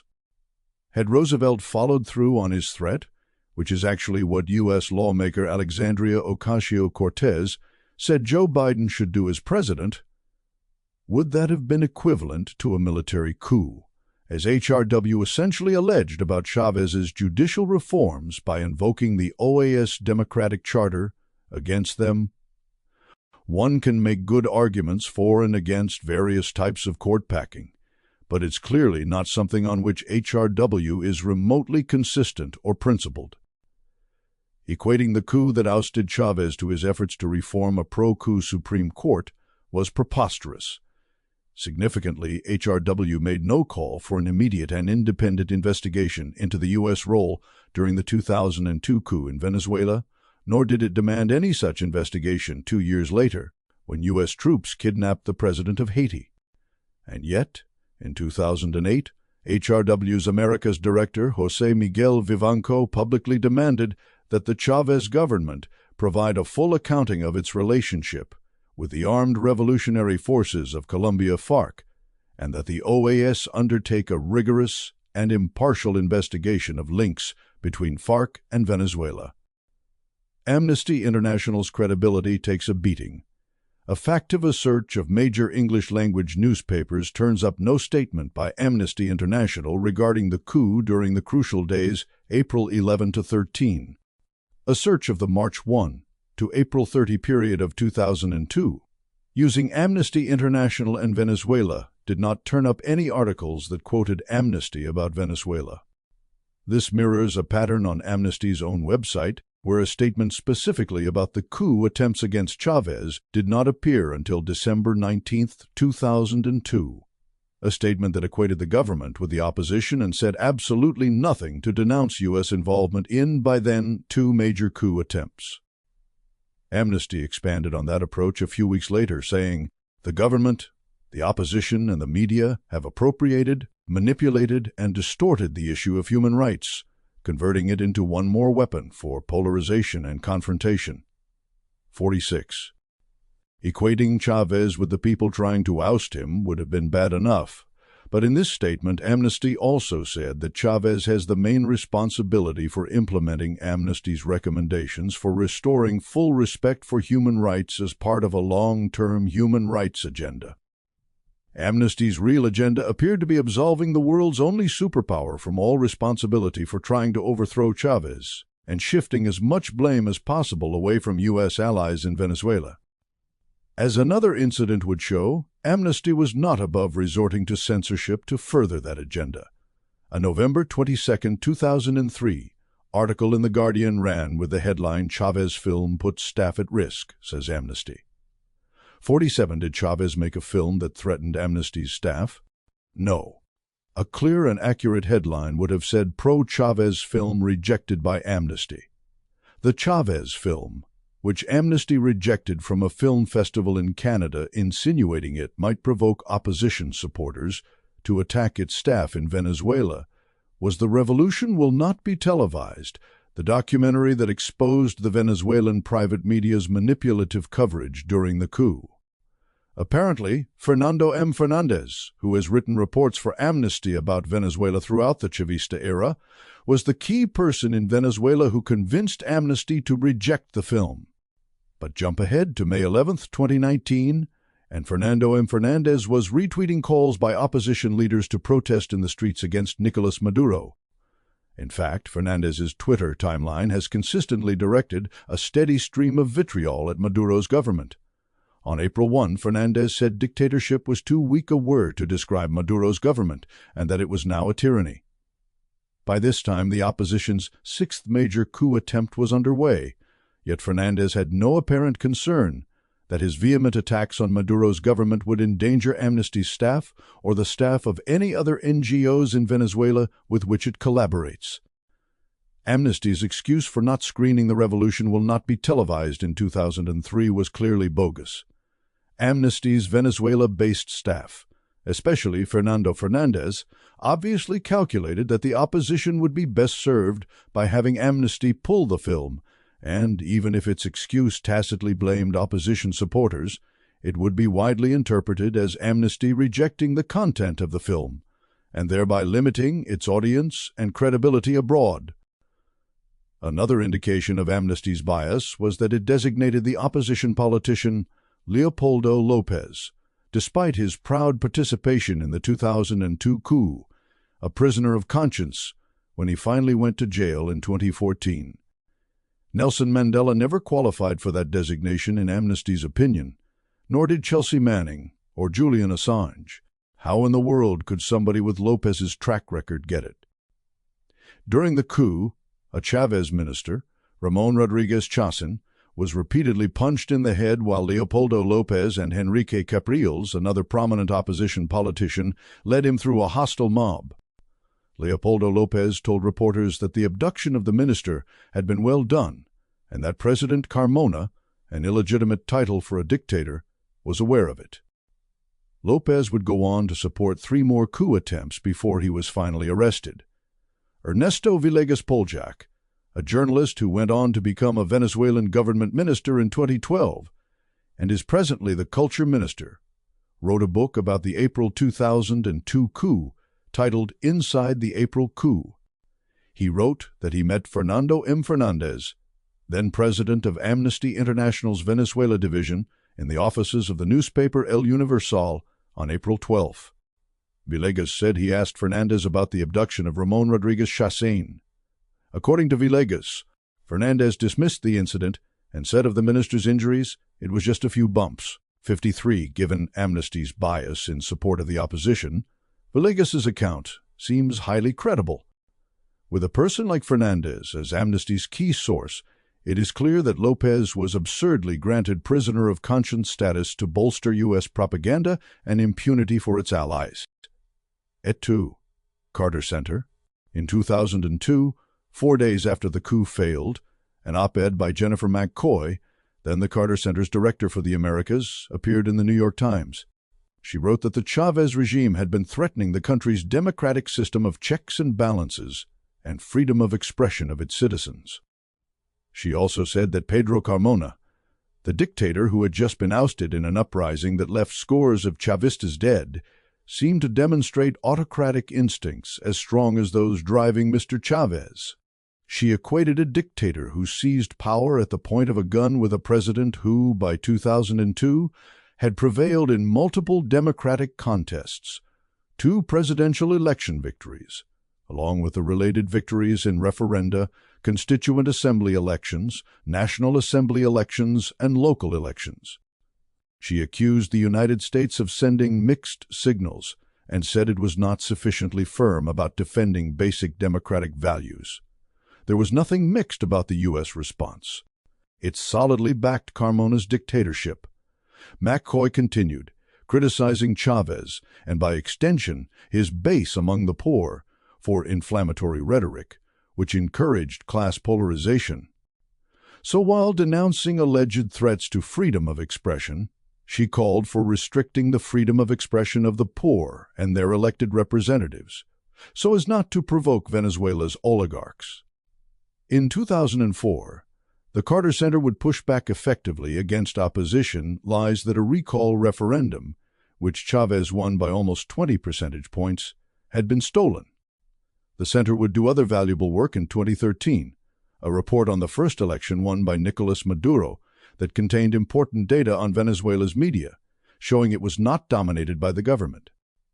That honesty would set it apart from other big NGOs, such as Human Rights Watch and Amnesty International. And yet, the Carter Center is nonetheless deeply embedded in the U.S. establishment and shares its assumptions, as McCoy's hostile op-ed demonstrated. The U.S. establishment is one that is never held accountable, even after being completely unmasked by events such as the 2002 coup. Hence, more U.S. attempts to overthrow Venezuela's democratically elected government would follow. 6. Second coup attempt. Oil strike. December 2000 and 2 February 2003. On October 21, 2002, 6 months after the defeated coup, the opposition organized a one-day national strike aimed at forcing Chávez's resignation. The following day, they began a symbolic takeover, or liberation, as the opposition called it, of a plaza in Altamira, part of the wealthy Chacao district in East Caracas. The opposition leader, Leopoldo López, was mayor of this district. Despite his participation in the April coup, he was still in public office, emboldened by an August 14 Supreme Court ruling that cleared 4 high-ranking military men who participated in the coup that ousted Chávez. About 100 officers joined the Altamira Plaza protest by October 25. Vice Admiral Daniel Comiso Urdaneta, one of the 4 officers cleared by the Supreme Court, told the press that the Plaza liberation was the most entertaining coup in the world. 3 Fedicamaras, the business federation once led by Pedro Carmona, openly backed the officers, as did Carlos Ortega, leader of the Confederación de Trabajadores de Venezuela, CTV, Union Federation, and a perpetrator of the April coup. Once again, Article 350 of the Constitution, which permits civil disobedience in response to unconstitutional acts by the government, was invoked. The protest was quite a spectacle of elite impunity and delusion. Supporters of Carmona's dictatorship claimed to be fighting for democracy. In addition to the Supreme Court's ruling on the military officers, there is no doubt the protesters were emboldened by ongoing U.S. funding and related support. Chávez ignored the Plaza liberation, and the protest, though it continued, failed to get much attention. On December 2nd, the opposition escalated its tactics by beginning to target the oil industry. Officially, they kicked off a general strike, but outside of opposition strongholds like eastern Caracas, businesses overwhelmingly stayed open, focusing on the state oil company PDVSA, which at that time provided about 80% of Venezuela's foreign exchange, was far more threatening to the government. On December 3rd, employees and management at PDVSA who supported the opposition began to walk off the job. That same day, as the National Guard used tear gas to disperse protests outside the PDVSA offices, the National Electoral Council (CNE) voted 4-1 to hold a non-binding referendum in February on whether Chávez should continue as president, a proposal that Chávez opposed. But the opposition, unwilling to risk leaving things to voters who had repeatedly handed Chávez victories, ignored the CNE's decision and continued sabotaging PDVSA. Venezuela's 1999 constitution allows for a binding recall referendum halfway through a president's 6-year term, if those seeking the referendum collect enough signatures in support of the measure.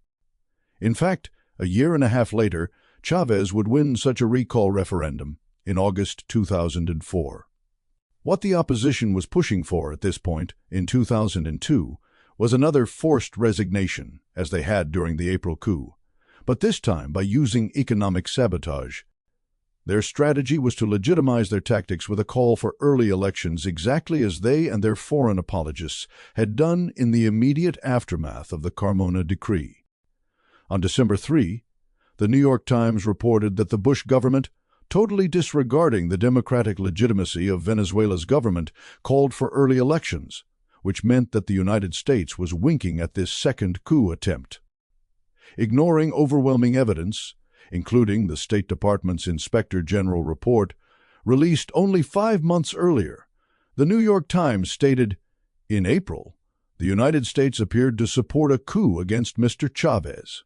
6 appearance indeed, the article then added. In the past year or more, the United States has also channeled hundreds of thousands of dollars in grants to American and Venezuelan groups opposed to Mr. Chávez.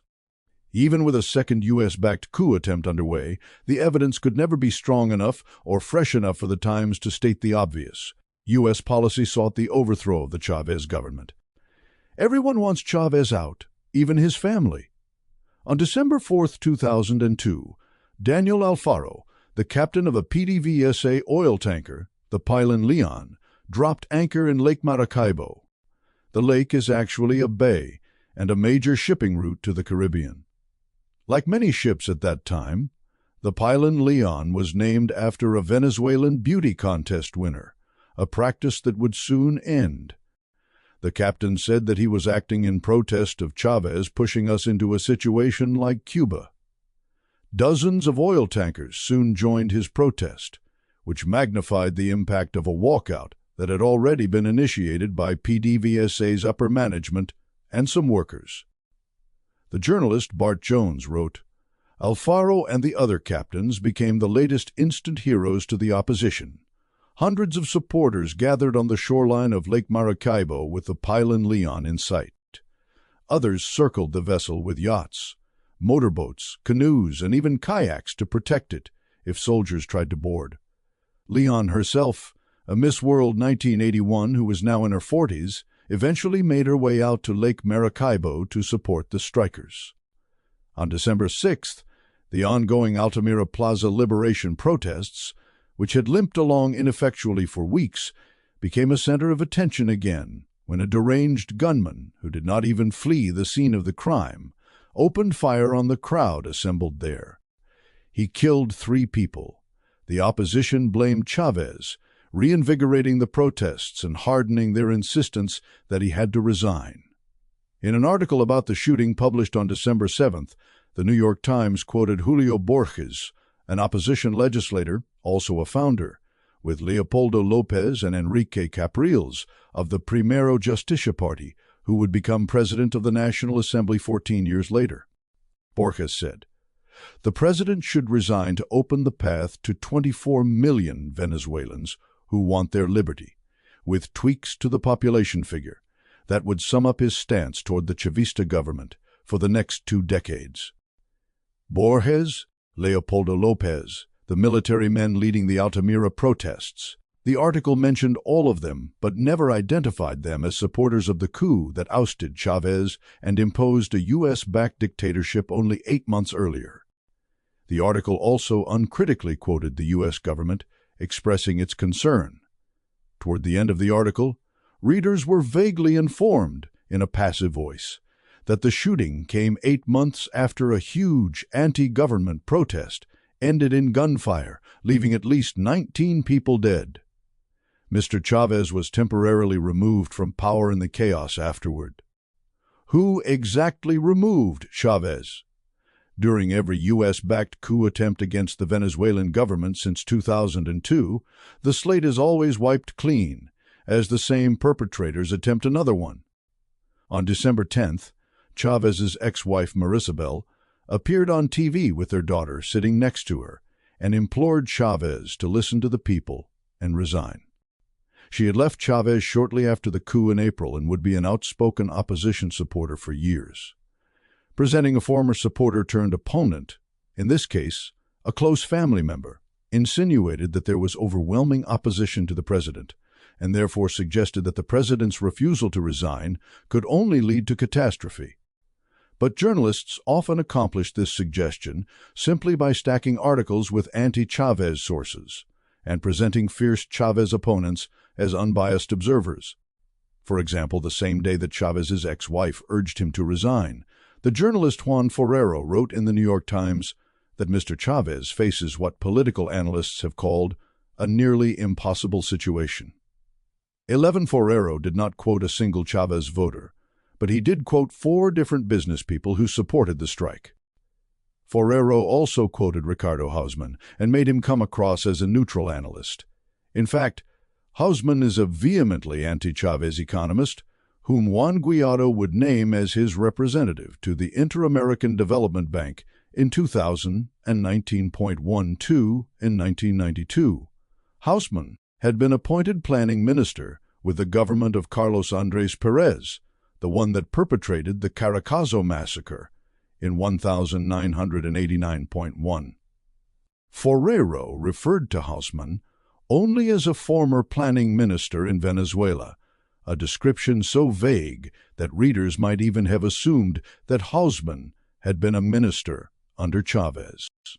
Even Ari Fleischer, the White House press secretary, who had regurgitated every opposition talking point when Chávez was briefly deposed earlier that year, was uncritically quoted by Forero, a subtle way to present the U.S. government as a benevolent and neutral party. We call on all sides to act responsibly, continue to support the dialogue process, and reject violence. As in the months prior to the coup in April, the media pretended that the majority of Venezuelans who had voted for Chávez repeatedly since 1998 did not exist. They were written out of the story, with help from anti-government polling firms such as Dataanalysis, except when they could be depicted as thugs. The Norwegian journalist Eirik Vold arrived in Caracas 2 months before the oil strike. Like most foreign journalists, he took up residence in wealthy East Caracas, an opposition stronghold where Venezuela's private media has always had the most influence. He initially came to accept the story that Venezuelan and Western media coverage was telling. In his book about the years he lived in Venezuela, he wrote, "At the time, I believed the best thing Chávez could do for the country as a whole was step down voluntarily and end the crisis before further tragedies unfolded and he ended up in front of the International Criminal Court or being overthrown by his own people." Vold's perspective would change completely once he was able to venture out of East Caracas and actually meet Chávez supporters in poor neighborhoods. In a poor country with a lot of violent crime, this involved risk and discomfort on Vold's part, and it would hardly open doors for him in the corporate media hostile to the perspective of Chavistas. But it allowed him to understand the majority of voters who told a different story than the one he had initially accepted as true. There were, however, some differences at this time with the story the Western media would tell in later years. For instance, in a December 11 article for the New York Times, Juan Forero reported that pro-Chávez demonstrators protested outside private television stations, all of which are ferociously anti-Chávez, ransacking the newsroom of one of them. His article also said that 8 of the 20 Supreme Court judges had joined the strike. In later years, the opposition was constantly presented as voiceless in the mass media. Another key difference, on December 17th, Forero acknowledged a fact about Venezuela that would be written out of history many years later. When Maduro was in office, to the government and its supporters, Mr. Chávez is simply trying to manage Petróleos de Venezuela for the good of a country that, despite its vast oil wealth, has been mired in poverty. 18. With Chávez in office for only a few years, it did not yet make sense to rely on the trope of a once prosperous country ruined by Chavismo. Instead, the story was that a bumbling would-be authoritarian was not up to the task of reforming Venezuela, and it would be best if he resigned.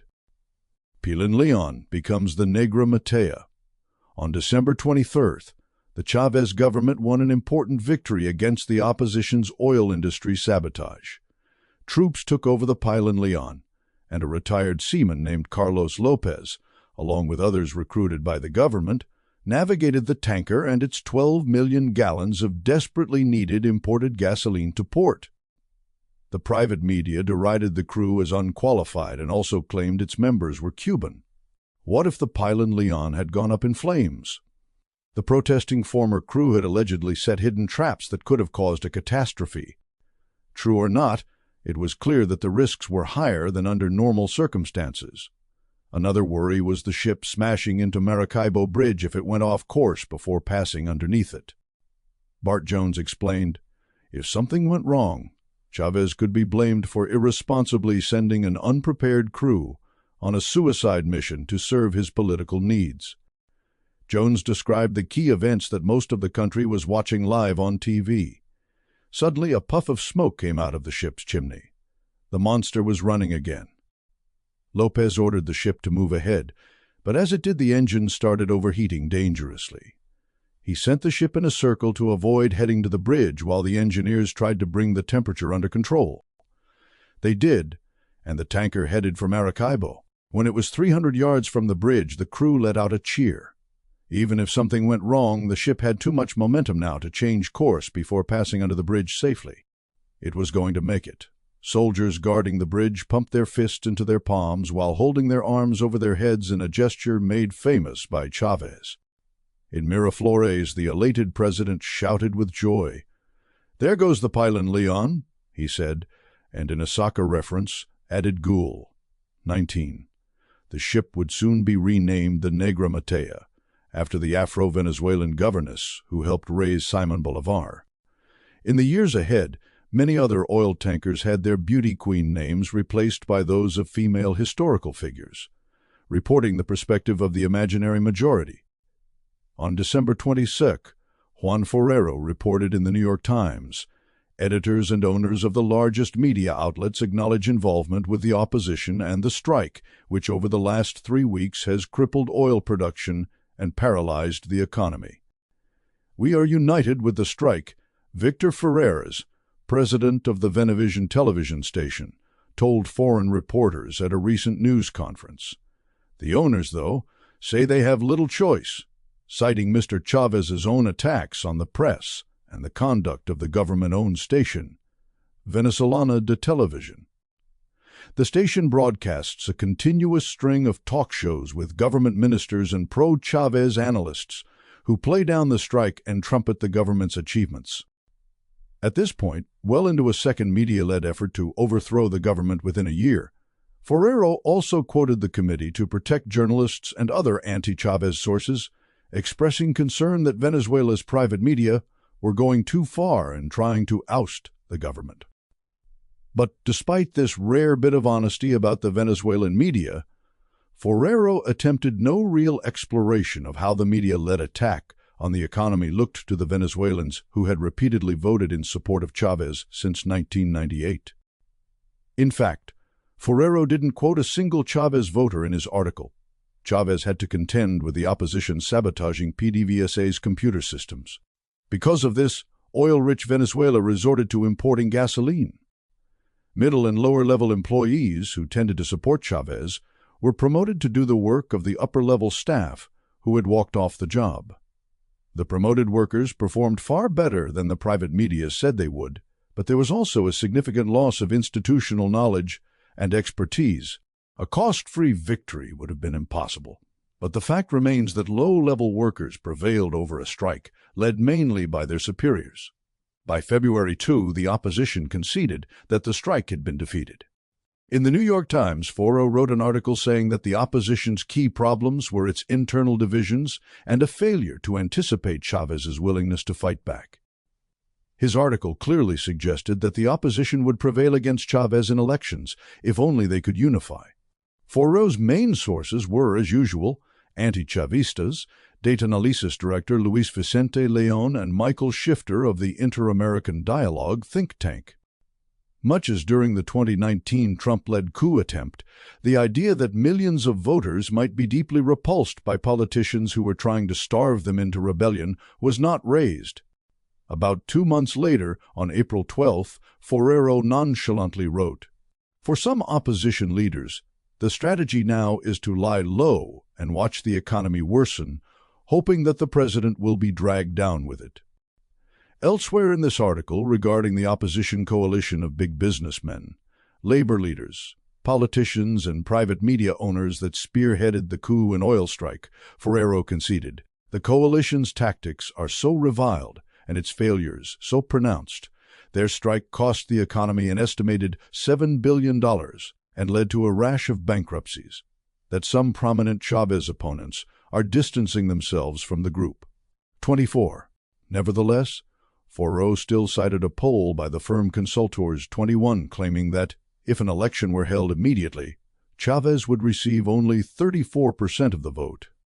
In hindsight, we know that the opposition would be repeatedly defeated by Chavistas in national elections for the next decade.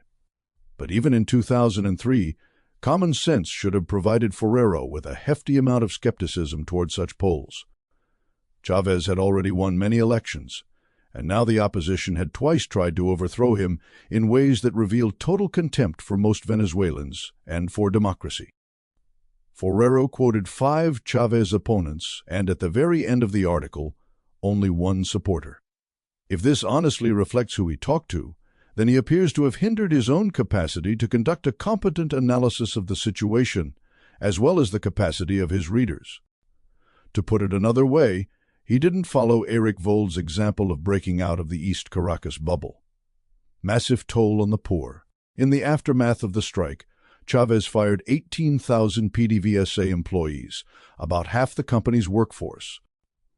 The dismissed employees came mainly from the managerial, professional, and technical staff. That may seem harsh at first glance, but not when the combined economic impact of the first 2 coup attempts is considered. They increased Venezuela's poverty rate to 62%, a jump of 14 percentage points. By the end of the first quarter of 2003, Venezuela's real GDP contracted by nearly 30% from the combined impact of the coup and oil strike that followed. See chart below. It was the worst quarter Venezuela had experienced in decades, one inflicted deliberately by the U.S.-backed opposition. Source: Center for Economic and Policy Research. To repeat, any foreign government linked to a political movement that inflicted this much economic damage on the United States would suffer horrific retaliation. U.S. politicians and media outlets that supported the sabotage would be declared treasonous and never be heard from again. Opposition impunity, yet again. Initially, Chávez was far less conciliatory after the oil strike than he was after the April coup. Carlos Ortega, arguably the most important leader behind the second coup attempt, went into hiding. He was soon granted political asylum in Costa Rica, but the offer was withdrawn in 2004, and he went into hiding again. In March 2005, he was captured, and that December given a 16-year prison term for treason. He escaped prison in August 2006. His family suggested that he may have been disappeared by the government, but he turned up in Peru where he was given political asylum. From exile in 2019, Ortega has made videos, reported on by Venezuela's private media, in support of Juan Guaido and calling for protests in Venezuela so it can retake the path of democracy. 28. Source: Center for Economic and Policy Research. At the end of 2007, Chávez granted a wide-ranging amnesty for participants in the April coup, including amnesty for violence committed on board oil tankers. About 40 military officers involved in the Altamira Plaza protest also benefited. The amnesty excluded people such as Ortega, who fled the country to escape legal consequences or were accused of crimes against humanity or grave human rights abuses. But Ortega's escape and many other examples of opposition impunity suggest that people within the Chávez government were assisting those who wanted to overthrow him. By granting the amnesty, Chávez was, in part, choosing to hold back on addressing corruption within his own ranks, among prosecutors and judges in particular. One prosecutor who seemed willing to aggressively pursue perpetrators of the coup was Danilo Anderson. In a crime widely assumed to have been perpetrated by opposition supporters, he was assassinated in November 2004 with a bomb that was planted in his car. To this day, Anderson is hailed as a heroic martyr by Chavistas. Overall, Chávez did not react timidly to the second coup, but it is difficult to fight a war on many fronts. The problem of traitors within a government's own ranks is especially difficult when that government is also contending with violent opponents, backed by a lawless superpower. After the oil strike, the economy recovered very quickly. See chart above. The U.S.-based Center for Economic and Policy Research pointed out how dramatically this recovery defied IMF forecasts for the Venezuelan economy. International Monetary Fund, IMF, forecast repeatedly underestimated GDP growth by a gigantic 10.6, 6.8, and 5.8 percentage points for the years 2004 to 2006. Instead, the economy grew at a record pace over the next 5 years, with real GDP nearly doubling from the end of the oil strike through the fourth quarter of 2008. 31. Given F. rushed to offer the Carmona dictatorship loans while it was very briefly in power, and later denied emergency loans to Maduro's government during the COVID-19 pandemic, it's very safe to assume that ideological bias and dishonesty were mainly responsible for these atrocious predictions. The forgotten currency float. Notwithstanding the recovery, the oil strike prompted the Chávez government to give the economy an Achilles heel through the exchange rate system it implemented to prevent capital flight during the strike. In February 2002, only 2 months before he was briefly overthrown, Chávez implemented a floating exchange rate system. In that type of system, the exchange rate floats to wherever supply and demand take it as people, and firms freely trade local currency, bolivars in Venezuela's case, for foreign currency. For obvious reasons, the rate at which the bolivar trades for the U.S. dollar, given its importance in international trade, is crucial to determining how expensive or cheap imports are in Venezuela. The less the bolivar is worth relative to the U.S. dollar, the more expensive imports will be, and vice versa. While it was briefly in place, Venezuela's floating exchange rate worked well. The government's dollar reserves grew despite tremendous political instability until the oil strike. Reserves fell by $2 billion during the strike, and the bolivar lost 30% of its value. On February 6, 2003, days after the strike collapsed, Chávez announced that exchange controls would be reimposed as a way to stem capital flight and prop up the bolivar, officially ending the floating exchange rate. With this change in policy, the bolivar could be legally exchanged for U.S. dollars only at a fixed rate set by the government. This created a black market for U.S. dollars, which did not cause major problems while Chávez was alive. Mind you, when Chávez introduced the system, the difference between the fixed rate and the floating rate was only about 15%. But near the end of 2012, while Chávez was in Cuba unsuccessfully fighting off cancer, the difference between the black market rate and the official exchange rate increased alarmingly. For reasons that are not clear, the government had begun cutting back on the U.S. dollars it issued to the private sector, causing the rates to diverge. Once Nicolás Maduro was in office, the black market exchange rate skyrocketed, especially after oil prices collapsed in late 2014.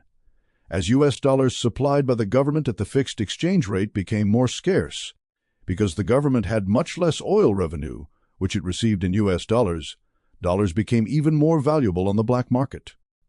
Market theory tells us that importers with the highest costs, who can still stay in business, end up setting prices. In Venezuela's case, that meant importers who turned to the black market in dollars. The The skyrocketing black market rate drove up the cost of imports, and therefore inflation, by effectively devaluing the bolivar. As the black market rate increased, the government lost money, because the dollars it would have given to private industry, for industry to provide goods and services, were diverted into various forms of illegal speculation. The government printed bolivars to cover the losses, which also drove up inflation, leaving Venezuela plagued by a devaluation inflation spiral. Figure 6.3, page 109, shows how both trends reinforced each other, inflation alongside the black market exchange rate, that is, the number of bolivars required to get a U.S. dollar on the black market. For several years after the oil strike, and with the fixed exchange rate that Chávez imposed in response, the Venezuelan economy performed remarkably well. Opposition analysts and their backers at the IMF and in the business press were left looking very foolish as they predicted an economic collapse, while the economy not only grew but delivered massive poverty reduction and decreased inequality. Unfortunately, Chavista commentators and officials widely saw the fixed exchange rate system as a crucial part of that success. Bolivia's example should have disabused them of that idea. Many governments buy or sell their own currency to stabilize the exchange rate. In other words, they maintain a managed or dirty float of the currency. The U.S. economist Mark Weisbrot recommended this type of system for Venezuela in 2010. 38. Source: Center for Economic and Policy Research. Under President Evo Morales, Bolivia was another left-wing government in the region, one facing very similar challenges as Venezuela. Bolivia sustained rapid growth and poverty reduction using a managed float exchange rate system, basically what Chávez had abandoned after the oil strike. Tragically, Bolivia's important example was ignored by both the Chávez and Maduro governments. In 2014, a Venezuelan economist, Hernán Luis Torres Núñez, wrote a piece for the left-wing website Aporia, in which he claimed Bolivia's example showed that Maduro needed to cooperate more with business owners. That was an erroneous and a counterproductive way to try to convince Chavistas to fix the exchange rate system.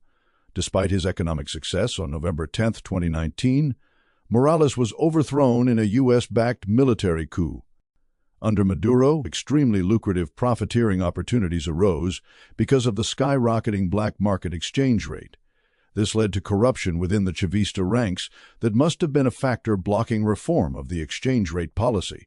But how big a factor, it is not easy to say.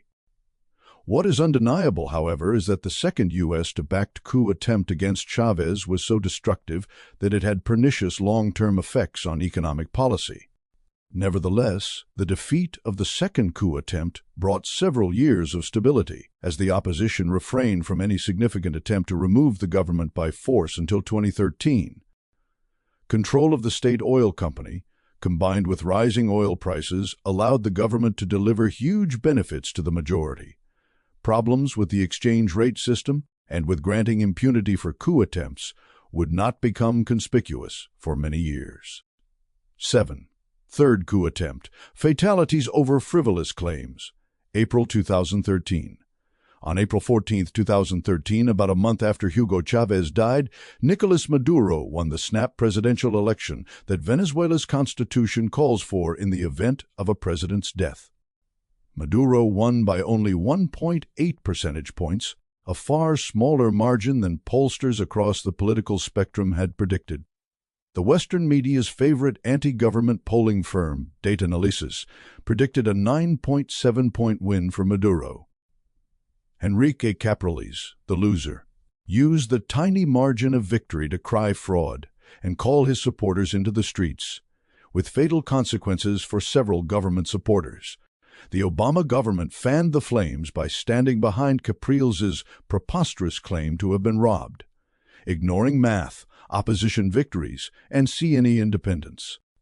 After the election, Maduro immediately said that he welcomed a full recount, but the head of the National Electoral Council, CNE, Tibisay Lucena, reacted frostily to the idea. It was the CNE's place to say if a recount would take place, not Maduro's.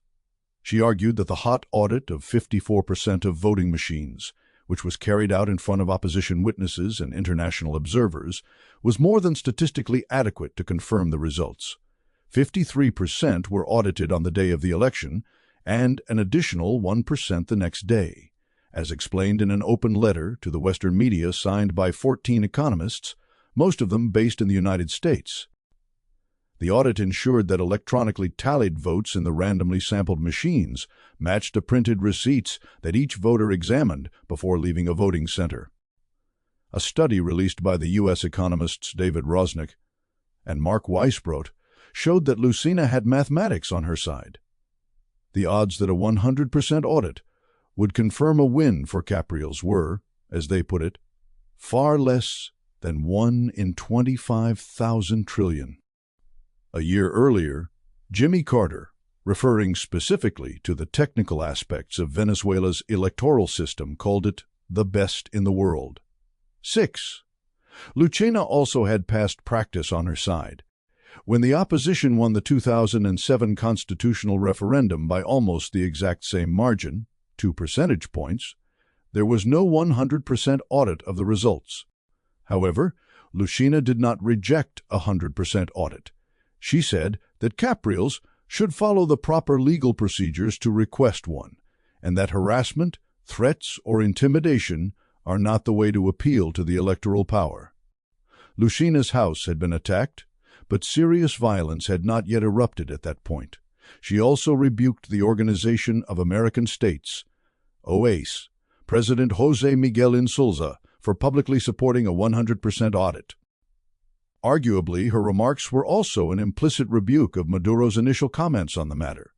This is significant given that for years the opposition and its foreign allies had strongly impugned the CNE's independence. Many prominent people, including the OAS president, seemed to think that electoral procedures should be simply made up on the fly, and the independence of the CNE disregarded when it suited them. On April 17, Capriles formally submitted paperwork to the CNE asking for a 100% audit. By that time, several Chavistas had been killed in attacks perpetrated by his supporters. On April 18, the CNE announced that it would audit the remaining 46% of machines, in other words, bring the audit to 100%. Capriles celebrated the decision in a TV address, calling it a great victory for the protests he had instigated. Referring to the remaining 46% of machines that would be audited, he claimed, "We know where the problems are, in those 12,000. That's where they are. There we will be able to perfectly prove the truth to all of you. So we accept what the CNE has announced to the country. We will be there during the audit. Important to remember, there are technical details. I am not going to tire the country at this late hour with technical details, but it is important to remember the fingerprints records that the CNE must disclose." Note that Capriles immediately shifted his demands. The audit now had to include an audit of the entire fingerprint registry to satisfy him, not simply a 100% audit of the voting machines. He also denied that any of his supporters had killed anyone or attacked a single Cuban-staffed medical center, a denial that a Reuters report would soon refute. He said that any fatalities that occurred after his call for protests were the result of common crime, and that the government was trying to pass these deaths off as politically motivated. On April 25th, Capriles announced that his people would not supply witnesses for the audit of the voting machines because a review of the fingerprint registry was not included. Capriles also traveled to Belgium, France, Germany, and Spain to plead his case. On May 9th, Capriles told the Spanish newspaper El País that he had actually won the election by 400,000 votes. As Dan Beaton of the Center for Economic and Policy Research observed, Capriles is still alleging the vote count was stolen in a way that would have been detectable in the first audit, and hence the statistical analysis still applies. If tens of thousands of voters voted multiple times, it would be very difficult to stuff the receipt boxes to match the multiple voting, without having some discrepancies between the machine and the paper count. The receipt boxes are in plain sight of all observers, and it would be impossible for a voter to stuff multiple pieces of paper through the thin slot without anyone seeing. It would also be impossible to vote more than once without not only the collaboration of observers to fix the machines to allow this, but a conspiracy involving tens of thousands of people, with no subsequent leaks. Predictably, math and logic bounced off the Western media, and it was Maduro, not Capriles, who was described as behaving shiftily. On June 5th, Reuters reported that Maduro originally accepted a proposal for a full audit of the close April election which he won, but then backtracked and has since hardened his stance. 14. In a way, Reuters was correct that Maduro had backtracked. He had initially overstepped and basically disrespected the CNE with his emphatic endorsement of a full audit. He then shifted to letting the CNE take the lead, as he should have from the beginning. By the time Reuters claimed that Maduro had hardened his stance, the CNE was only days away from completing the utterly unnecessary 100% audit Capriles had demanded. On June 11th, the CNE announced that no discrepancies were found. Media malevolence. The Western media's failure to scrutinize Capriles' allegations clearly involved something worse than incompetence.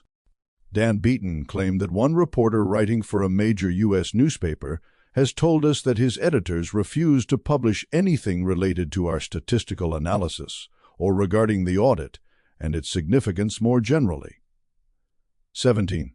The analysis Beaton referred to was done by his colleagues at the Center for Economic and Policy Research, CEPR, Mark Weisbrot and David Rosnick. It showed that the sample size of 53% that was used to randomly audit the voting machines on the day of the election was decisive. The audit looked for discrepancies between printed receipts that all voters checked and the touchscreen votes recorded by the machines. An additional 1% of the machines were audited the next day. The odds that a 100% audit would find enough discrepancies to change the results in favor of Capriles were infinitesimally small. A Factiva search for Weisbrot, co-founder of CEPR, between May 9th, the study's release date, and July 9th turned up 27 articles, but none of them mentioned the statistical analysis. This included a May 17 Christian Science Monitor article that ran with the headline "Venezuela's Maduro Still Waiting on Washington's Recognition," and actually quoted Weisbrot. A lot of Venezuelans seem to think that a close election is not a valid election, so this leaves room for Maduro's critics to question it, says Mark Weisbrot of the Center for Economic and Policy Research, an independent think tank in Washington. Mr. Weisbrot says he thinks the U.S. is trying to take advantage of this situation. Was this newspaper that quoted Weisbrot not allowed to mention that he had published a study explaining why Capriles' fraud claims were ridiculous? The article also misleadingly referred to a partial recount being underway. That was the partial recount that took a 54% audit up to 100%, in other words, a complete recount. In a later piece, Beaton observed that while Capriles' call for the fingerprint audit has gained traction in the English-language media, the CNE officials' announcements that they plan to conduct such an audit have not. Beaton highlighted one appalling example, a June 9 report by the AP's Christopher Tootaker that mentioned Capriles' demand for a fingerprint audit, but not the fact that weeks earlier, on May 17th, the CNE had announced that it would do one. In September, the CNE completed this audit as well and explained its methodology to officials from UNASUR and the Carter Center. A year later, a Carter Center report on the election acknowledged the validity of the CNE's approach to the fingerprint audit, but said that the opposition's boycott of the process and lack of information led to a loss of an important opportunity to reassure people about the results. In other words, the U.S.-backed opposition had instigated protests that resulted in several deaths over an election that proved to be completely fair. Contrast this with Mexico's 2006 presidential election. Then the right-wing Felipe Calderón defeated left-of-center Andrés Manuel López Obrador by 0.6 of a percentage point, a much smaller margin than Maduro's win over Capriles in 2013. Mexico's electoral authorities did a recount of 9% of the ballots and refused to release the results. The Western media's reaction could not have been more different in this case. As Dan Beaton explained, an anti-democracy campaign Mexico's presidential loser takes a lesson from Joseph Stalin, ran a Washington Post editorial headline. The Times of London declared him Mexico's bad loser, a demagogue prepared to hold the nation to ransom. So far, at least, no major U.S., British, or Canadian paper has labeled Capriles a sore loser, and the Washington Post has yet to compare him to Stalin. Another contrast was that polls in Mexico had widely predicted a win for López Obrador in 2006, an additional reason why claims of fraud in that case were plausible. Mexico's right-wing establishment had reason to fear a López Obrador victory before the election, and therefore prepared to steal it from him. But polling firms in Venezuela, including the pro-opposition Daytonalisis, widely predicted a heavy loss for Capriles in 2013. In the fraud story that Capriles wanted to sell, Maduro was caught off guard as the votes came in but still managed to rig the vote count without leaving evidence, despite Venezuela's far more advanced and transparent voting process and the scrutiny of a hostile Western media. Of course, when it comes to Venezuela, and indeed any state that is considered a U.S. enemy, the Western media's message is largely in sync with the U.S. government and large NGOs. The U.S. government called for a 100% audit the day after Maduro's election victory, and again on April 16. A month later, the International Crisis Group, ICG, which was receiving about half its funding from the United States and other Western governments, echoed that call. The validity of the election result needs to be clarified. 25 even more imperiously, the ICG singled out Brazil as a regional power that should not tolerate further destruction of the rule of law and democratic values elsewhere in Latin America. Human Rights Watch, HRW, said on April 17, Capriles challenged the results and asked the electoral authorities to conduct a full recount, a request echoed by the Secretary General of the Organization of American States and initially supported by Maduro. However, the National Electoral Council summarily rejected the request and proclaimed Maduro president on April 15. 27, of course, the CNE did not reject a full audit. The HRW statement also said that Maduro would be installed as president on April 19, as if he had perpetrated a coup. It also scolded Maduro, saying he shouldn't threaten to use an iron fist to restrict and intimidate those who try to voice their opinions. But should Capriles have denied that his supporters had killed people and attacked medical centers, incited by his claims that he'd been robbed of the election? What was the message sent by his denial? Should Capriles have been asked to denounce high-profile supporters who made wild claims that put Cuban-staffed medical centers in the line of fire?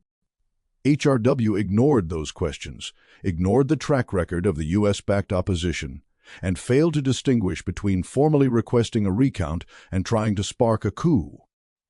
As usual, HRW pretended that only Maduro's words could incite or intimidate. Reuters belatedly investigates a few Chavista deaths. On May 8, more than 3 weeks after the fact, Reuters published an article about 3 post-election deaths in the La Limonera neighborhood in Caracas. It conceded that 2 of the 3 deaths it investigated, out of 9 then alleged by the government, seemed strongly to indicate the responsibility of Capriles' supporters. All 3 victims were murdered as they headed home after protecting a medical center from attack by opposition supporters. When official results showed him narrowly losing, Capriles on the night of Sunday, April 14, called on supporters to demand a full recount by marching in the streets. A day later, opposition protesters near La Limonera went to a state-run clinic staffed by doctors from Cuba, who were hired through a Chávez-era oil-for-services deal. Witnesses interviewed by Reuters said about 100 protesters surrounded the clinic for around 2 hours shouting slogans such as "Get out Cubans," "We don't want you here," banging pots and pans in a rowdy cacerolazo. From the Spanish word for casserole, a loud banging of pots and pans, protest. Maduro sympathizers, including hairdresser Rosairis Reyes and carpenter José Luis Ponce, arrived to protect the clinic from harm, witnesses and relatives said. As the protests died down, they began returning home, but never made it. From a Toyota, someone started shooting and shouting opposition slogans. "One of the bullets hit my mother in the back," said 15-year-old Yanilexis Reyes, who lives with two brothers in a small apartment decorated with the posters, with the faces of Maduro and Chávez. "She fell off the motorcycle, and we took her to the hospital. Her mother died 2 days later. Ponce was also shot while returning from the clinic, according to witnesses." A family member said one person was later wounded at his funeral by a shot fired from a neighborhood near La Limonera. It would have been truly miraculous if attacks on Cuban-staffed medical centers, like the one described by Reuters, had not occurred. And that was not only because the opposition had been hysterically vilifying all things Cuban and Cuba-related in the private media for years. The Reuters article didn't mention that, the day after the election, Nelson Bocaranda, a high-profile pundit who then had a regular column in El Universal, one of Venezuela's largest newspapers, tweeted to 1 million followers that he had been informed that Cubans in Maracaibo were hiding ballots inside a medical center and refusing to release them. It is hard to imagine a tweet more clearly intended to incite violence against Cubans working in medical centers. The medical centers, known as Integral Diagnostic Centers, CDIs in the Spanish acronym, had expanded in Venezuela since 2003. They brought basic healthcare services to the poorest areas by deploying tens of thousands of Cuban doctors to defeat a boycott of the program by Venezuela's right-wing medical establishment. Reuters, in the article quoted above, mentioned that Provea, a local human rights group, later released a report saying it had found no evidence that any of the CDIs had been attacked, drawing furious criticism from government leaders, including Villegas. Ernesto Villegas is a journalist who went on to become Maduro's communication minister in 2012.34. Had Bocarada's incendiary tweet been mentioned by Reuters, then Villegas's criticism of Provea would have been easy to understand. Also unmentioned was that, in 2010, Provea received funds and other support from the Canadian government, which had been openly hostile to the Venezuelan government for years. In 2009, for instance, Canadian Prime Minister Stephen Harper referred to Venezuela as a rogue state. 35. But putting aside the limitations of the Reuters article, the bias of human rights groups, such as Provea and HRW, is extreme indeed, when even Reuters reports facts that expose the shoddiness of their work. Below are people whom Ernesto Villegas described in a report as victims of opposition violence in the wake of the election. José Luis Ponce Ordóñez, 45, shot after defending medical center. Rosieres Reyes, 44, shot shortly after defending medical center. Keller Guevara, 23, police officer shot while on duty. Johnny Pacheco, 37, shot after defending medical center, one of the 3 cases Reuters belatedly investigated and disputed by Reuters after speaking with his relatives. Gerardo Rico, 39, died after spending weeks in a coma, allegedly after being beaten by a group of Capriles supporters. Ray David Chasen Gonzalez, 11, Johan Hernandez, 22, Maria Victoria Baez, 12, all killed when a truck smashed into them as they were on the streets celebrating Maduro's win. Luis Eduardo Garcia, 24, shot while next to C&E building demonstrating in support of Maduro. Hender Bastardo, 21, shot, a motorizado, motorcycle rider, often associated with pro-government collectivos that are vilified by the opposition. Henry Rangel, 32, shot while on the street celebrating Maduro's win. Capriles shifts again, alleges unfair election. By May, Capriles had shifted away from claiming that the vote count had been rigged. His focus switched to claiming that the election should be annulled by the Supreme Court because it was unfair. Reuters described his appeal. This appeal seeks to annul the elections and request new presidential elections in Venezuela, said Gerardo Fernandez, a lawyer representing the opposition, who are intent on at least discrediting Maduro, even if they cannot overrule the result. "We've come to defend the citizens who voted in April 14th, Fernandez said the appeal includes complaints relating to incidents prior to the election. The opposition accuses Maduro of using state resources and government media for his campaign. Portrayals also alleges there were thousands of irregularities on voting day, ranging from intimidation of poll station volunteers to illegal campaigning by government supporters. The Supreme Court quashed the challenge in August. Elections around the world would be declared illegitimate if fair media access was taken into account. That is certainly the case in the United States in the wake of the infamous Citizens United ruling of 2010. 39. That ruling banned legal restrictions on corporate funding of political campaigns. In Venezuela, concentrated wealth also gives some candidates conspicuously unfair advantages. Portrayals is related to the founding owners of Cadena Portrayals, which as of 2013 was Venezuela's largest print media conglomerate. As is invariably the case with U.S.-backed political movements in Latin America, the opposition in Venezuela is solidly based among the wealthiest people in the country. That alone would make marginalizing them in the media next to impossible without a much deeper democratization of media and society than was achieved under Chávez. In fact, in July, the Carter Center quietly published data that obliterated the opposition's complaint about media access. The Carter Center quietly drops a bomb. As part of a preliminary report on Venezuela's 2013 presidential election, the Carter Center analyzed TV news coverage during the campaign. As the name of the center suggests, it is part of the U.S. establishment, founded by a former president, making its data difficult for U.S. apologists to dismiss. The data showed no significant advantage in coverage for Nicolás Maduro during the campaign. The Carter Center therefore demolished the ubiquitous lie that the opposition was silenced in Venezuela's media. Without actually intending to, the center's executive summary still called for more equitable media access, and without criticizing the Western media or other NGOs. The data was devastating and spoke for itself. The data showed that the largest audience share for news went to a private broadcaster, Venevision, whose quantity of pro-Maduro and pro-Portrayals coverage was roughly equal during the campaign. The same kind of balance was provided by Televen, another private broadcaster that was third in audience share. Globovision, a private broadcaster that was fourth in audience share, was lopsidedly pro-Portrayals. The government network, VTV, which was second in audience share, was very pro-Maduro. Looking only at total minutes of electoral coverage on all four networks named above, the Carter Center's data showed a 57% to 34% advantage for Maduro. But the audience share of the private media's TV news coverage was nearly 3 times as large as the state media's, 72% to 25%.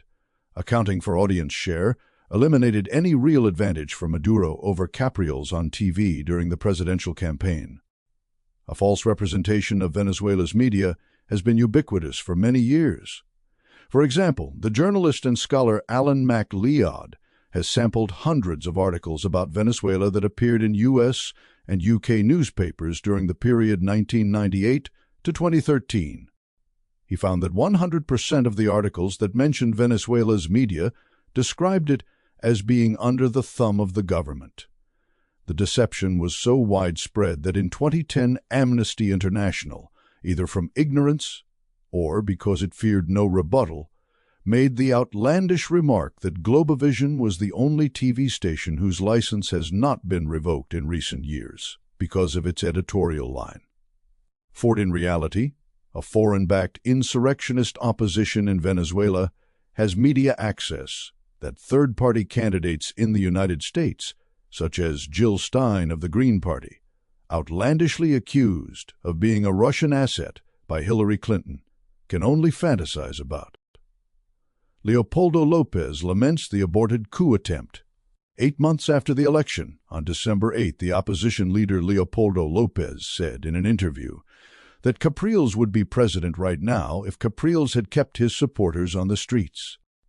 A few years later, Julio Coco Jiménez, then a member of Voluntad Popular, the political party of both López and Juan Guaidó, was much more emphatic.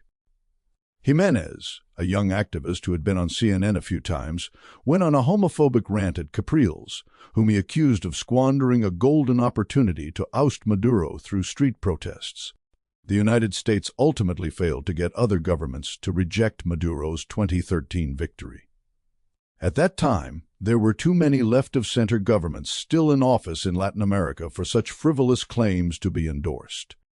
And in 2008, those governments had spearheaded the formation of the Union of South American Nations, UNASUR, with headquarters based in Ecuador, which reduced U.S. influence in the region. In 2019, by comparison, Evo Morales in Bolivia was not as fortunate when he faced a coup incited by bogus claims of electoral fraud and backed by Washington and its regional allies, including Juan Guaido. By 2019, UNASUR had practically been disbanded thanks to the efforts of right-wing governments in Ecuador, Brazil, and Argentina. But during the attempt against Maduro in 2013, even though other Latin American governments did not go along, the United States still had plenty of support from the Western media and high-profile NGOs, the propaganda apparatus that targets states the U.S. government wants overthrown. 8. Fourth coup attempt. February-April 2014. When Hugo Chávez was close to death at the end of 2012, the Venezuelan economy began to struggle. A devaluation-inflation spiral began, rooted in the exchange rate system and the country's failure to adopt a managed float policy, as Bolivia, under Evo Morales, had done. The system put in place to prevent capital flight during the second coup attempt was now wreaking havoc. In 2013, economic growth slowed, shortages of goods became a serious irritant, and inflation spiked. Thanks to high oil prices, however, economic growth persisted. See Table 8.1, page 125. Real GDP in each quarter of 2013 was higher than in the corresponding quarter of 2012. Although that trend went to 2014, the continued growth in 2013 helped Chavismo defeat the opposition in municipal elections on December 8, 2013.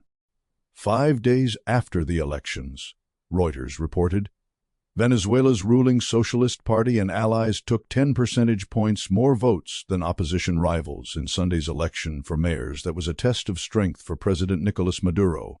Final results showed on Friday. Capriles, the governor of Miranda State who narrowly lost the April presidential vote, may come under pressure from within the opposition for his failure to deliver better results at Sunday's vote, which he had cast as a plebiscite. Several other opposition leaders have advocated more confrontational tactics, such as street protests, against Maduro, whom they cast as an autocrat taking instructions from Cuba and leading Venezuela's economy to ruin.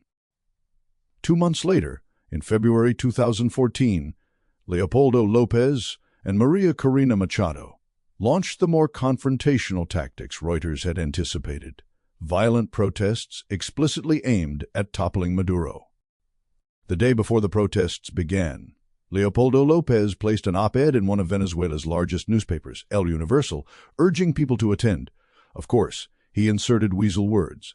López wrote, "We will see each other on the street, which is our terrain, in a nonviolent way, which is our strategy, and for one objective, the best Venezuela."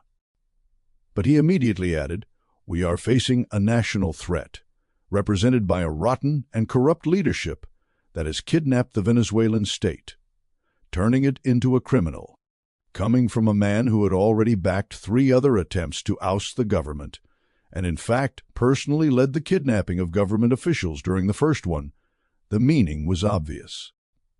The timing of this attempt, so soon after a major electoral defeat at the end of 2013, led to public bickering with his fellow insurrectionist, Enrique Capriles, who did not think protests were wise so soon after the opposition's defeat in municipal elections.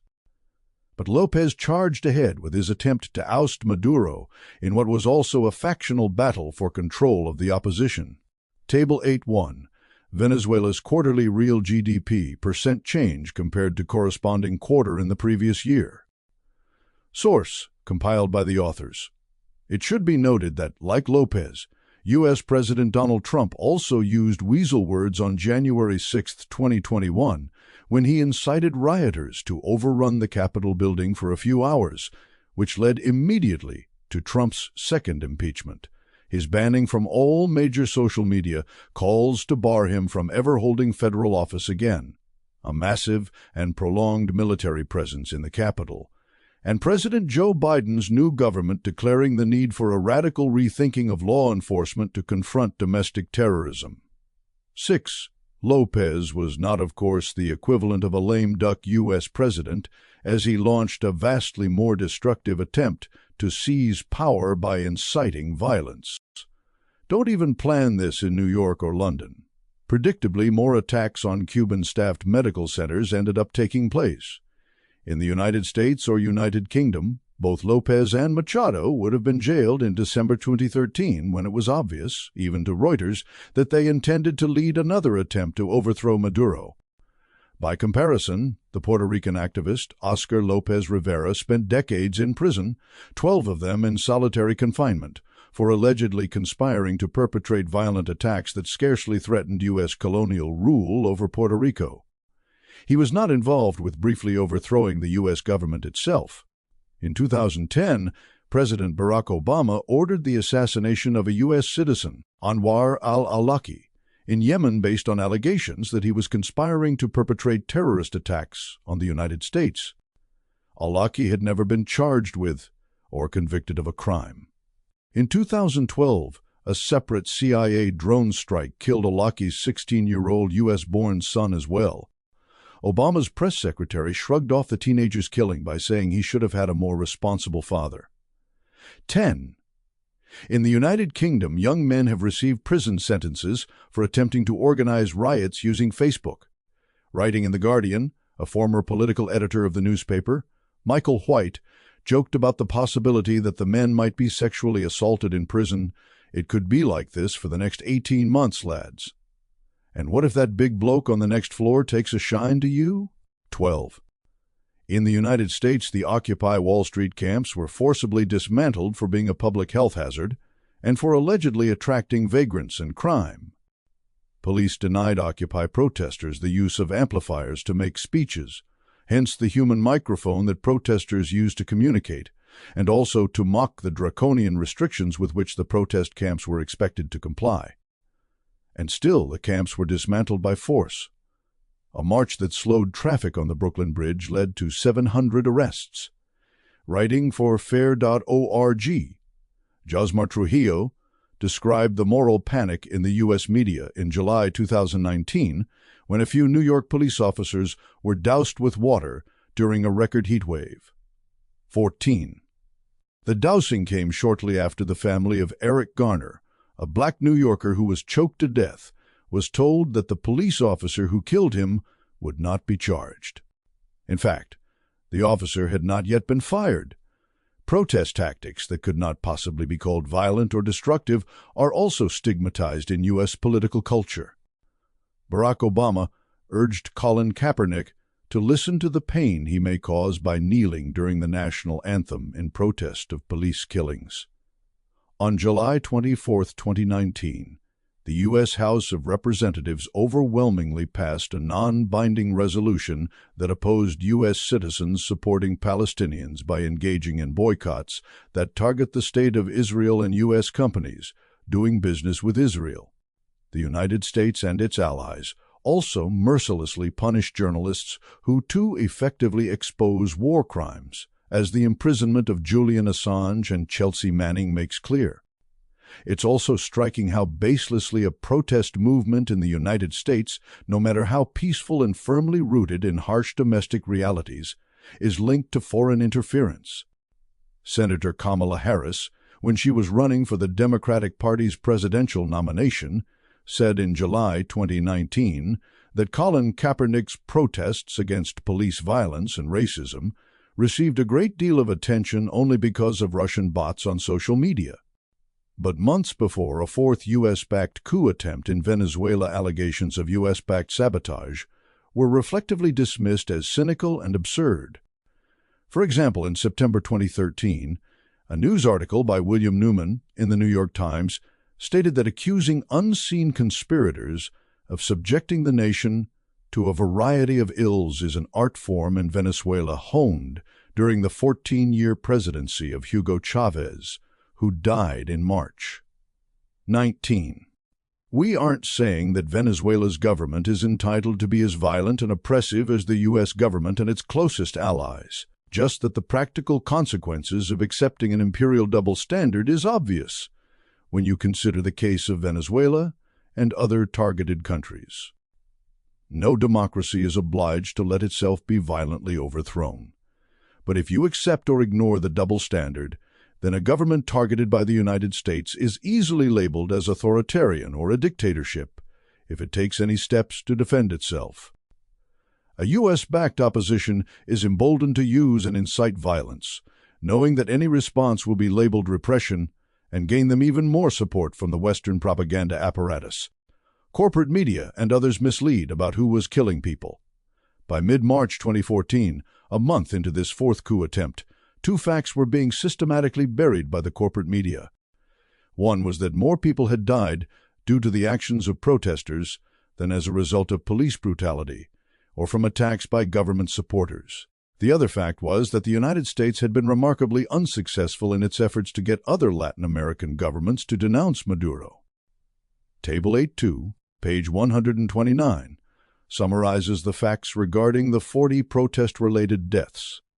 The list is taken from one compiled by Venezuela Analysis, a reader-supported website that is often critical of Chavismo from the left, based on Venezuelan news reports and official sources. By March 14th, the opposition side had caused 17 deaths, either directly or through lethal hazards they had created in the streets. The government side was either clearly or most likely responsible for 11 deaths. Table 8.2, Protest-related deaths. Source, compiled by the authors. By the time the protests fizzled out in early April, there had been a total of 40 deaths. The opposition side was most likely responsible for 21 of them. The government side was mostly likely responsible for 14. There were 3 additional deaths: the cases of Genesis Carmona, Juan Orlando Labrador Castablanco, and Adriana Urquiola, for which the facts are unclear regarding who was responsible. There were also 2 accidental deaths. Franklin Alberto Romero, a businessman, died from an electric shock in San Cristobal when he and several others tried to mount a billboard on a barricade. In the case of protester Jimmy Vargas, video footage confirmed that he accidentally fell from a rooftop.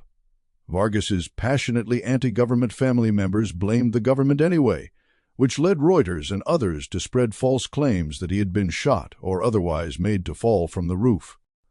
In a subsequent report, Reuters admitted that a cell phone video of the incident shows him appear to stumble and then plunge backward while climbing down from a ledge. 23. Reuters, to its credit, even dared make the important point in one article that in a country with at least 15,000 homicides last year, there is ample scope for confusion and propaganda. However, it more often stuck to a pattern of vague reporting that suggested government responsibility for all the deaths. The New York Times commonly used that approach too, but media activists successfully pressured it into making the following correction to an article on March 26. An earlier version of this article incorrectly stated that the more than 30 people killed in the political demonstrations in Venezuela since February 4th were protesters. That number includes security forces and civilians, not only protesters. Peter Hart made the crucial point about this correction in an article for fair.org. If you have been relying on U.S. media to follow the Venezuela story or relying on Venezuelan opposition sources, you'd probably have the mistaken idea that the violence was basically all happening on one side, which might explain how this error got into the Times. A month earlier, the Times had issued another correction regarding Venezuela's TV media. A news article had stated, "The only television station that regularly broadcast voices critical of the government was sold last year, and the new owners have softened its news coverage." The correction read as follows. An earlier version of this article referred imprecisely to Globovision. Before its sale last year, it broadcast more voices critical of the Venezuelan government than any other TV station, but it was not the only one to regularly feature government critics. Unfortunately, these corrections do not have much impact on a headline-scanning, article-skimming readership. The Western government-funded International Crisis Group, ICG, sunk especially low in its report about the protests. It claimed that there was only weak evidence that any opposition people had ever used firearms.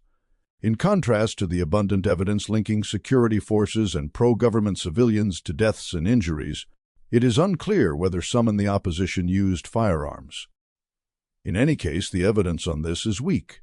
The only deaths that appear clearly linked to the protesters are those involving accidents caused by barricades, including the use of barbed wire or other obstacles. So as far as the ICG is concerned, the bodies of several people, police and civilians, who were shot to death while attempting to clear barricades in opposition strongholds, are weak evidence of firearm use by the opposition. The report was so extreme in its bias that it even tried to impugn the results of the 2004 recall referendum, which Chávez won by 18 percentage points. When the United States is isolated, pretend it isn't. The members of the Organization of American States, OAS, took a completely different stance toward the protests than did the United States, but U.S. apologists did their best to ignore it. An OAS resolution from March 7 expressed solidarity with the victims and their family members, the people, and the government of the Bolivarian Republic of Venezuela. 31 should distinguish the OAS member states from the OAS bureaucracy, which is funded primarily by the United States and based in Washington, D.C. In 2014, that distinction was important due to the large number of left-of-center governments in the region. The United States and Panama alone expressed strongly dissenting views in the footnotes to the resolution. As journalist Nate Singham pointed out, the U.S. defeat at the OAS was remarkable, given that historically, the OAS has acted consistently with U.S. foreign policy objectives. 31. Consider how the New York Times and Reuters reported this. A Times article published on March 14th ignored the OAS resolution and grossly misled readers about the response of regional governments to the protest. Mr. Maduro's kinder face is likely intended only to deflect international criticism, which has come most strongly from the United States. 32. If the words "most strongly" in the sentence above were replaced with "almost exclusively," then it would have been accurate. Not only was the United States isolated in the Western Hemisphere, but 10 days after this Times article came out, the European Union endorsed UNASUR's efforts to ease tensions in Venezuela. UNASUR, a body created in 2008 by the left-of-center governments in South America, was obviously even more independent of Washington than the OAS. Also note how the reporter, William Newman, was not hesitant to speculate about Maduro's motives. Imagine a reporter similarly speculating about what motivated John Kerry's allegation that the Maduro government had unleashed a terror campaign against protesters. The following sentence is perfectly reasonable, but would never be allowed in a New York Times article. Kerry's allegation is likely intended to boost the morale of violent protesters, who have been almost entirely shunned by governments in the hemisphere. Italics added. Reuters was less ridiculous than the New York Times, but still very misleading when it reported on March 16th that Maduro has come under pressure from some foreign governments and rights groups over excessive use of force from his security forces. 35. Readers must become researchers to discover that protesters, at that point, were responsible for more deaths than government security forces, and that the United States had failed almost completely to convince other governments to support the protesters. CBC reporter admits, "I was not aware of Ultimas Noticias." During the 2014 coup attempt, the Western media ignored the content of Venezuela's news media and constantly made or implied claims of draconian censorship, exactly as Alan MacLeod found in his extensive research of US and UK media coverage during the period 1998 to 2013.36. For example, on March 27, the CBC reported, For Canadians with friends and family in Venezuela, the extent of the violence sweeping that country is hard to watch, but many are also working to overcome government crackdowns on local news to ensure the world knows exactly what's happening. We sent the author of this article, Mark Cadiz, the following email. Were you aware that Ultimas Noticas, Venezuela's largest circulating newspaper, regularly features vehemently anti-government op-eds? A headline from an op-ed in today's edition reads Solution to the Crisis. As we can see, we are living at the margins of the Constitution under a military dictatorship in which a military-civic clique perpetuates itself by force. Another op-ed from March 24, 2014 says, Not one more death. The deaths have been occurring daily, the most noteworthy caused by armed groups operating outside the law, but with the apparent consent of the government. Another op-ed from March 24, 2014. Critical situation. The so-called president has decided to establish himself as a fourth-rate dictator. Another one from March 20, 2014 says, One can't keep playing around with Maduro's assassin government and its insincere calls for peace. This is far from an exhaustive sampling. Ultimas Noticias also features pro-government opinion and news reports, but to claim that fiercely anti-government voices are shut out of the media is a flagrant lie. You should sample Venezuela's media directly, especially if you read Spanish, and see for yourself. Cadiz responded the same day. Thanks for your detailed email and your concerns about my opening lead in the article. I've looked at your links and greatly appreciate you sending them to me. I was not aware of Ultimas Noticias, but thanks for pointing this newspaper out. I will have to retract the statement about media censorship. I will discuss further with my senior editors to correct this issue. Thanks for your concern. The following clarification was appended to the end of the article 4 days later.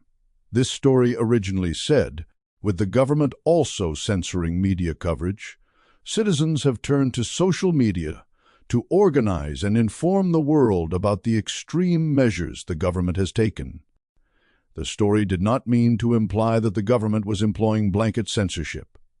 While the government has taken steps to discourage reporting of some events in news and social media, both pro- and anti-government reports have continued to appear in the nation's news media, and publicly accessible social media tools have continued to work inside the country.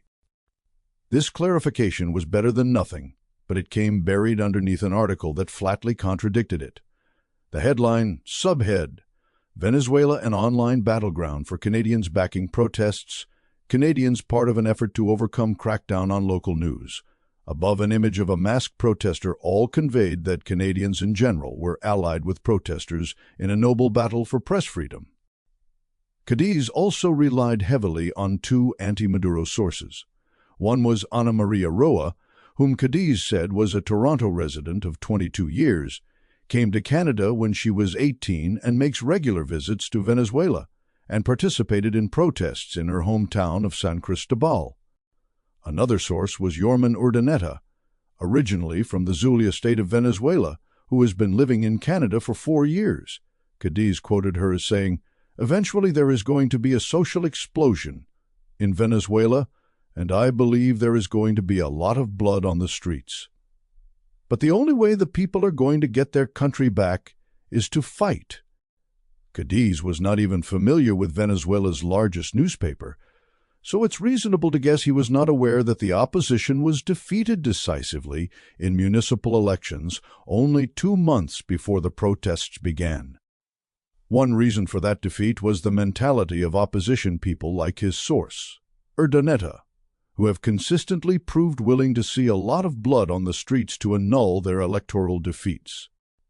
In April 2013, Venezuela's overseas voters cast 93.1% of their votes for Capriles. Any article that relies on Venezuelan expatriates would be completely unrepresentative of Venezuelan public opinion. But it's a fair guess that Cadiz wasn't aware of this either. It's quite easy to understand why, by 2014, a well-intentioned journalist would report the way Cadiz did. The Western media had been laying the propaganda groundwork since 2001. Venezuelan Canadians, attractive sources for the CBC because they speak English or French and are easier to contact than people in Venezuela, were overwhelmingly pro-opposition. And consider what prominent NGOs were saying about Venezuela's media. In 2014, Reporters Without Borders, RSF, ranked Venezuela 116 out of 179 in its Freedom of Expression Index, and Canada 18th. On February 20th, the Committee to Protect Journalists, CPJ, made the absurd claim that nearly all TV stations in Venezuela are either controlled or allied with the government of Maduro and have ignored the nationwide protests. It was child's play to refute this nonsense if you actually spent some time looking at the content of Venezuela's TV media during the protests. But it was much easier, and no doubt invited less flack, if you simply took the word of supposedly reputable NGOs and Venezuelans living in Canada. Examples are listed below of significant protest coverage on Venezuelan TV, including interviews with hardline opposition leaders of the protests, among them the future Trump-recognized interim president Juan Guaido. Interview with Enrique Capriles on Venevision, February 20. Venevision coverage of opposition protests, February 18. Globovision report on student protests, February 12. Interview with Juan Guaido on Globovision, February 22.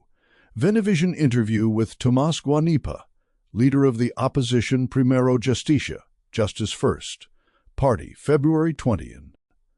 Globovision interview with Maria Corina Machado, February 17. Commenting on Machado's interview with Globovision, the U.S. economist Mark Weisbrot observed that she accuses the government of torturing students and defends the most controversial aspect of the ongoing protests. She argues that the people have a right to overthrow the democratically elected government. This is something that would not appear on TV in most countries in the world in a situation like the current one in Venezuela, where threats to overthrow the government have been carried out and attempted repeatedly in the past 12 years. This interview is on Globovision, the station that the New York Times report complains has softened its news coverage. 43. Comparing two New York Times editorials on the question of democratic norms. On March 14, 2014, the New York Times editorial board stated, "In the month since mass demonstrations began in Venezuela, at least 25 people have died in the protests. No end to the crisis is in sight, and each day the grievances grow, the arrests multiply, positions harden and moderates retreat." The protesters were in fact responsible for more deaths than the government, but the editorial linked to a Times article that conveyed the opposite by relying on pro-opposition sources. The editorial continued, "There is no easy solution. The government of President Nicolás Maduro still commands strong loyalty from followers of the populist revolutionary Hugo Chávez, who died a year ago while the opposition is divided, and lacking in a common platform beyond despair over the economic mess left behind by Chavismo. This is not a Venezuelan spring to be resolved by the exit of a discredited tyrant. Though Mr. Maduro lacks his predecessor's charisma, his narrow victory in the presidential election last April is not in dispute, and no elections are scheduled before 2015. This is a bitterly divided population in urgent need of mediated dialogue." The editorial board was guilty of a few drastic bits of historical revisionism.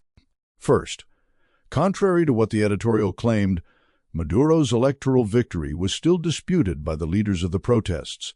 Their violent attempts to overturn the 2013 presidential election results were written out of existence. López and Machado never accepted the validity of Maduro's victory. López had even stated that the 2013 protests should have continued until Maduro was overthrown. The opposition knew it could count on U.S. support, no matter how violently and intransigently it behaved. Rather than pressure its own government to stop giving the opposition that confidence, the editorial dismissed the blame that Maduro put on the United States. The editorial also ignored the opposition's big defeat in nationwide municipal elections only 2 months before the 2014 protests began. Chavistas were probably better prepared to campaign than they were when Maduro was elected earlier that year, shortly after the death of Chávez. Also, despite problems, the economy had continued to grow. Oil prices remained high and would not collapse for almost another year. The editorial stated that opposition barricades make life harder. Actually, those barricades ended several lives and damaged the economy. And yet the editorial still claimed that the protesters were driven to despair by economic problems and mainly concerned with restoring democratic norms. Compare this editorial with one the Times published only 5 months later, on August 6, 2014, about Israel's bombing of Gaza, Operation Protective Edge, which, like the protests in Venezuela, lasted for about 2 months. The key passage singled out Hamas for vastly harsher condemnation than Israel, the government that was actually responsible for the slaughter. In too many cases, Israel launched weapons that hit schools and shelters and failed to adequately protect Palestinian citizens. But Hamas knowingly targeted Israeli civilian centers in violation of any civilized standard and launched weapons from populated areas in what looks like a deliberate effort to draw Israeli fire on innocents. Israel attacked Palestinians in Gaza with nearly complete impunity. According to figures in the editorial, Israel's firepower killed 1,800 Palestinians, 408 of them children, in about 2 months.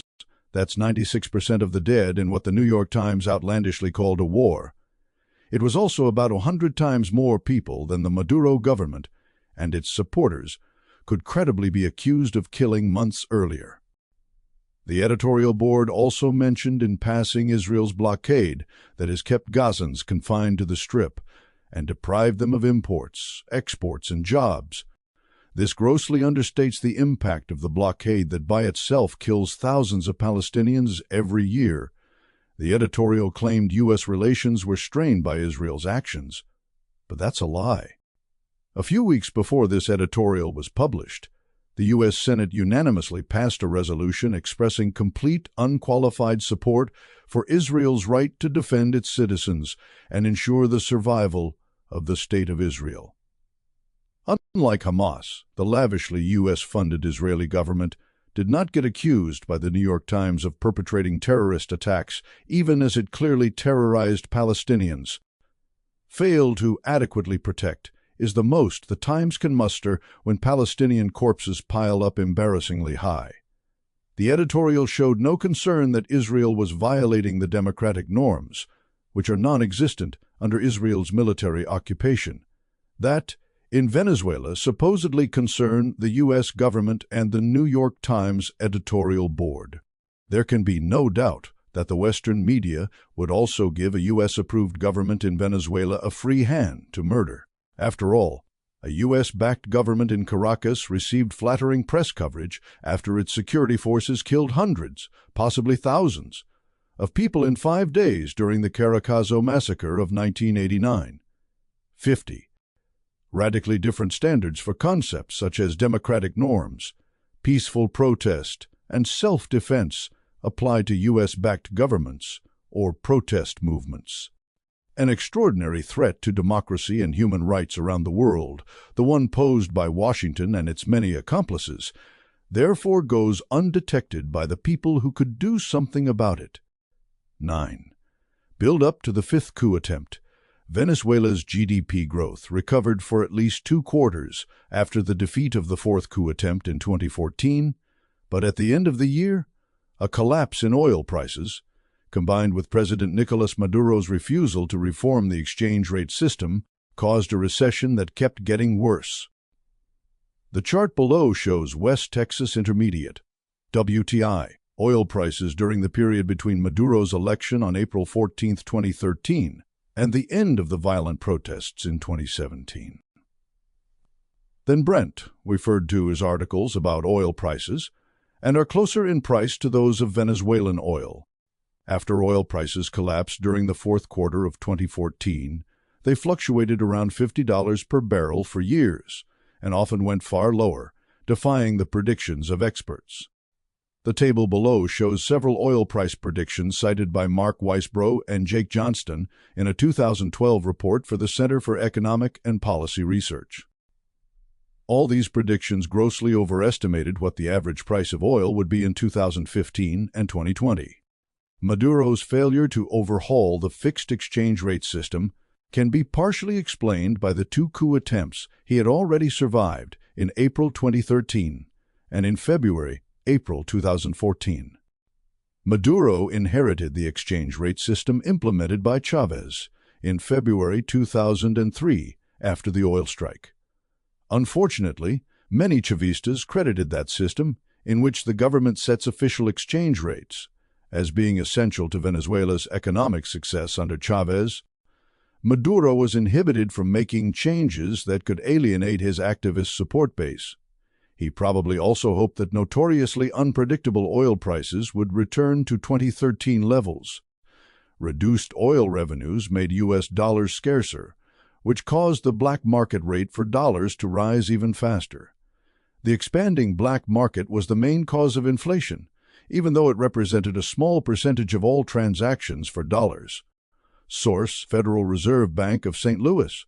The government increasingly imposed price controls in an effort to slow inflation, but this mainly expanded a black market in price-controlled goods and created long lines outside stores where price-controlled items were sold. Maduro insisted that Venezuela's chief problem was economic sabotage by his opponents, what he called an economic war. But many voters were not persuaded, and the opposition was able to rebound from its defeat in the 2014 municipal elections. On December 6, 2015, it won control of the National Assembly. Table 9.1, projection of oil prices 2015 to 2035, $2010 per barrel. U.S. Energy Information Administration Trump deepened the U.S. sanctions regime in August 2017. Venezuela did face a true economic war. But in 2015, economic war was not a strong explanation for the recession. With better economic policy, Maduro could have won 2 vastly better years for Venezuela despite the fall in oil prices. It would not have been easy, and the needed reforms would have been assailed by some critics from the left, as well as from the right, however hypocritically in the latter case. But the example of Evo Morales in Bolivia, who was overthrown in a U.S.-backed coup in November 2019 despite very solid economic policy and popular support, is highly instructive. No amount of economic success or democratic legitimacy will by itself prevent a U.S.-backed coup. And regardless of what might have been done better by Maduro during his first 2 years in office, after 2017 sanctions would have destroyed Venezuela's economy. The UNASUR proposal. In July 2016, an economic team put together by the Union of South American Nations, UNASUR, proposed a detailed stabilization plan to the Venezuelan government. The team consisted of Francisco Rodriguez, a longtime Chávez critic, but also Mark Weisbrot and Alex Main from the Center for Economic and Policy Research, an independent think tank based in Washington, D.C. that had often debunked false claims about Venezuela.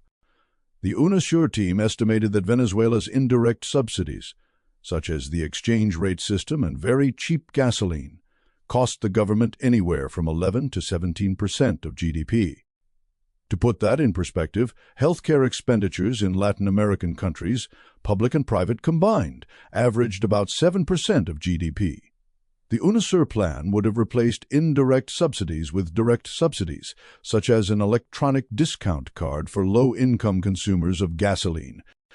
Among its main recommendations was a clean float of the bolivar. The currency was to be freely traded, so that the exchange rate was set by supply and demand.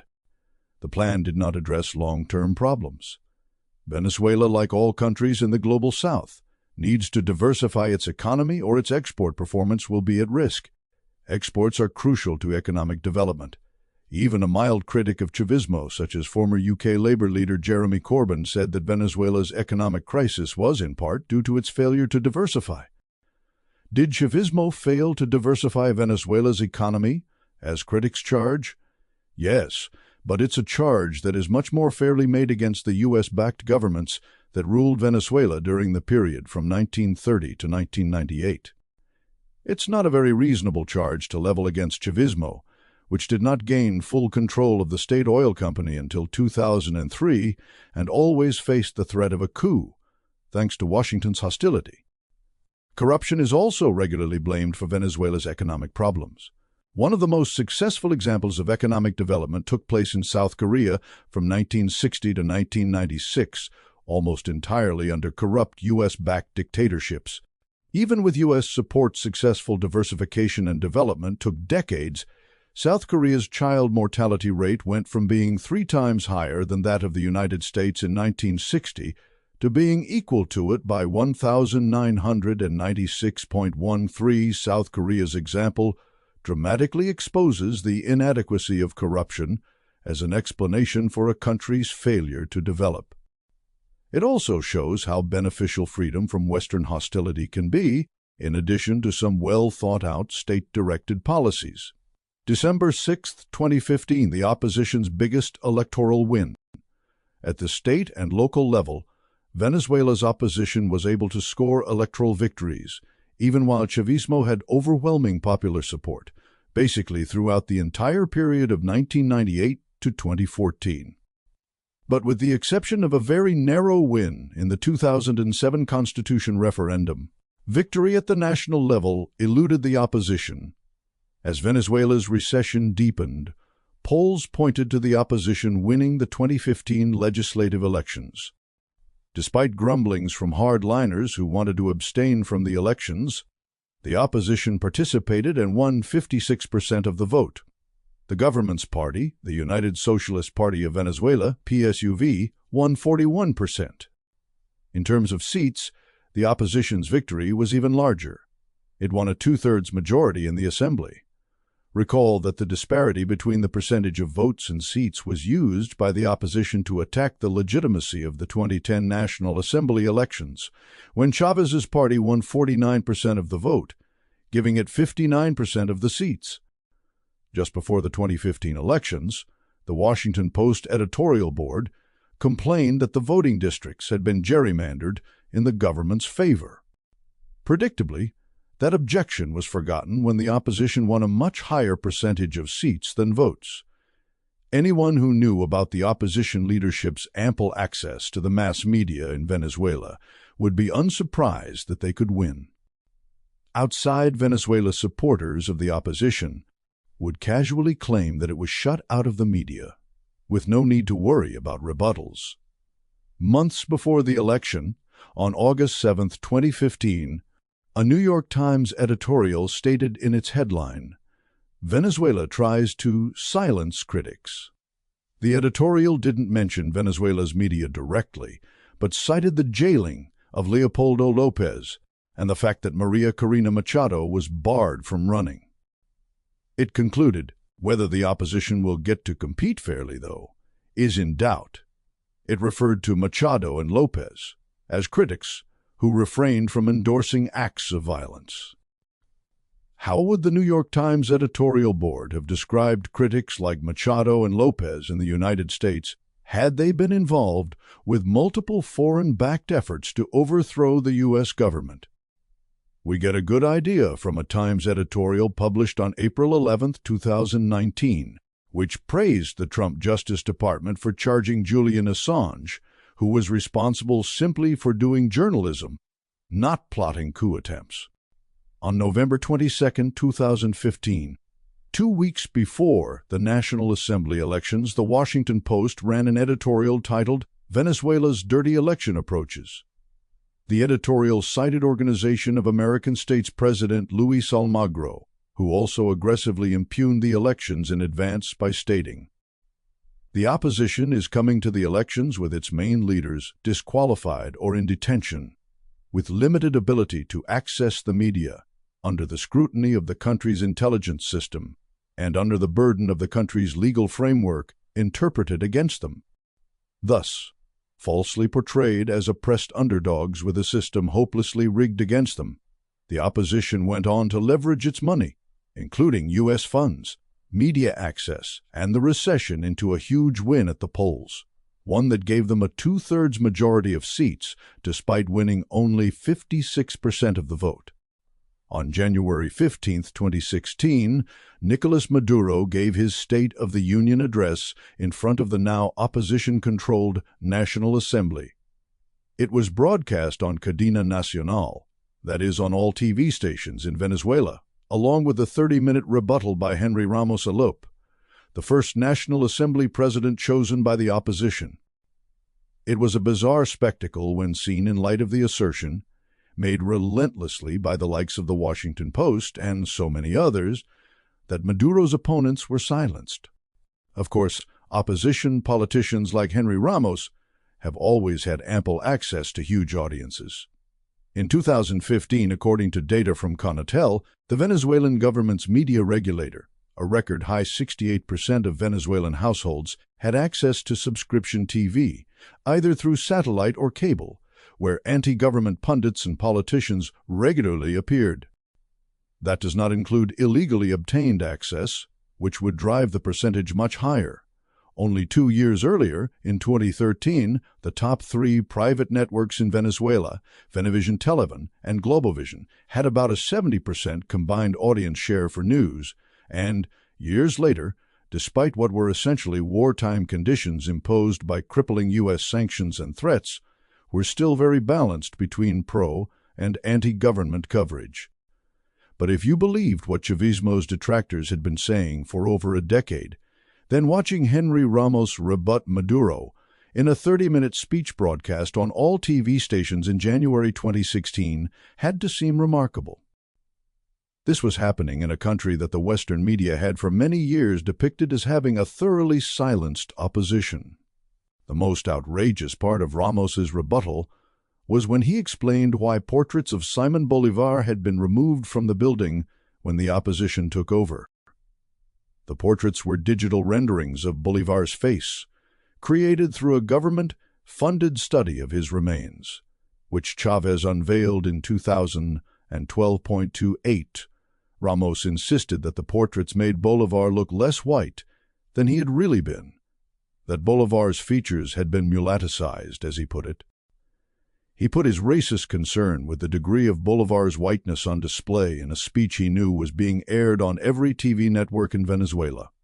That he did so in the middle of an economic crisis added even more to the absurdity. About 10 minutes after commenting on Bolivar's whiteness, Henry Ramos turned to Maduro to verify that his remarks were still being broadcast on Cadena Nacional. They were. About 10 minutes later, Maduro jokingly reminded Ramos again that he was still on Cadena Nacional. The Western media apparently missed Ramos's primetime bigotry. One exception was the anti-Chavista Caracas Chronicles blog, which seemed a bit embarrassed by his outburst. It briefly commented in a live blog of the speech, "Ramos Alop is still harping on the Bolivar portraits. #LetItGoHenry." The opposition's racism had always been ignored by its international cheerleaders. That racism would manifest itself in gruesome ways during the 5th coup attempt. Months after his televised rebuttal of Maduro at a rally on August 27th, Ramos publicly lamented the failure of the military coup of April 2002-30. He said the coup had pulled Chávez's pants down and revealed that he didn't have male parts. At the rally, Ramos also said he was getting a flood of information leaked to him by military men who were fed up with Maduro. Ramos mockingly claimed that Maduro was terrified that an upcoming opposition march on September 1 in Caracas could have the same consequences as the infamous march that briefly led to Chávez's overthrow in 2002. 2 months later, a 10,000-word New Yorker article titled "Venezuela, a Failing State" by William Finnegan flattered Ramos extravagantly. Finnegan provided a first-hand account of the march on September 1, which Ramos said had Maduro terrified of another coup.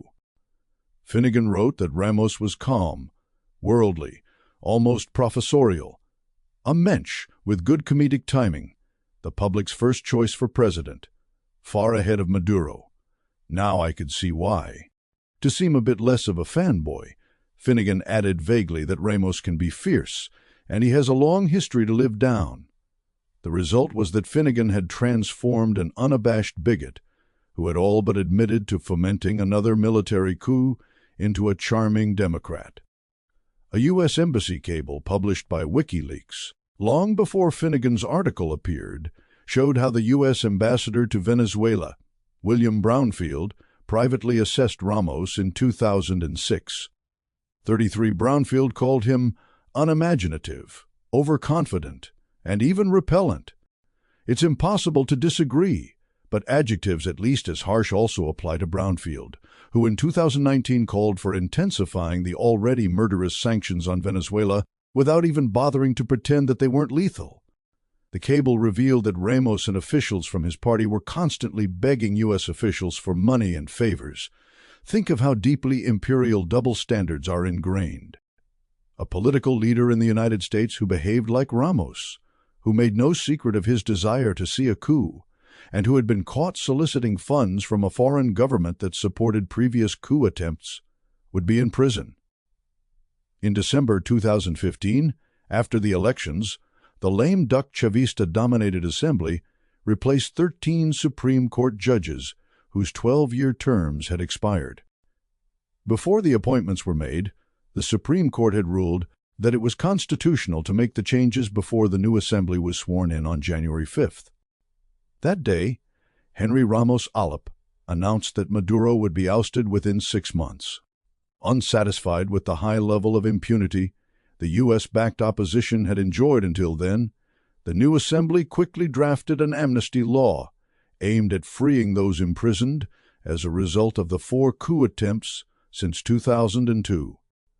The institutional struggle began when the National Electoral Council, CNE, said that 4 of the legislative elections may have to be rerun because they were tainted by vote buying. The Supreme Court soon backed this announcement with a ruling on December 30, 2015. 1 Chavista and 3 opposition legislators from the state of Amazonas were suspended. As the journalist Rachel Boothroyd Rojas explained in an article for Venezuel-analysis.com, the suspensions removed the opposition's 2/3 supermajority, which would have given it more power, for example, the power to remove judges in cases of gross misconduct. Even with a supermajority, however, the National Assembly's powers were checked by the Citizens' Power Branch, which the Constitution defines as the Ombudsman, the General Prosecutor, and the General Comptroller. The Citizens' Power Branch would determine if something qualifies as gross misconduct, enabling the removal of a judge by the National Assembly. In short, while a supermajority certainly gave the National Assembly more power, it was not going to allow it to easily trample the other branches of government.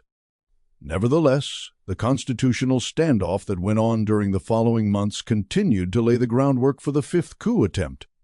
On January 6, the suspended legislators were sworn in despite the CNE's decision and its backing from the Supreme Court. On January 11th, the Supreme Court escalated the dispute further by declaring the entire National Assembly in contempt for swearing in the 3 suspended legislators. The Assembly was therefore unable to pass laws until 2 days later, when the opposition backed down. The 3 members in the disputed seats were formally disincorporated on January 13th, meaning that their swearing-in ceremonies were annulled. Supreme Court thwarts National Assembly. Over the ensuing months, the Assembly attempted to pass a number of laws and block Maduro's decrees, but was repeatedly thwarted by the Supreme Court, with the exception of 1 law that was upheld by the court on April 28. The court overruled a January 22 vote by the National Assembly that would have blocked Maduro's economic emergency decree. The court then approved an extension of the decree in March. In March, the Assembly also passed a statement asking OAS President Luis Almagro to help invoke the organization's democratic clause against Venezuela. The Charter empowers member states to sanction a government by suspending it from the OAS if it has been judged to have violated democratic norms. The real threat in this case would be providing legal and political cover for intensified U.S. sanctions. Early in that month, opposition legislators unveiled their plan to oust Maduro before the end of his 6-year term. It involved passing a law that would retroactively reduce the presidential term from 6 years to 4, pursuing a recall referendum, and other tactics. The retroactive presidential term shortening proposal was thrown out by the Supreme Court on April 20 and through 6.46. The opposition's proposed amnesty law was struck down by the court in April. One of the new assembly's first proposed laws would have privatized social housing built under Chavista governments. The Supreme Court shot it down in May on the grounds that it infringed on a constitutional right to housing. The court also expanded Maduro's economic emergency decree powers, which, among other things, allocated more resources to the recently created local production and distribution committees, CLAPs, that distributed food directly to households through communal councils. In September, the emergency decree was extended again. In June, the Supreme Court struck down a proposed law dealing with foreign international aid. It would have allowed foreign aid groups to operate in Venezuela without the invitation of the president, and, according to the court, given the aid groups the power to decide what the cooperation consists of, what quality, and on what conditions it would be delivered. The court said that the law infringed on the powers of the executive branch with respect to states of emergency and in regards to the management of foreign relations. On July 19th, the court blocked the Assembly's attempt to remove the 13 Supreme Court justices who had been appointed in December.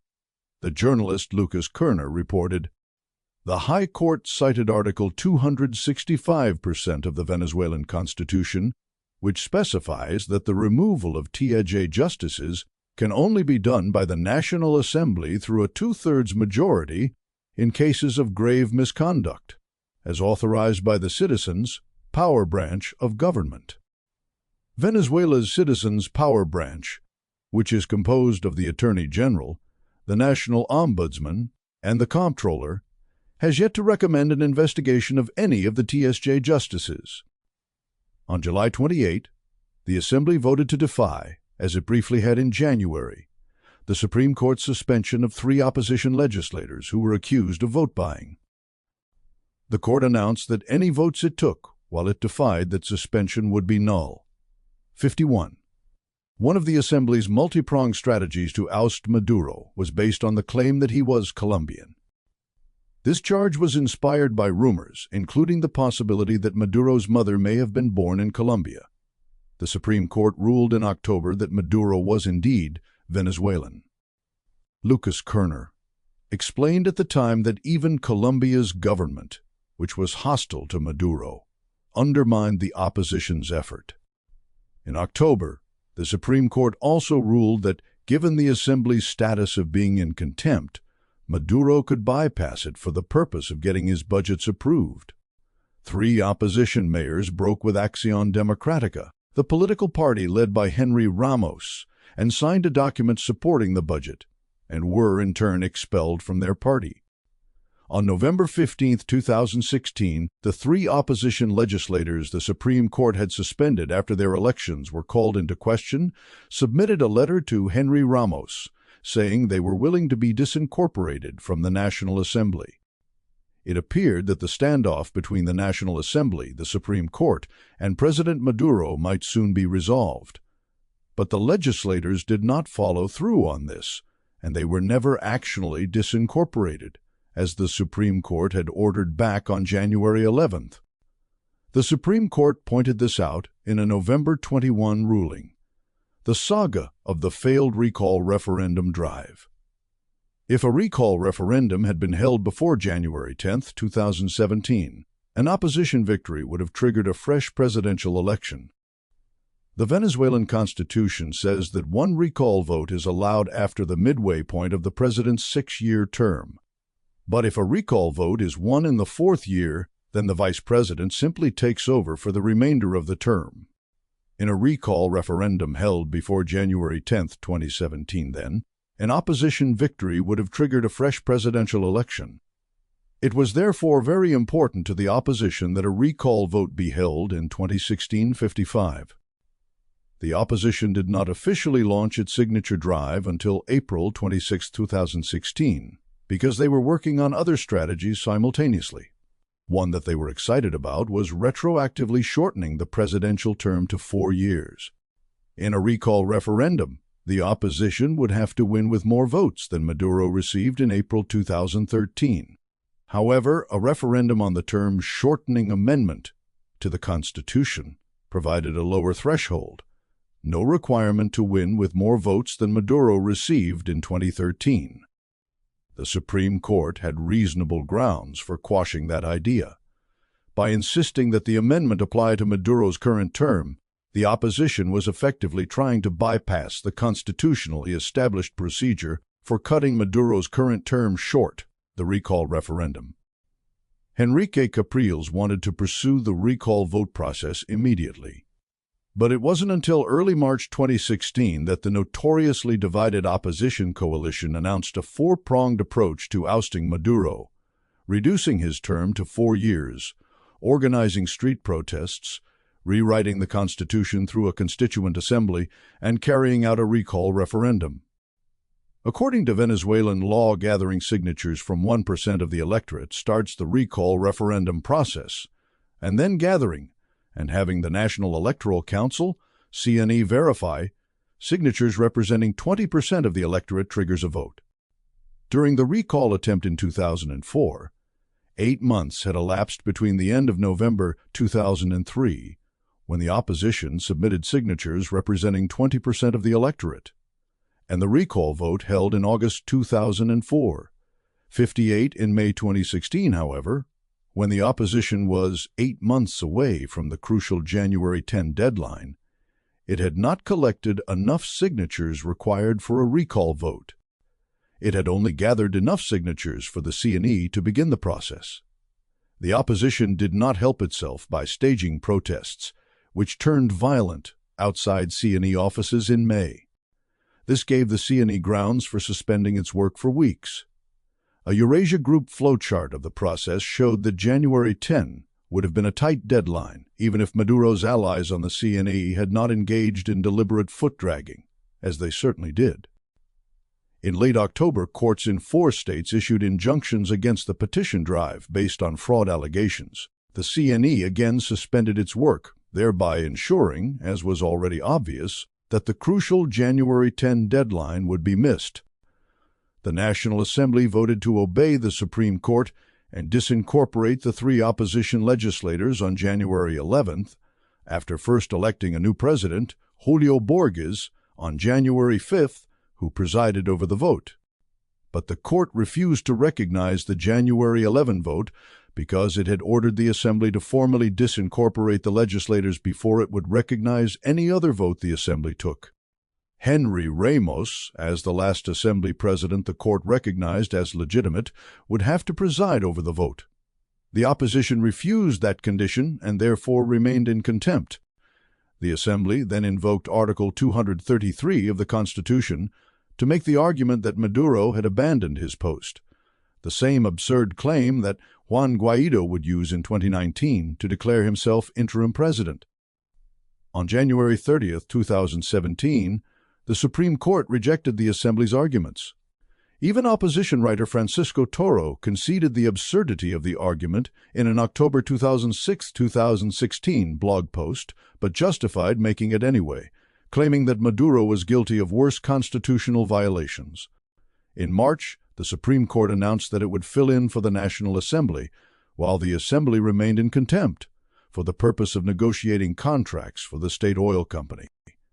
The opposition and its supporters abroad, such as CNN, claimed that the National Assembly had been dissolved. A significant consequence of this ruling, one that turned the constitutional battle into a full-blown coup attempt, was that the Chavista Attorney General, Luisa Ortega Diaz, publicly denounced the ruling as a rupture of the constitutional order.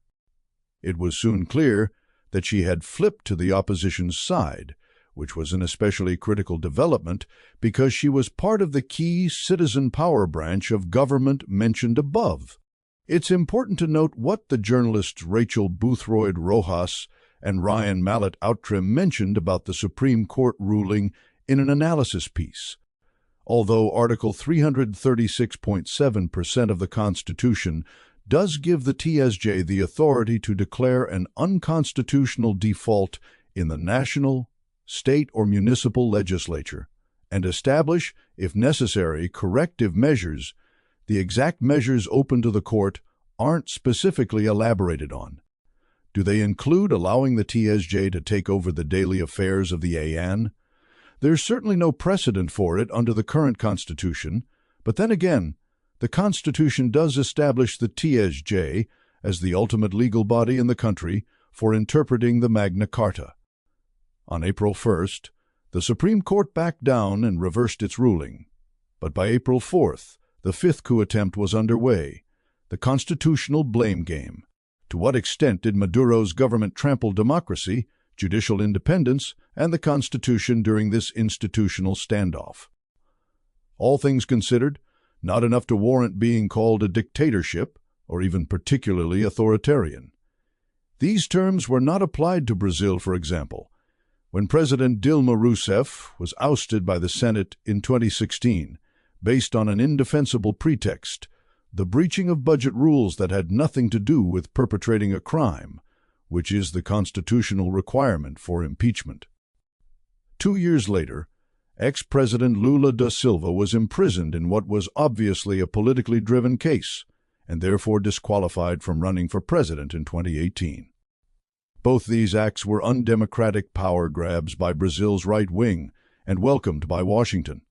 More dramatically, the ANE's government in Bolivia was not called a dictatorship by the likes of Human Rights Watch and the Western media, even though it was installed after a military coup that ousted President Evo Morales.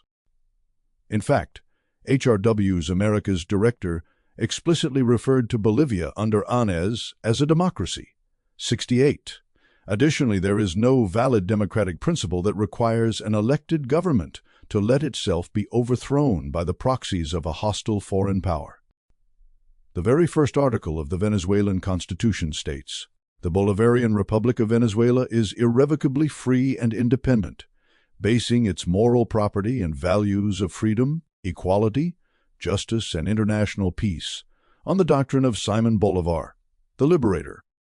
Independence, liberty, sovereignty, immunity, territorial integrity, and national self-determination are unrenounceable rights of the nation. Citizens of the world's most powerful states, especially the United States, may understandably take their country's independence, sovereignty, self-determination, and territorial integrity for granted.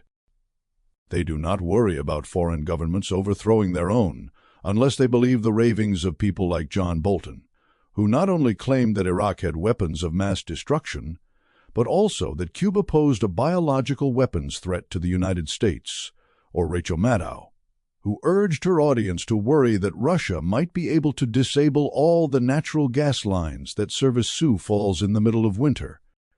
But for much of the world, being targeted for destruction by the United States is an all too realistic concern, and the threat to Venezuela from the United States and its proxies long predates both Venezuela's economic crisis and the 2015 National Assembly elections. It is hardly authoritarian that Venezuela's CNE didn't make a recall petition process quick and easy for an insurrectionist opposition. That said, consider two of the opposition's more valid complaints during this standoff. One involved the way vote-buying allegations were handled with respect to 3 assembly seats won by the opposition in the state of Amazonas. Based on taped phone conversations, there certainly was a plot to pay people who could show, through a photo of the voting receipt that is provided after voting electronically, that they voted for opposition candidates in that state. But with witnesses from all sides present inside voting centers during the elections, it seems unlikely that this scheme could have been carried out on any significant scale. There were clearly grounds for fining, and maybe even jailing some of the people involved, but annulling the results should arguably require reasonable grounds that the violations may have changed the outcome of the election. Otherwise, the door is opened or thrown further open to all kinds of frivolous electoral complaints. Venezuela had already been plagued for years by the opposition doing just that. The CNE and the Supreme Court were indeed using somewhat uncompelling legal grounds to deprive the opposition of the few seats it needed for a supermajority in the National Assembly, which would have given it more power. On the other hand, the law had regularly been bent, or often disregarded entirely, in favor of opposition leaders such as Henry Ramos since 2002, simply because they were rich and allied with the United States. Ramos had not only been exposed seeking money and favors from a hostile foreign government, but in March 2017, he boasted about using his position as National Assembly president to make Venezuela's economic crisis worse. An authoritarian government would not have allowed Ramos any role in public life by 2015, much less recognize him, as the Supreme Court did, as the legitimate National Assembly president. Another one of the opposition's valid complaints during the standoff involved the Supreme Court's decision to rule the entire National Assembly in contempt for swearing and the 3 legislators accused of vote buying. That was disproportionate. There should have been a way to simply not count votes from those legislators until the issue was resolved. In fact, this was effectively the situation for about the first 7 months of 2016 when the Assembly was not being held in contempt. The opposition argued that during those months, the Supreme Court was completely partial to Maduro, that is, not independent, and that it unjustifiably thwarted the Assembly's ability to legislate. But much of what the Assembly tried to pass could be placed in 2 general categories: the blatantly unconstitutional, retroactively shortening the presidential term, claiming that Maduro abandoned his post, and trying to get more impunity for past coup attempts through an amnesty law, and the highly questionable, using foreign aid groups to undermine the authority of the president, privatizing social housing. In short, the court's rulings against the opposition were mainly reasonable. No doubt the Supreme Court was solidly Chavista, but that's because Chavistas had dominated almost every major election since 1998. If Republicans dominated all major elections in the United States for 18 years, as Chavistas had done in Venezuela, then the U.S. Supreme Court would be lopsidedly Republican. No system will magically produce judges who deliver politically neutral judgments. Moreover, the very real national security concerns Venezuela faced also gave the Supreme Court strong reason to close ranks behind Maduro. The judiciary at all levels, however, was never under the thumb of the president or reflexively Chavista. And even purportedly Chavista public prosecutors were often obstructing efforts to hold enemies of the government accountable for grave crimes. It was a big problem going back to Chavismo's early years, but it came to the surface during the violent protests of 2017. In Venezuela, the U.S.-backed opposition used a serious economic crisis brought about by a fall in export revenue, which was greatly aggravated by the government's errors, to gain popular support. This strategy was similar to what happened in Brazil when Dilma Rousseff was ousted from the presidency in 2016. After 2016, the Venezuelan Supreme Court's response to the opposition-controlled National Assembly was hardly beyond reproach. But even without missteps, another U.S.-backed coup attempt was going to come. 2 coup attempts had already been made against Maduro before economic problems had made any dent in his level of popular support. In Bolivia in 2019, the pretext for a military coup did not require any economic crisis at all to depose a very popular president, Evo Morales. It merely required bogus claims of electoral fraud, backed by the United States, and inevitably, the Western media. The opposition would increasingly lean on U.S. support, and closely related to that, the indefinite prolongation of economic crisis to try to seize power by force, even if it lost them popular support and inflicted hardships on their own country. 10. Fifth coup attempt, April 4 to July 30, 1st 2017. Between April 4 and July 31, 2017, violent protests erupted in Venezuela and claimed 126 lives. These protests were a 5th attempt to leverage U.S. support and oust the government by force. While this coup attempt failed, it paved the way for Donald Trump to dramatically escalate the severity of U.S. sanctions. Unlike the 4th coup attempt, the 2017 protests came after oil prices had collapsed, and after U.S. sanctions imposed by President Obama in 2015, openly targeted the Maduro government. In 2014, the protests came as the economy, while struggling, was still growing, and shortly after Maduro's allies had won a decisive victory in municipal elections. In 2017, by contrast, the protests came after Maduro's popular support had decreased due to an indisputably grave economic crisis. Like Maduro's opponents in Venezuela by 2017, the Western media were similarly emboldened to be more aggressive. For example, months before the protests of 2017, in October 2016, the New York Times editorial board absolved the U.S.-backed protesters in advance for killing anyone. As the situation worsens, it is only logical that more Venezuelans will be driven by desperation to rise up. If there is more bloodshed, Mr. Maduro will be responsible. This is quite a contrast with the Times editorial published 2 years earlier that rebuked Palestinians while Israel was in the process of slaughtering hundreds of them per week with close to 100% impunity. Absolution in advance is out of the question for Palestinians who must not even fire enhanced fireworks, so-called rockets, into empty fields. It's a blessing reserved for U.S. allies. The New York Times followed up with 4 more editorials about Venezuela between March 31st and August 30th, just before and after 4 months of violent protests. Venezuela's descent into dictatorship, March 31. Pressuring Venezuela's leader to back down, April 4th. Mr. Maduro's drive to dictatorship, August 3. Exporting chaos to Venezuela, August 17. None of the editorials had a harsh word to say about the opposition, even though it was not clear which side had killed more people during the protests. It was very clear, however, that protesters were responsible for some grisly atrocities. Also note the Times' determination to stick the dictator label on Maduro. The August 3 editorial said that Maduro belongs in the same rarefied company as Bashar al-Assad and Kim Jong-un.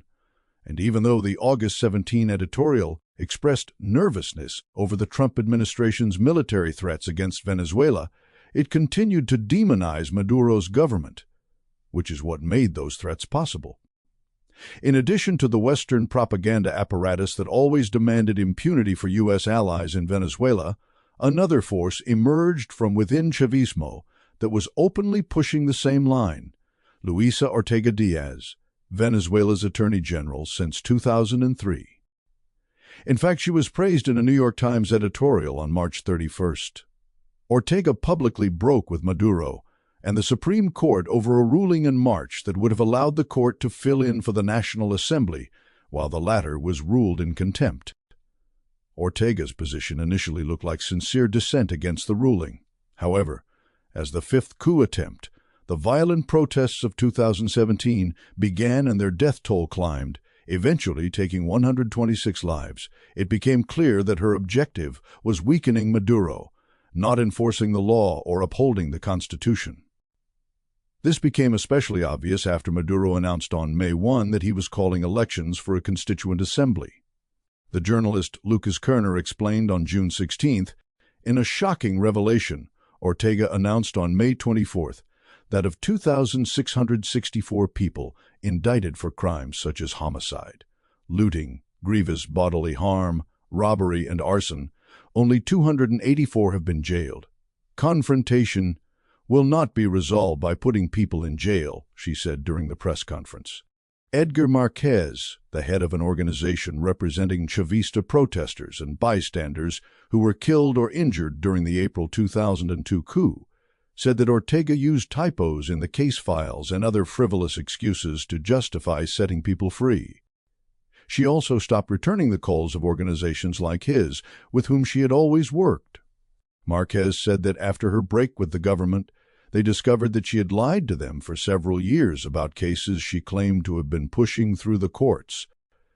They did not suspect the worst about her, however, until 2017.6. Ortega also gave an interview to the Wall Street Journal on May 3rd, saying, "We can't demand peaceful and legal behavior from citizens if the state takes decisions that don't accord with the law." 7. It was a bold provocation. An inability to make US-backed insurrectionists respect the law was among Venezuela's biggest problems since 2002. Neither Maduro nor Chávez could ever deal with prominent US-backed subversives the way that the self-proclaimed mature democracies could. But here was Venezuela's Attorney General inverting that reality in a US newspaper, one that was especially hostile to Chavismo. The article itself referred to the authoritarian government she serves and the hard-line leftist regime. 3 years earlier, in 2014, Ortega was named by U.S. Senator Marco Rubio as one of the many Venezuelan officials he wanted sanctioned. In February 2015, it appeared that Ortega was added to a list of Venezuelan officials hit with visa restrictions by President Obama. The U.S. State Department said that it could not legally name anyone on the list. 3 days later, Ortega announced on a public radio show that she was hiring a lawyer to sue the U.S. government. The Wall Street Journal made no mention of this in its interview with Ortega. Reuters, the BBC, and Al Jazeera also published articles about Ortega around that time. None mentioned that she had prepared to sue the U.S. government in 2014. When and why did she drop the idea?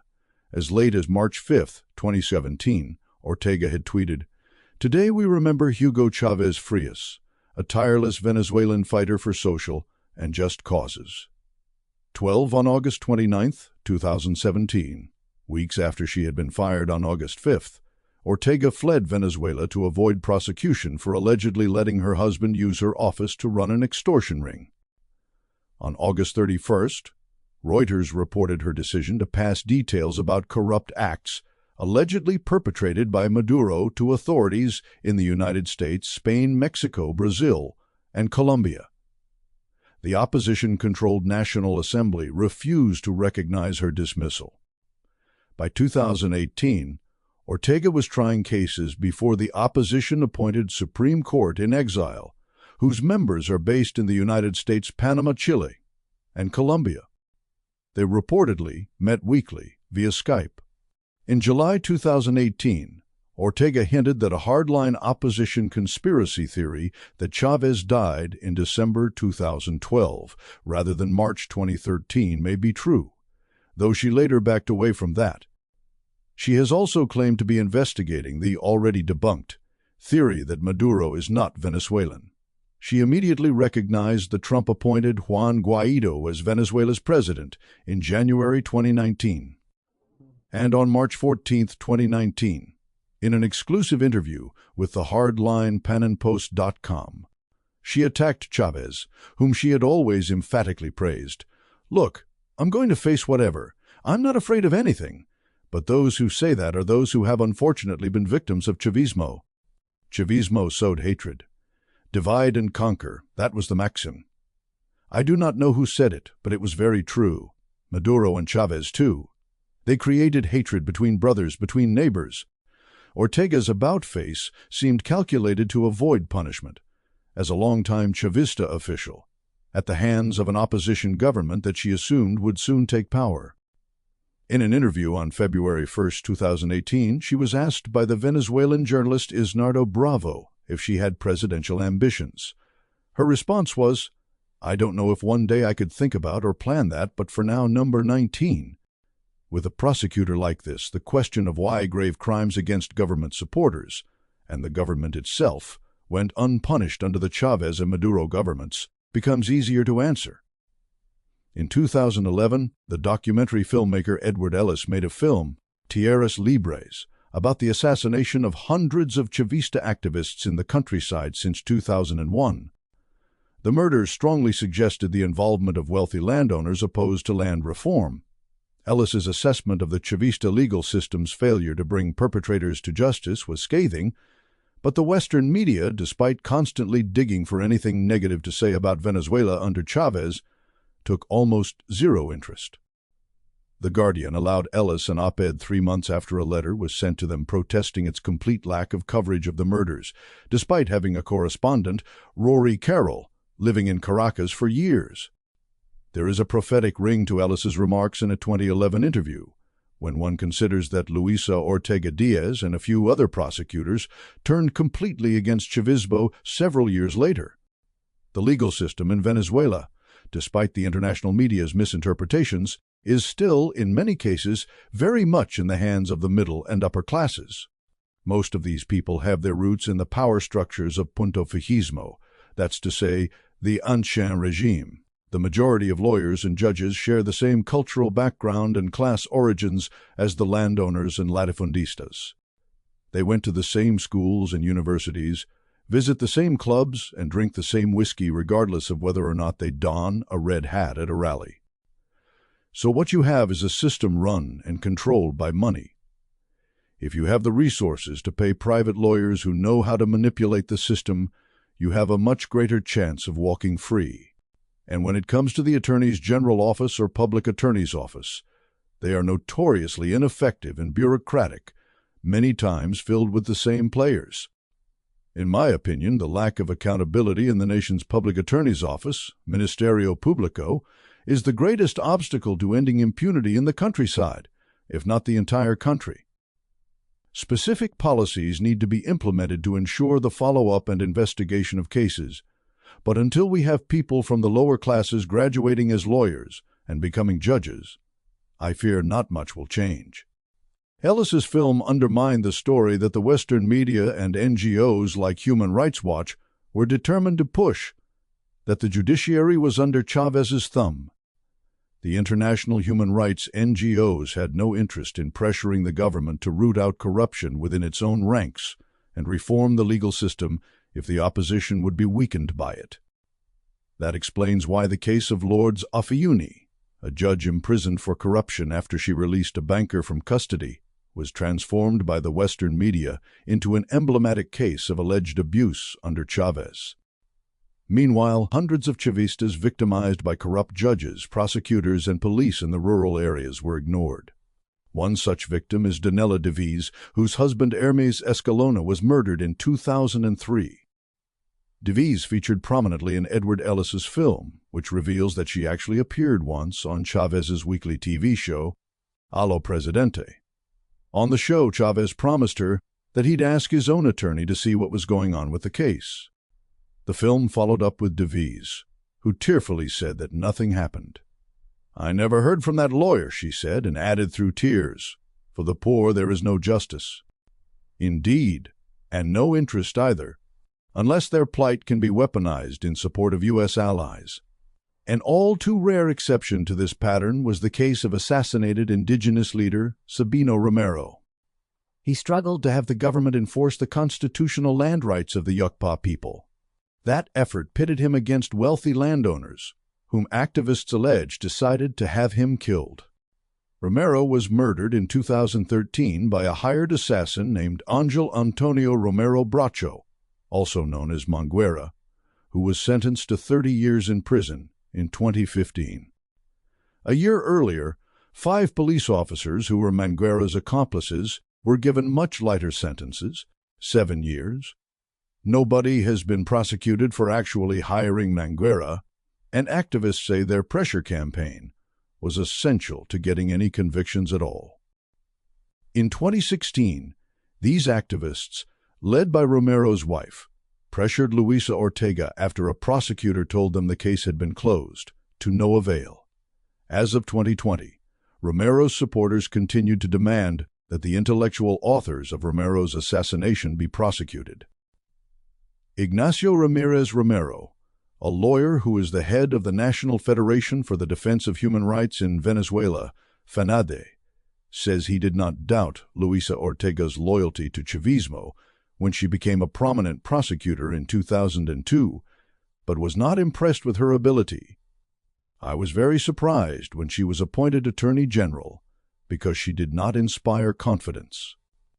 The remarkably inept prosecution of Leopoldo López by Luisa Ortega and other prosecutors, who later turned against Chavismo, also suggests that their lethargy and incompetence may have been significantly rooted in the corruption and professional class bias that filmmaker Edward Ellis denounced years earlier.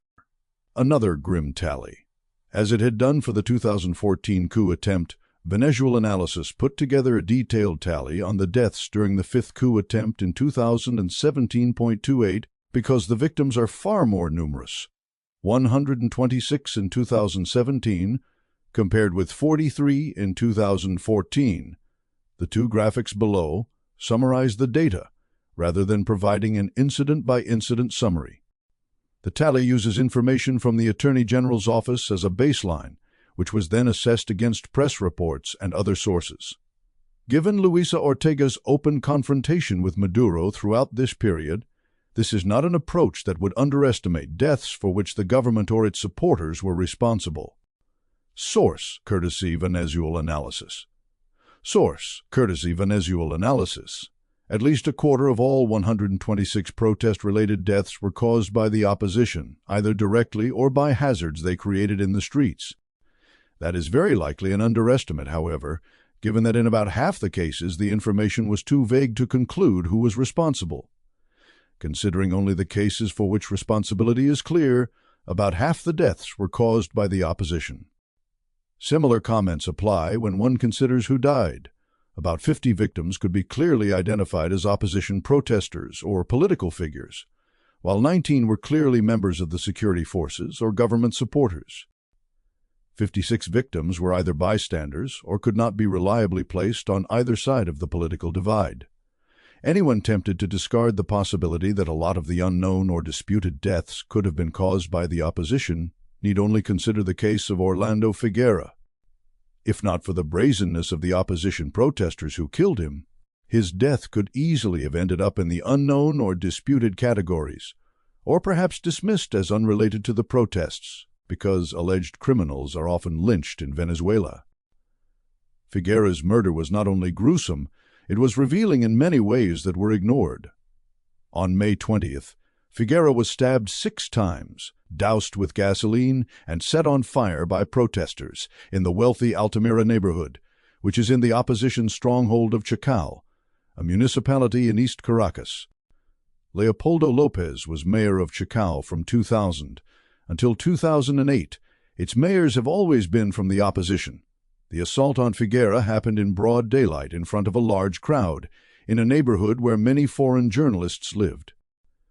Figuera died in a hospital from his injuries 2 weeks after the assault.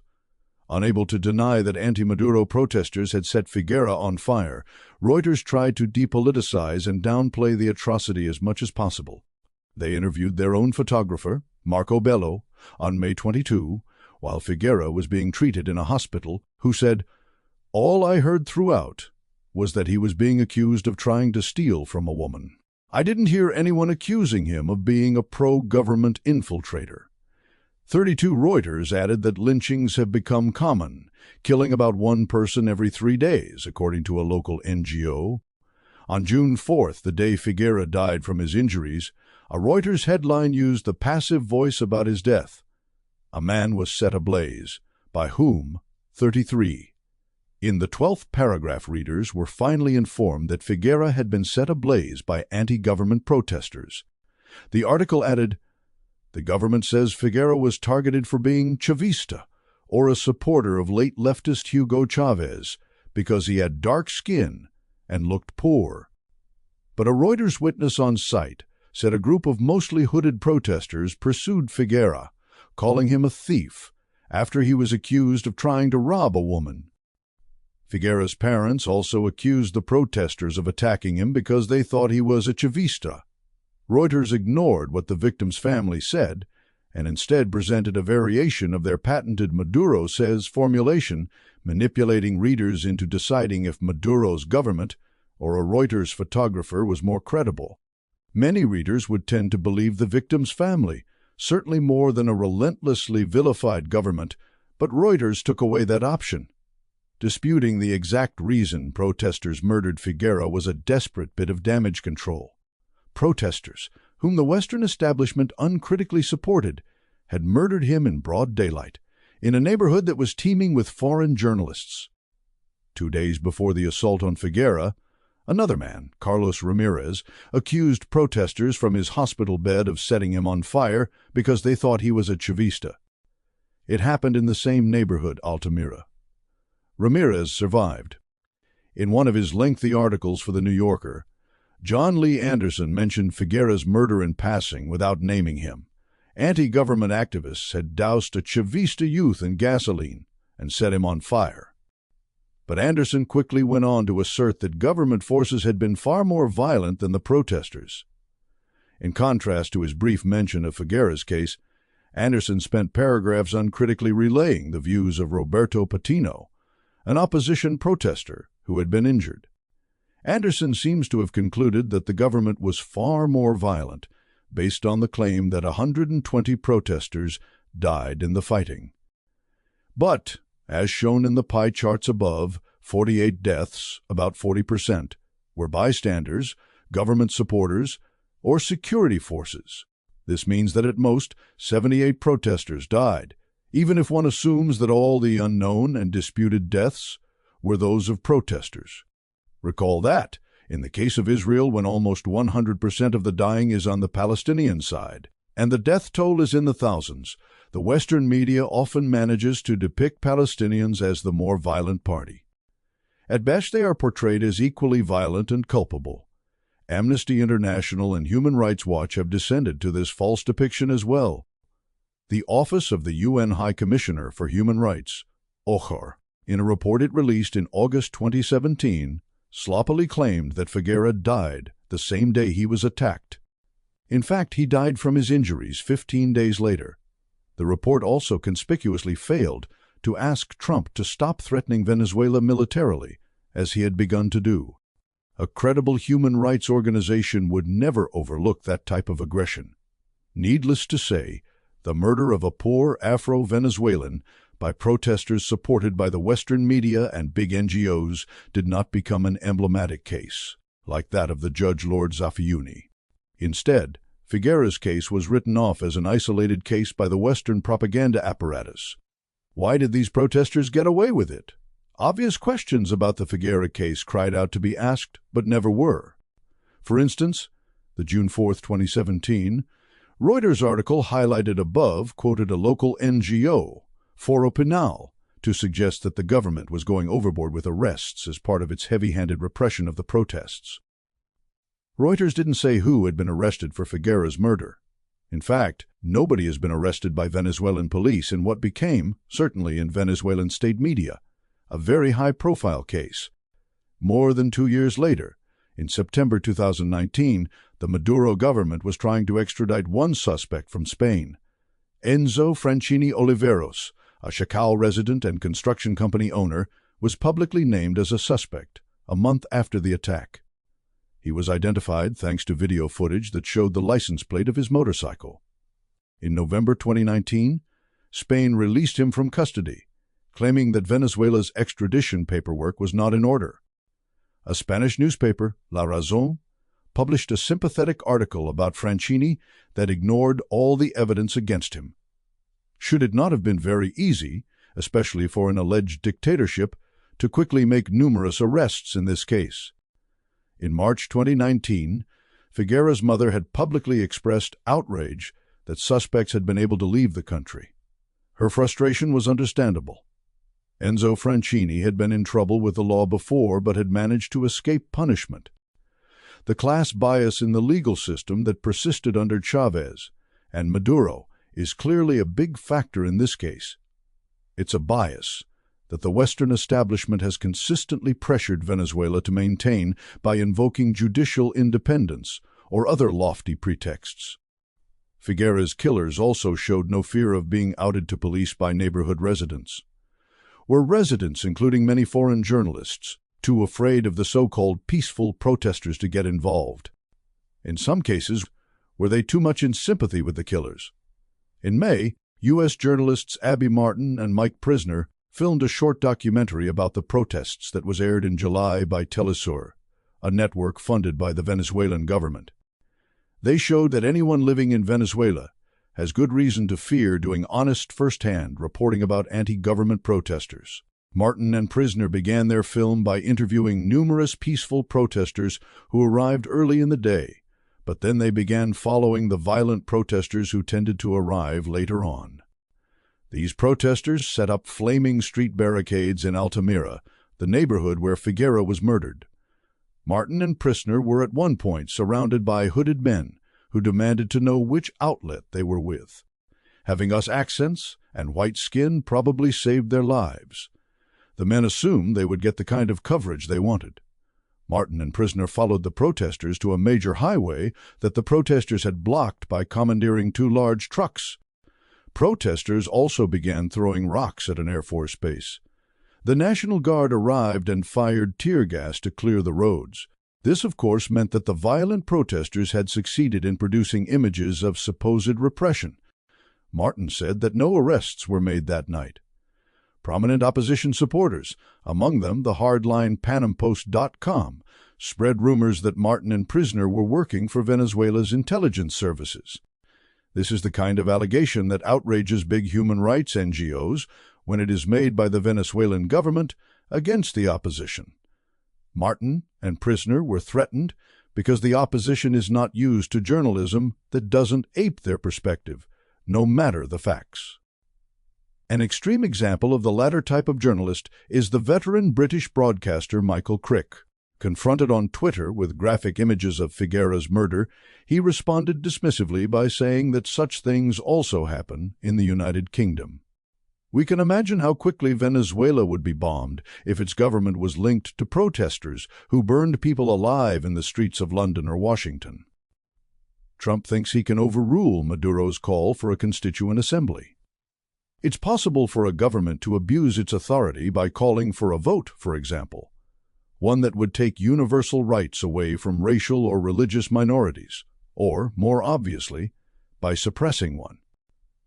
But with the support of the Western propaganda system, the United States has appointed itself judge of when a government in the global South can hold a vote. On May 1, 2017, Maduro called for the election of a Constituent Assembly, ANC, to rewrite the Constitution. It was a way to break the institutional standoff with the National Assembly, because a Constituent Assembly has very broad powers under Venezuela's Constitution.